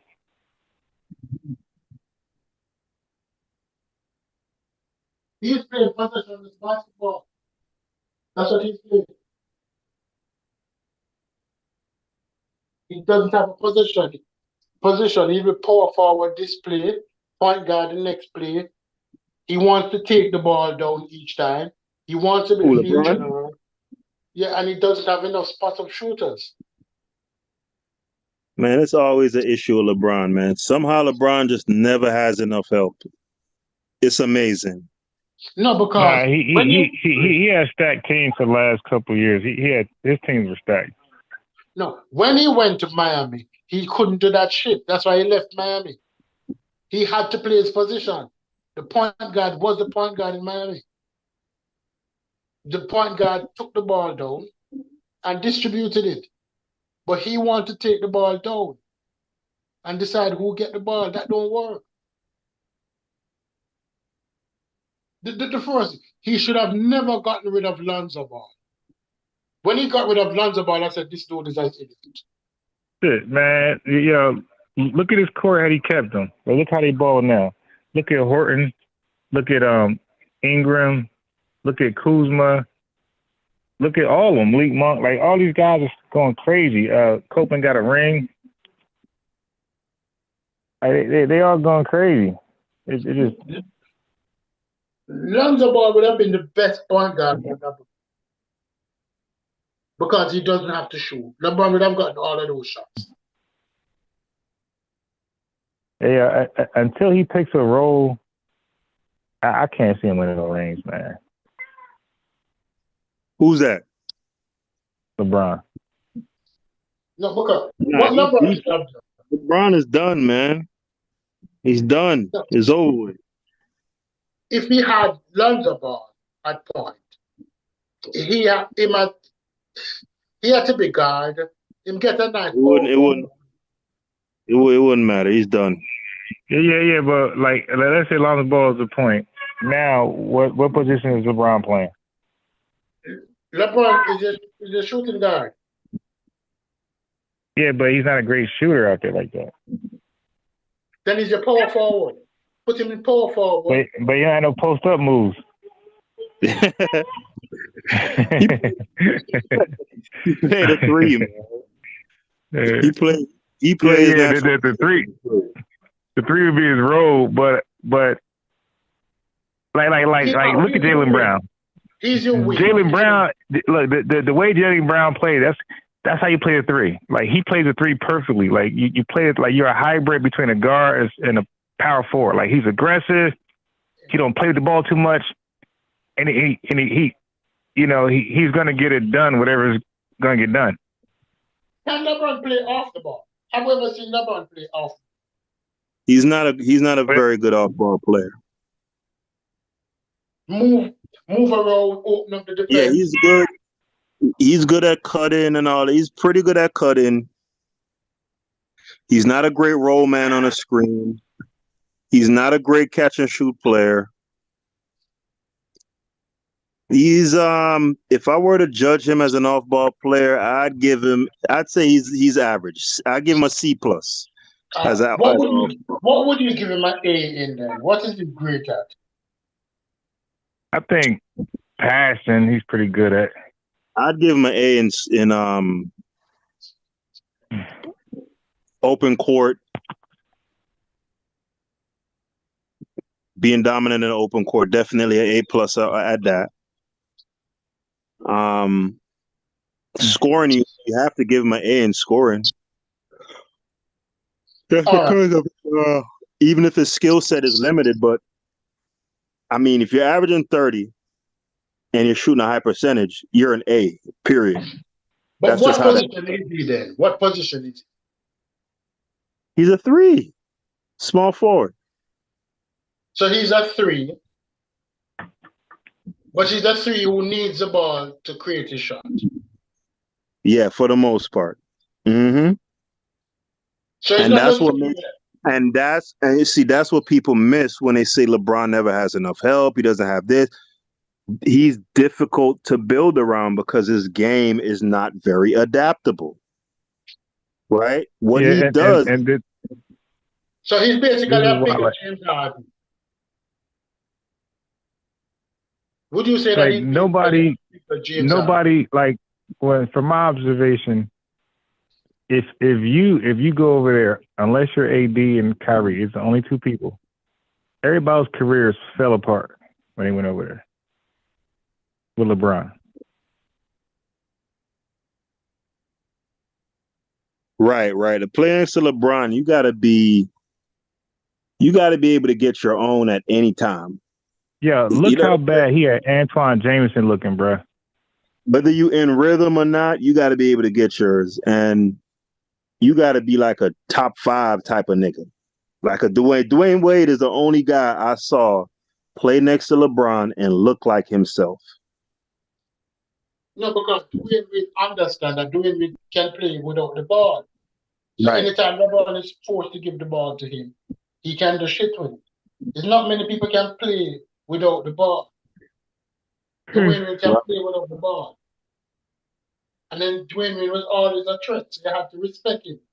So he opened up the zone for LeBron. Kyrie can play without the ball. So he opened up space and allowed LeBron to do the shit that he looks like good at. Because he has another player that everybody have to respect, according to the scouting report. No, your center AD is too close to the hoop. So therefore, he does not open up the game like those people. Because AD don't play outside the perimeter. He's not an inside-out dude. Hey, by the way, for unbiased, through 6 games, our man Curry Goat is averaging 31 points. It's early. Hold on, brother. It's early. It is always happening to people. Hold on, brother. Hold on. Hold on. You got to have a lot in basketball. Man, this Curry shit really triggers you. I see, man. You know. I'm a Curry fan. You out of your mind, bro. I'm a Curry fan. I got a jersey on right now. You want to cut my camera on? I got a Curry jersey on right now. A shirt. That I'm a won't Curry be fan. But you are. I'm a Curry fan. But what I'm saying is that's normal for the season start, and guys average high. That's normal in basketball. Yeah, but you do know he averaged 30 last year, and 2 seasons ago he averaged 32. And that's what I'm What saying. did he average? What did he average? You said 2 seasons ago. What did he average when Denver won the ring? What won it? What did he average? 30. That was last year. No, hold on. Let me go because I I'm know looking you. at it right now. 29. Yeah, I got you. I know how people like you research. You cherry picking. I'm gonna do it. NBA reference. I'm on Basketball Reference right now. I got you. I'm gonna go there with you. You think I made it up? Nah, I think you cherry picking. How much cherry pick? I'm giving you the season stats, bro. I got you. I'm right here with you though. It ain't like you sharing your screen. I could do that. That's no pressure. That's what I thought you would do, but I'm here already. All right. 30. I mean, he only played That's what I 56. thought I mean, you could knock him for that.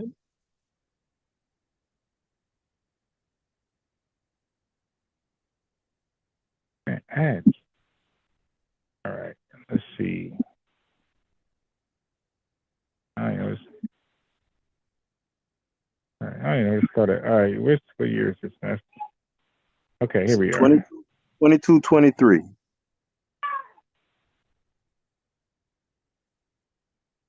I haven't been here so long. I forgot to use this shit.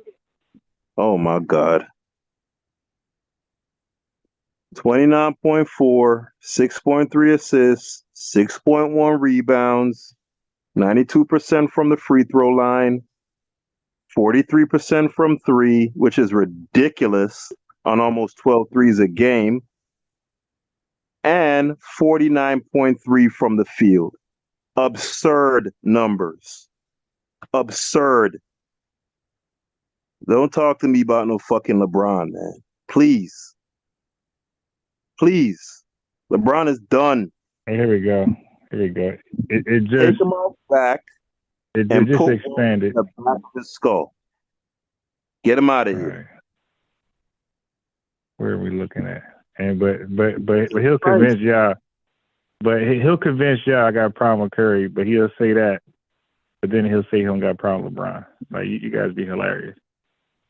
No, I don't. I'm saying he's done. Right. He's but done. Don't you think somebody can take that as you don't like LeBron? By saying he's done in year 21? So nobody could think that. It just that's impossible, right? No, I can see somebody. So do you see Curry? Do you see Curry averaging 20 points that year? What year? 2018, 19. You see that? Yeah, you talking about 1920? He averaged 20.8. Yeah, wasn't that the first year without Durant? Nah. So Durant playing that year with him? Yes, it is. Because the year before that he was averaging 27. Yeah. Hold on. I want to say, not 8. I want to say it might. I think it was because he played 3 years with Durant, right? My bro, 2019. 2019-20 is the bubble. So he played 3 years. He played 5 games. Unbiased. Huh? He played 5 games that year. He averaged 20 of those 5 games, right? Yes. Yeah. Oh yeah. I remember now. This guy didn't even play, Stu. Like, he was so. This guy got 2 quick rings with LeBron. With Durant. The minute he don't play with Durant, he just don't even play. He was injured. What are you talking about? Yeah. Okay. Yeah. Conveniently, right? What? Conveniently. Yeah. This guy conveniently don't play. He conveniently does. So wait a minute, man. Yeah. So what are you saying here? What was his injury? What was his injury? You remember? I don't know. I could look it up. Hold on. Oh my God! Now you don't remember. It's a guy. He knows everything about Curry, but don't know the injury. Yeah, look it up. What's the injury? I don't know everything about. I don't know what he ate for breakfast. Okay. Let's look at the injury. Oh my God! So let me see if I got this right. An NBA professional quit playing because he couldn't play with KD anymore. That's why he only played 5 games. I'm looking for the injury. I'll look it up. I'll look it up again. I'll look it up. Curry 20. 1920, man. Yo, you wildin', man. Curry 20. What year is this? 20 injury. 20. You acting like the man Kawhi or something. Like you know what I'm saying? I got like he just don't want to play. Curry 2020. He broke his hand. Okay. So let me see. Let me see time frame of broken hand. Let's see. October 30th. Time frame on a broken hand. 6 to 8 weeks. Yeah, they threw the season. Like at a point, because remember that was the huh? But he threw the season in October. The league, yeah, that's the beginning of the damn league. That's the beginning of the season. Yeah, but do you think that was Steph Curry's decision or that was a team decision? I'm biased. Okay. Dude, how am I supposed to know? All I know is that players, they be itching to get back out there and ball. Like right, players don't find a excuse not to play. What's your overall point here that you're making? I'm biased. He averaged 20 points a game that year. He played 5 games. So wait a minute. So that's his choice. Okay, hold on. So me reading off Steph Curry's current stats through 6 games is meaningless because the season just started and it's only 6 games. But 5 games, that holds weight. Yeah, because you just made a big deal about the 6 games. So no, then but the again, 5 games makes a big difference. Oh my God. I'm biased. If I it works didn't both ways, bro. Okay, you know what? Let's throw both of those years out. Okay, let's throw these 6 games out. I want to fact them back in because you made a big deal about it. You said, he averaged 31 in 6 games, and I'm saying he averages 20 and 5, and you can't throw that out. Remember, the context of the conversation was we were comparing him to LeBron right now. That's why I brought up the 6 games. You get what I'm saying? Nah, I'm done following your logic. Remember, I'm biased. Remember, the genesis of our argument was me taking Steph Curry over LeBron today, and you were saying that I'm ridiculous for doing that. That's why I was bringing up the 6 because those show the most recent for where both players are at right now as we speak. Is that fair? All right, man. Nah. I'm past the conversation, man. I'm good. I'm done. I already got a headache. I ain't trying to get a double headache. I'm good. I gotta wake up early as hell to go to the gym, play some basketball. Hey, no pressure, man. I accept your concession, brother. Yeah, I ain't think it's possible. I ain't think it's possible to lose a sport debate unless we're debating stats. That's when you lose a sport debate. It's purely based on opinion. Okay, you know why? Can I say something? You know why I pick Curry over LeBron? A simple reason. It's easier to build a team to win around Curry than to build a team to win around LeBron. Yep, that's a big part of it too. That's why I'm saying, as of today, what's today's date? Yeah. I mean, unbiased and conceded. So this is just for the. No, this is just for me and you. It's easier to build around LeBron because as of Saturday, November 4th, 2023, Steph Curry is a better player than LeBron James. I wouldn't go that far. I would say Steph Curry is a better pick for building a team around than LeBron James. Tomato, tomato. Because one-on-one, we know that LeBron will run over Curry. One-on-one, right? So we're talking about the players, right? But if I'm building a team, Curry. Because I can use Curry as my point guard or my shooting guard. Easy. No question asked. And that's 30 off the box. And an efficient 30. That's 30 off 20 shots. 30 points off 18 shots. I still have 82. There's 100 basketball shots in a game. The average game, each team makes 100 shots. Curry's going to take 20 shots and give me 30 points. What the hell? So I still have 80 shots. You know that. That's Alabama mayor killed himself? the white man. That's all. It doesn't matter because he's white. Hey, that's some hella blackology right there.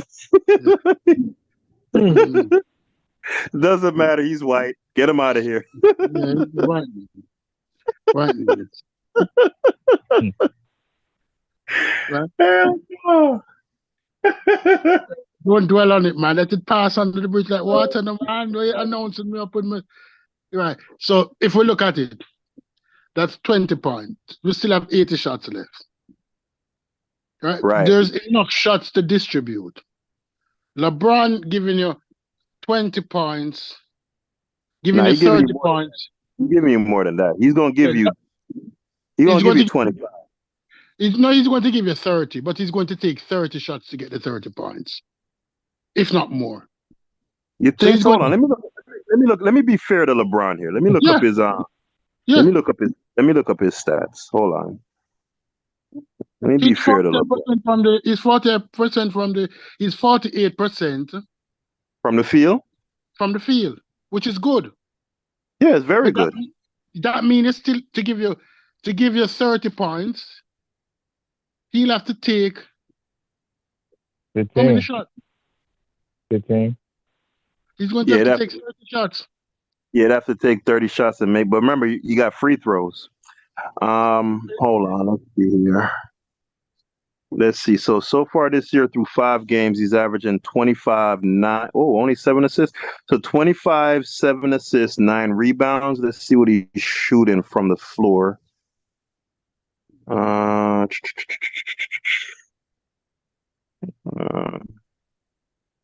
if you count the free throw in it, still going to be because you have to take a shot. What's his average field goal attempt?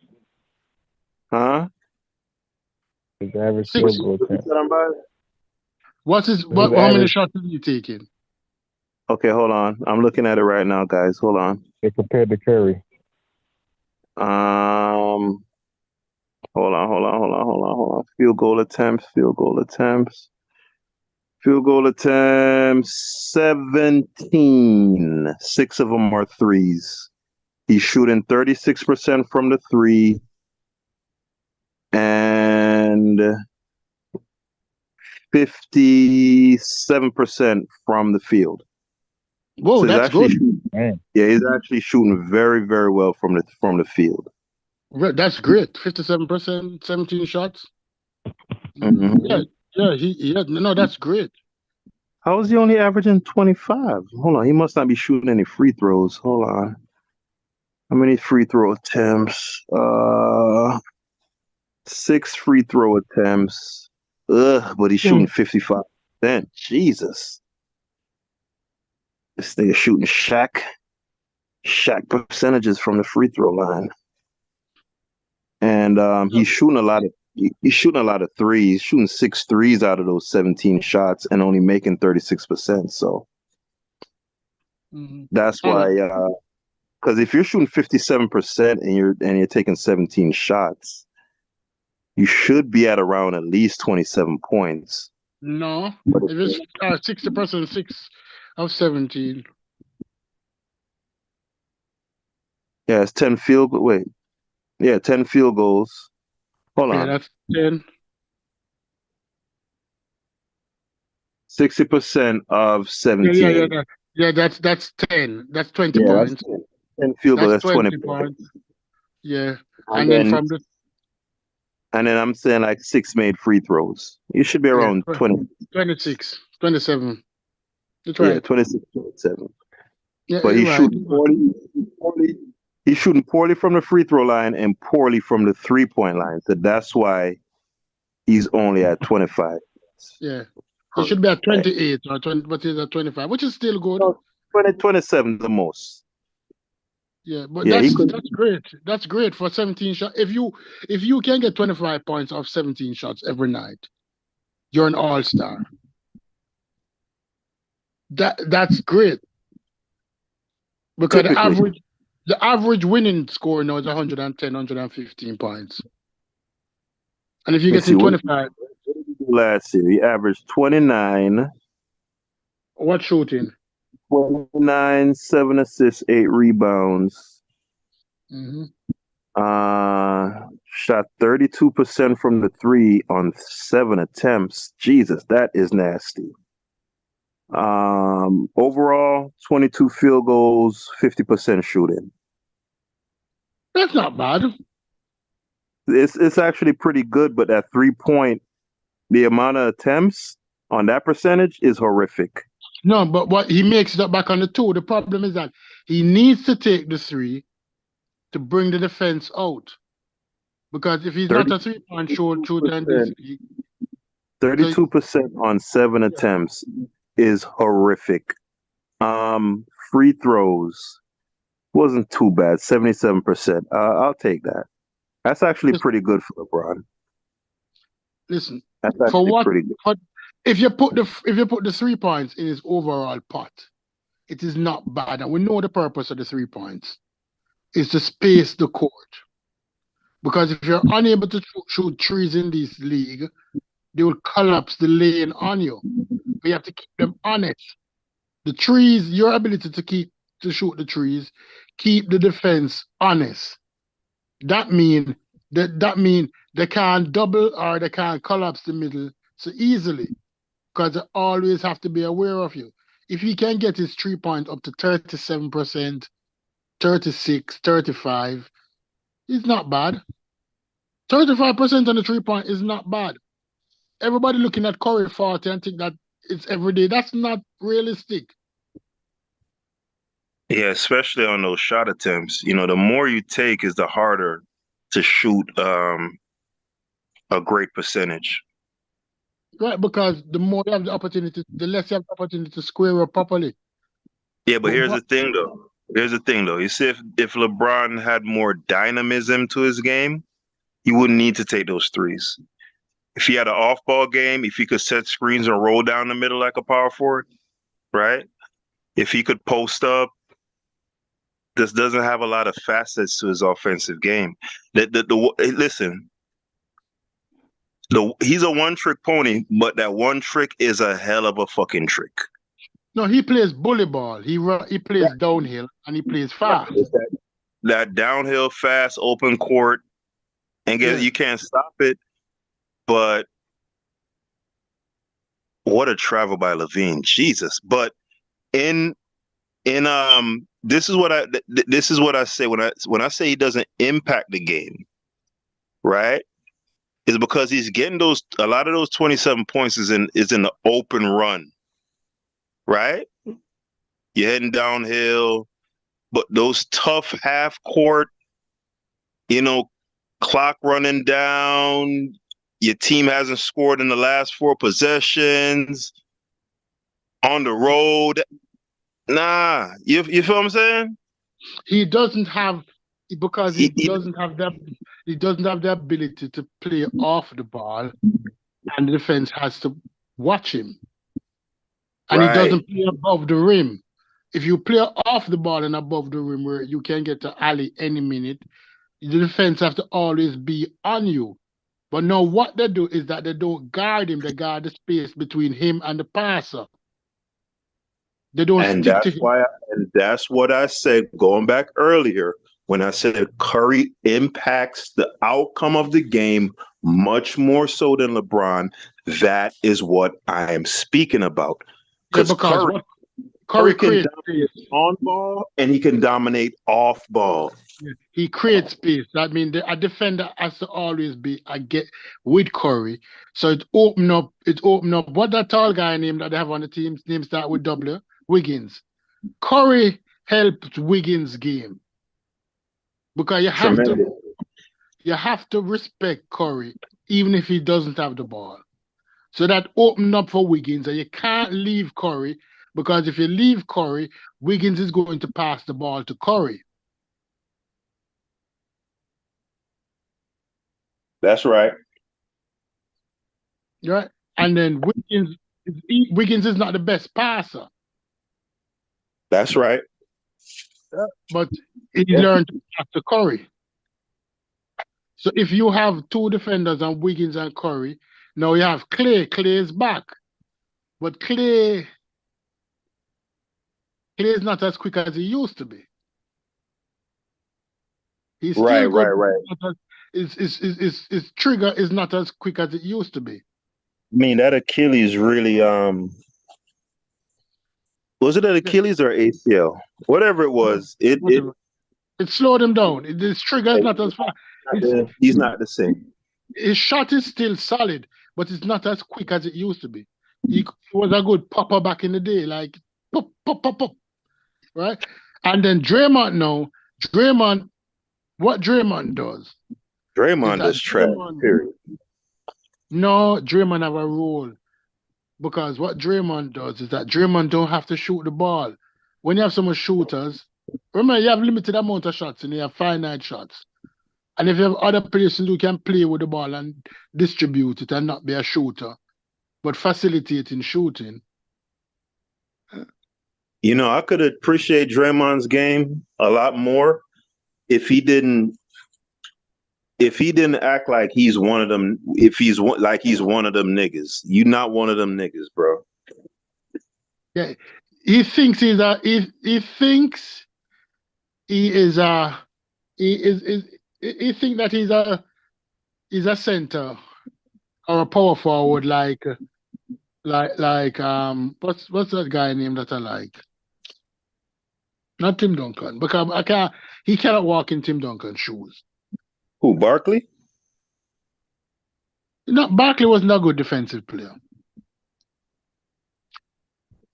Yeah, he definitely wasn't. He thinks he's like a Boogie Cousins, and he's not. He's not a Boogie Cousins. He's not a defensive player of that level. Hold on. Boogie ain't no good defender either. You sure Yeah, Boogie wasn't a great defender, but he was solid. But the unfortunate thing is that Boogie played in a time where he had Shaq to deal with, he had Duncan to deal with, he had who else? There were some great big men when Boogie played. And he had Alonzo to deal with, so that's why Boogie looked less than he is. If Boogie was in today's league as a defender, Boogie would have been great. Hold on. You sure you talking about DeMarcus Cousins? Huh? Yeah, DeMarcus Cousins. Yeah, DeMarcus. He was a good defender. But the problem is that who he was defending against. What was the guy from the Nets name? The #1 draft pick from the Nets. What was his name? #1 draft pick from the Nets. Yeah. He was a good defender. But he played. There was Kevin Garnett. Hold on, you talking about?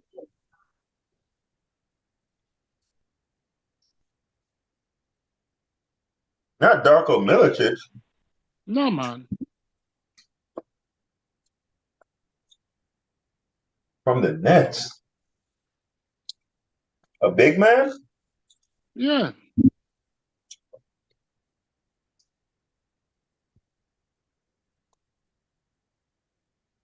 Not Porzingis, right? Hold on, Kenyon Martin. Kenyon Martin was a good defender. Right. But guess what the problem with Kenyon Martin? He played in a time. He was a rookie when Kevin Garnett was on top of his game. When Tim Duncan. So he couldn't look as great as he really was. I mean, he's undersized too. Yeah, he was undersized, but nobody doubt whether or not he was a great defender. But it just depends on when you play.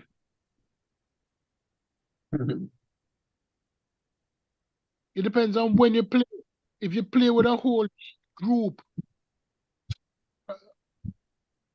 of monsters, you'll still be a monster, but you'll be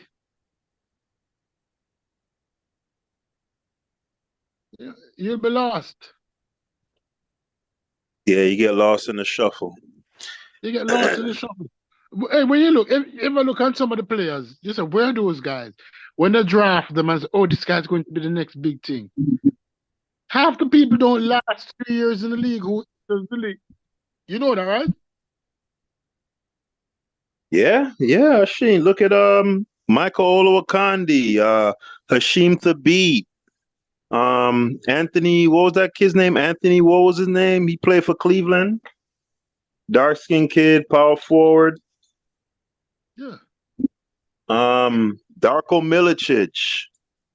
If you're not a number one pick in the league, that's what. If you're not a number one pick, Greg Oden.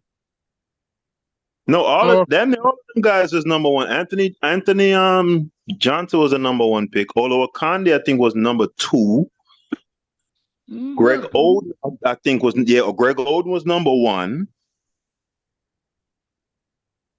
Darko was number. Where did Darko go? 3 or 2?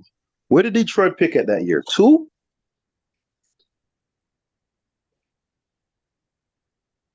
Because LeBron went number 1. Yeah. Bosh went number 4. Carmelo went number 2. Carmelo went to the Nuggets, right? At number 2. I believe, Darko was I think Darko was number 3. Number 3 or number 2, one of them.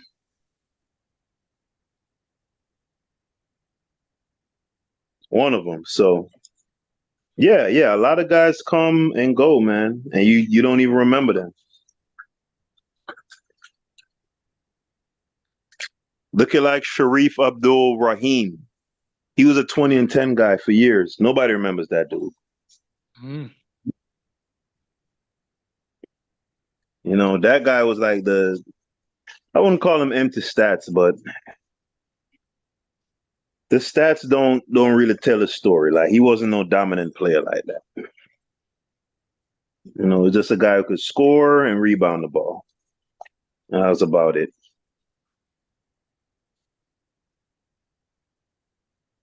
Shit, look at guys like you remember Stromile Swift? No. Let's look at the last 10 years, number 1 pick from 2013. Anthony Bennett, where is he now? Anthony Bennett, that's the guy who I was talking about. He's been out of the league for years. I was saying Anthony Johnson, but Anthony Bennett, yeah, he was out of the league, I want to say, within 5 years. What happened to John Wall? John Wall's out of the league.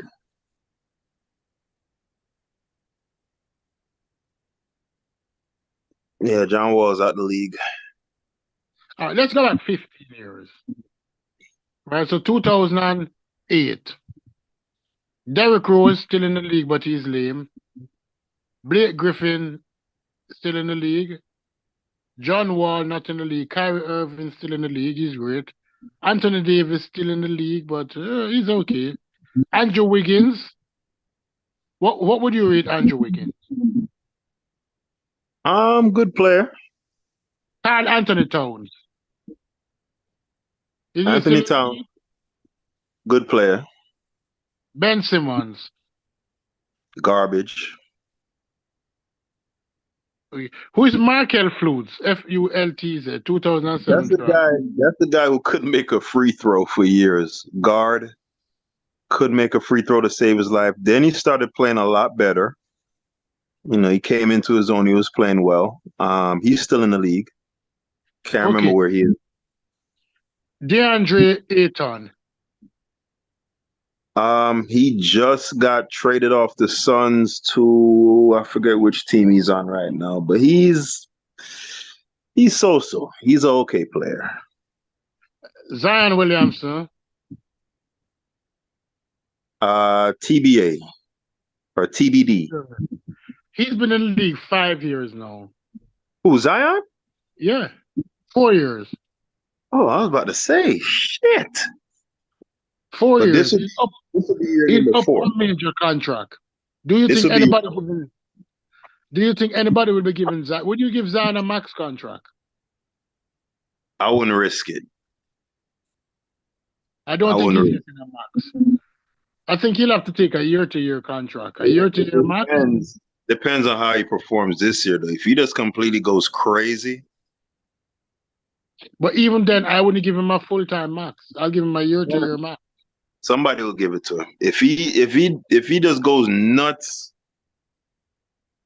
goes nuts this year, somebody will give it to him. I see that he's losing weight because this year's a contract year, and he wants that. He wants that $250 million for 5. Anthony Edwards. Anthony Edwards. Oh, that's my guy, man. That's crazy because I'm literally looking at a picture of him right now. Yeah, that's my guy. That's my young guy right there. Who? Cade Cunningham. Cade Cunningham. Detroit Pistons. Oh, Cade Cunningham. Yeah, he's doing pretty well. He's pretty good. Pretty good player. Where would you rank him?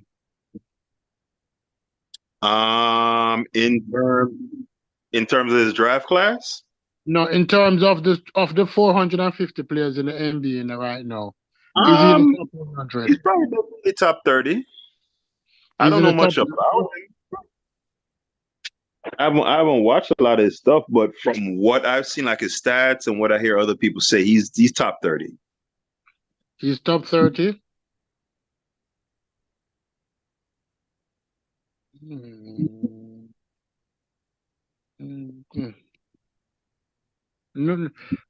64 game played, field goal, 17.4 points per game, 19.9 and 17.8. This year he's at 19.9.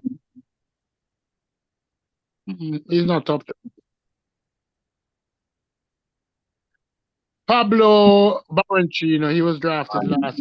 Banchero. I don't know. What's he going on with? I haven't heard much about him. Let's look at his career statistics. 20 points per game. Not bad. Who that? How much is he averaging? 20 points per game. Okay. 42% field goal, 29% 3-point, 73% free throws, 6.9 rebounds per game. Not bad. 20 points, 6.9 and 3.7, 4 assists per game. Yeah, that's not bad.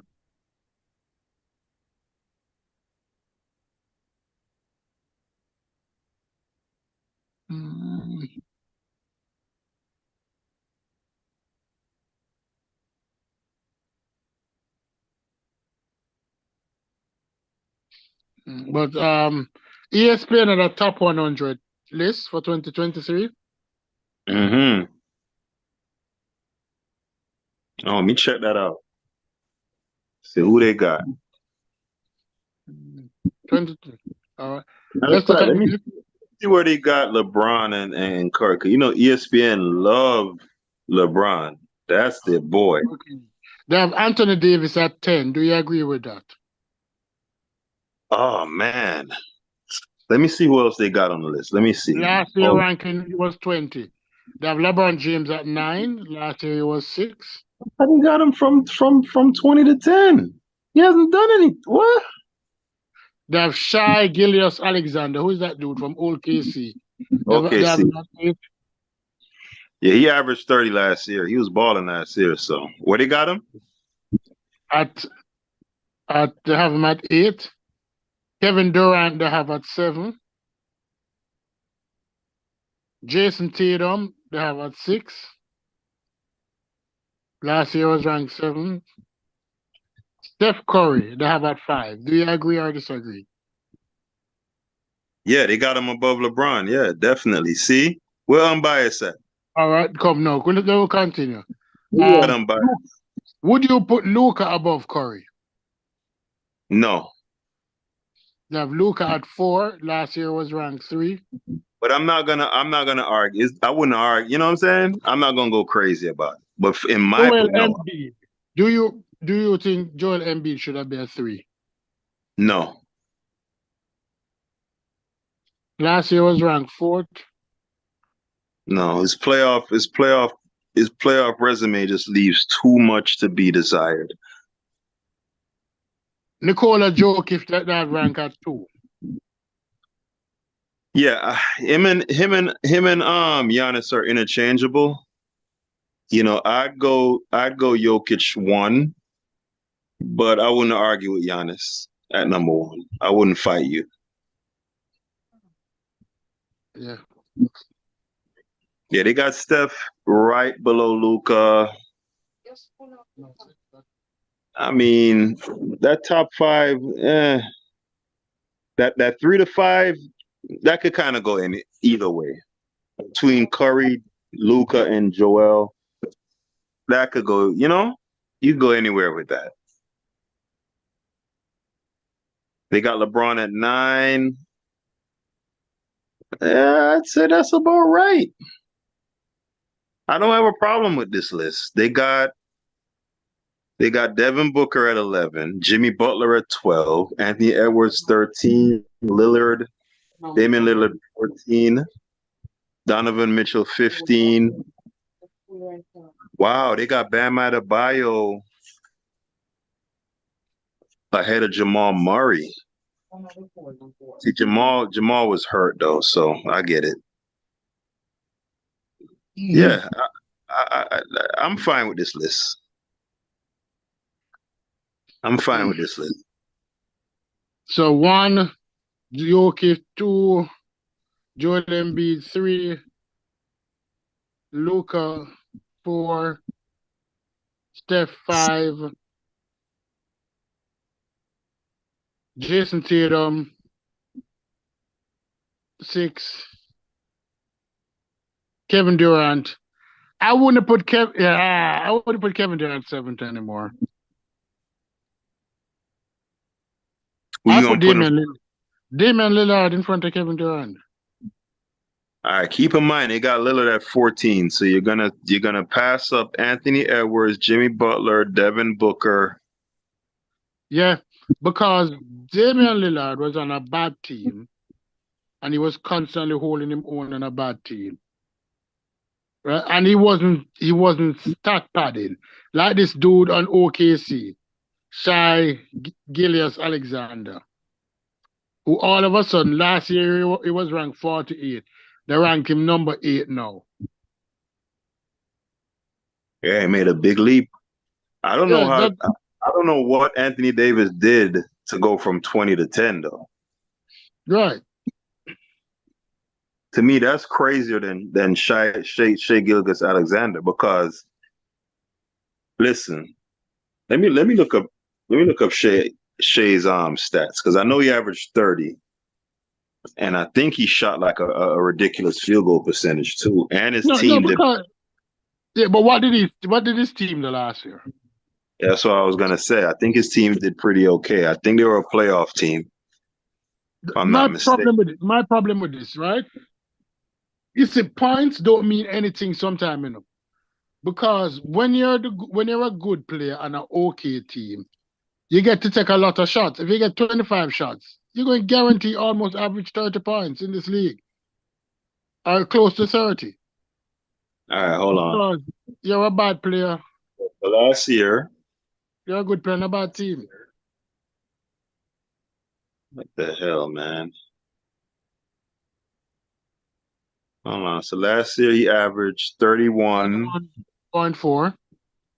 31.4, 6 assists, 5 rebounds. He shot 35% from 3, only took 2.5 threes. Wow. 51% from the field.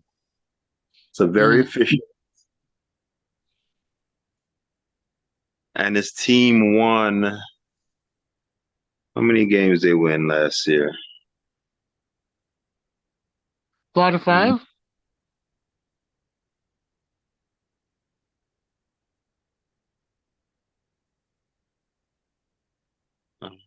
I don't know if they even won that much. How much shots did he take? Because he can be the best player on a bad team.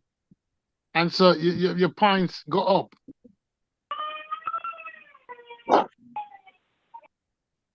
I don't know. I mean, he shot the ball really well.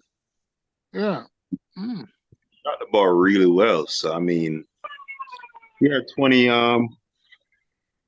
shots per game.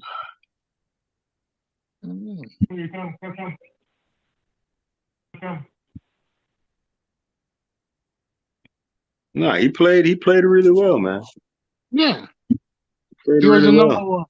For 20, if he got 20 shots per game on average, he was a primary offense for his team. But how many games did his team win last year? Hold on, I'll tell you in a second. Let's see. 22-23 OKC.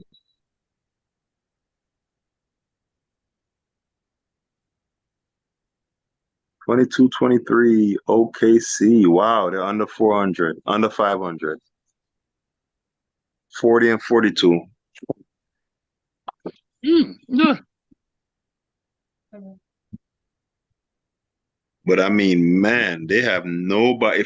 If I name these players, you wouldn't know nobody. I'm talking about no matter of fact, I'm gonna name the players. Darius Baisley. Ever heard of him? No. Jared Butler. No. Osmane Deng. Mm-mm. Lugens Dort.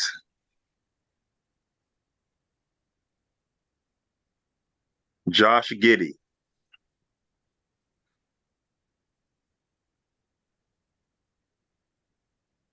Yeah, I mean, he literally has nobody. I mean, we talk about Dame, but Dame at least had McCollum at a point, and he had the who's that one who's that center he had that was very good, but he kept getting injured. What's his name? What's that center's name again, man? I got it on the tip of my tongue. Nikic, Yaric, some kind of itch. So like this dude this year now, he had Chet. He has a 7-foot center with him. Chet Holmgren. I saw him play. Yeah, I saw him play in the summer league.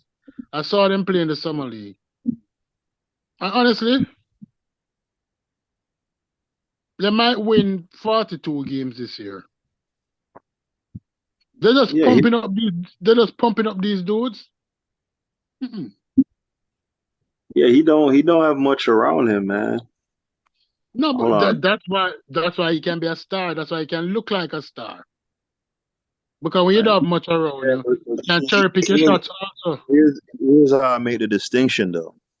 You see, if he wasn't shooting the ball so well, yeah, I could say if you're able to shoot above 50% as a small forward while averaging 30 with really no other offensive threats, at that point you're not just scoring empty points.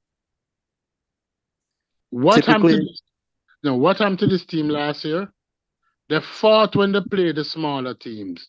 But when the bigger teams came to town, if you look at the record against the big teams like the Bucks or the Bostons or the Nuggets.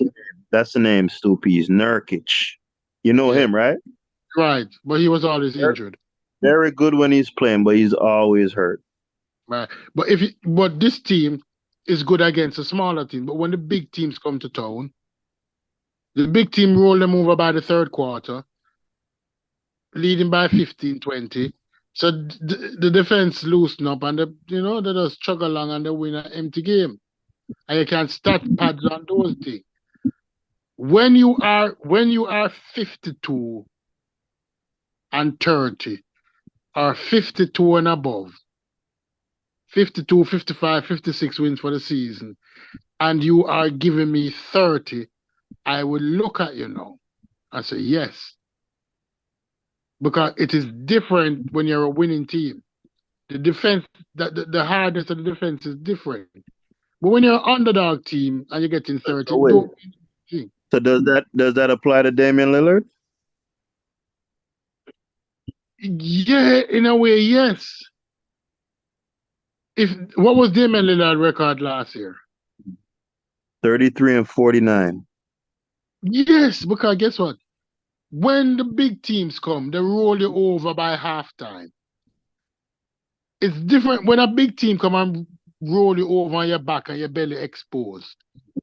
And they realize that I can win this game. They don't have to be playing it that hard anymore. So they're just going through the motion, half of the bench playing.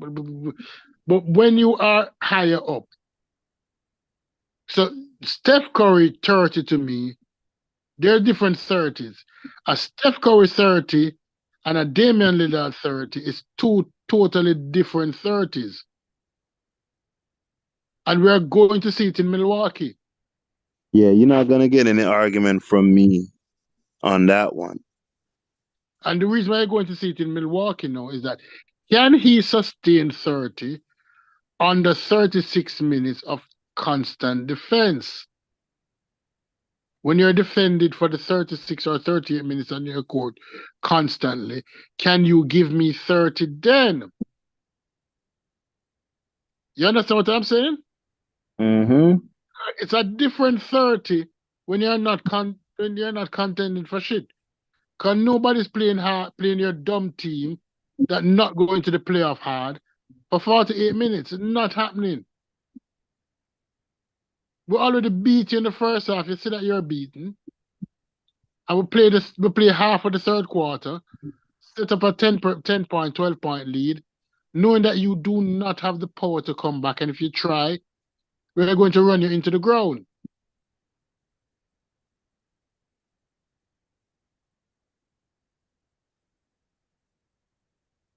So when I look at the top 10 list, when you look at Anthony Davis, he got a contract extension for $186 million for 3 years. I am not paying Anthony Davis that money. Look, you got to pay the money to somebody. Right. If I'm going to pay that money to Anthony Davis, right? I'm going to get rid of LeBron. Why? Because I can build around Anthony Davis. I can't build around LeBron. Nah, you can't build around. See, the thing is, Anthony Davis is injury prone, so. Huh? So Anthony Davis is injury prone, so you can't really build around that. You can't put all your eggs in the Anthony Davis basket. That's not good planning. No, all right. Because of the injuries? Right. Then I can't give him that money then. I need to get somebody else.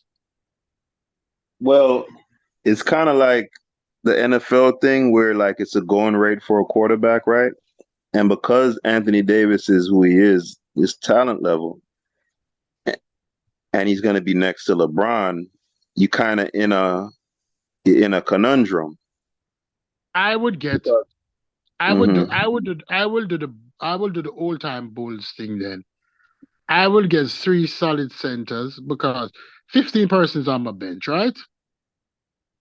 Let's be honest. 15 people on the bench.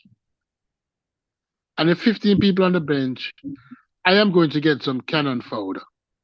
I'm going to get 3 solid big men. So you're gonna get cannon fodder for the last remaining seasons of LeBron James's career. Yeah, that's not gonna happen. Not gonna happen. Remember, LeBron is on a year-to-year contract. So you do that shit that you're talking about, you're basically saying you're gonna start over because he's out of there. LeBron not winning the next championship. I agree. So you're saying you're willing, you're starting over. Yeah, because I need to get my money in order for 4 years' time. Where I need to get my money in order for 4 years' time? But you're a boy. No, if I'm the Lakers, I am getting a solid little team ready that everybody understand that Jesus is coming. You are not the star. Jesus is coming. So I need a solid point guard for the next 3 years. Learn to point guard. I need a solid wing. I need 2 centers because my boy not playing the center. He's not banging with anybody in the center. So I'm getting 3 centers to go in there and bang with Jokic and Greek Freak. He's playing the 4. Nobody not injuring him and trying to push him around. Nobody not posting up on him. I'm too skinny. He's playing the 4. And he's playing a special 4, a wing 4. In the defense, he will help the center in the defense. So I'm getting 2 solid centers, 2 tall dude, and teach them how to defend in the post. I'm getting a healthy point guard. And I'm getting a crafty shooting guard. I'm giving him 3 snipers, 2 centers, him. Mm-hmm. Because the centers can foul out. Eh? I'm gonna shut it down, brother. Yeah, that's what I'm going to do. Yeah, I'm up. I gotta be up early tomorrow. All right, later. Yeah, man. Tomorrow, if anything. Yeah, tomorrow, if anything. Yeah. Then we'll continue talking. Don't shut it down yet. People who are listening, I am not paying Anthony Davis $186 million. He's not winning the next championship. LeBron not winning the next championship. LeBron don't have a strong enough 3 or a 2 to win a championship. So LeBron not getting that money from me, not Anthony Davis.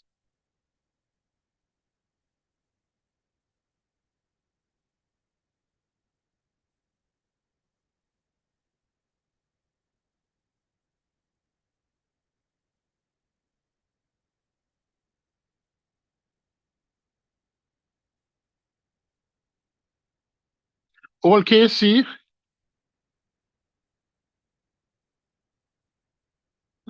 This little dude look good. Not a bad dude. Number 8, Shy. Let's see what he's up to.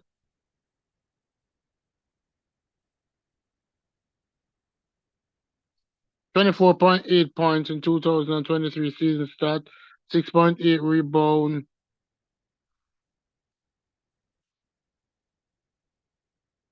46.6% field goal.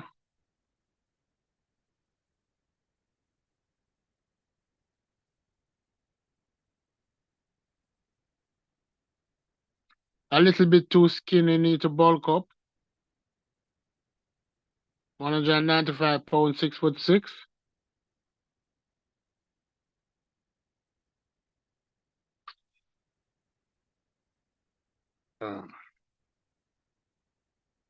He's a point guard.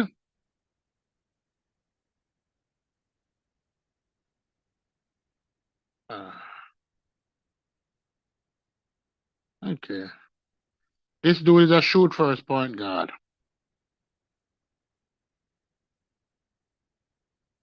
Not bad, but shoot first point guard to me don't really respect them other team members. That's my problem with that. Is that a point guard realize that he's a facilitator. I like my point guard them having no more than 16 points per game. With at least 8.8 assists a game, 9 if they're good. And bring other people in. You scoring 24 points telling me that you're a shooter. Not going to work for me. Not going to work for me. But you're not on a good team, so I understand why you take that over.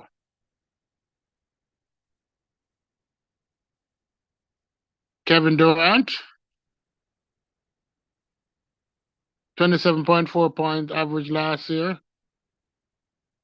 4 assists. 7 rebounds, 53% from the field.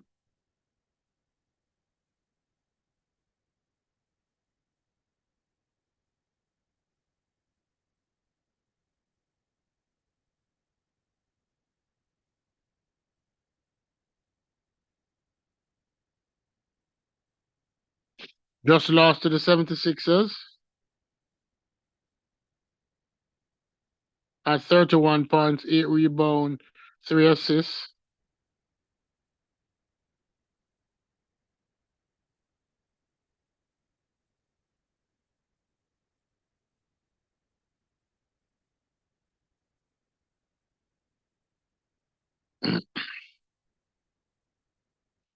He needs to get... He's a good defender. Not a great defender. But his team needs help in the defense department. The other dude who playing with him just too small. The team is too small.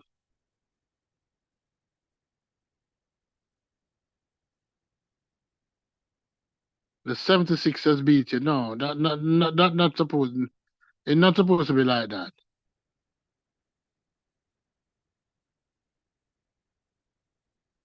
Right? The thing is that they can't defend a big. Joel Embiid.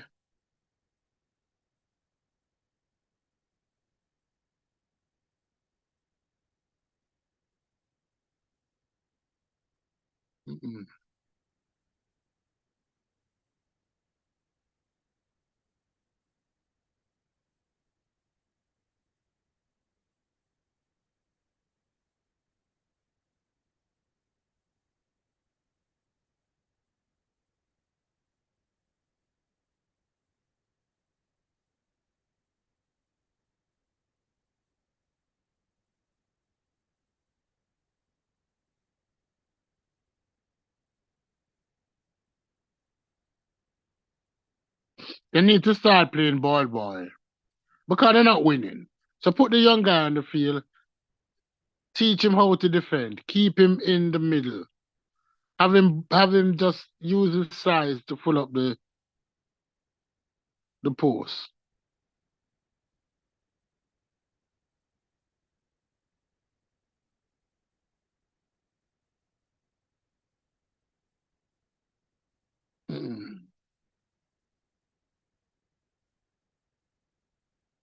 Ask to be traded, Kevin. Ask to be traded.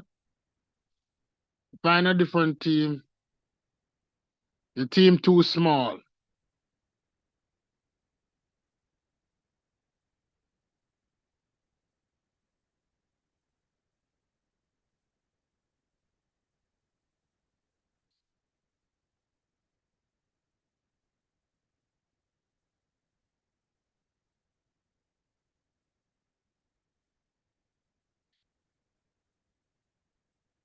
Now, Jason Tatum, this boy's a star.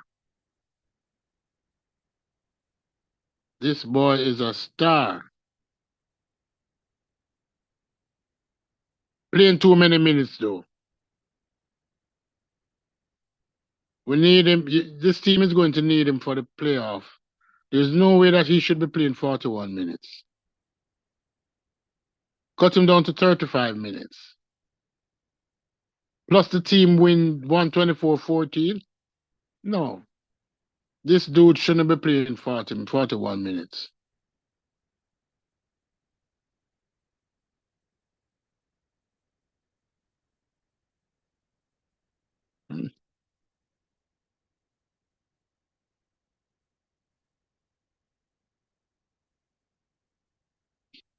Right. Okay. Steph Curry, 31 minutes. Giving you 30 points. That's it. You don't need that's it. 31 minutes, 30 points. Yeah, that's ideal for who and what he is. If he needs to rev it up to 40 minutes, you know that that's a special hard press game. Then he'll give you like 42.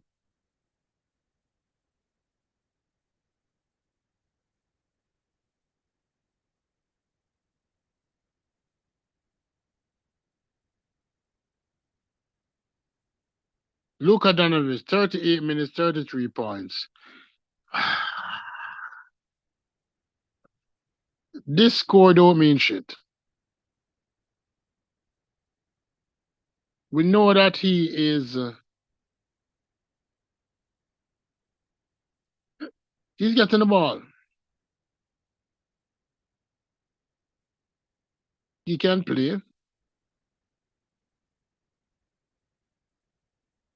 His team has 4 wins for the season.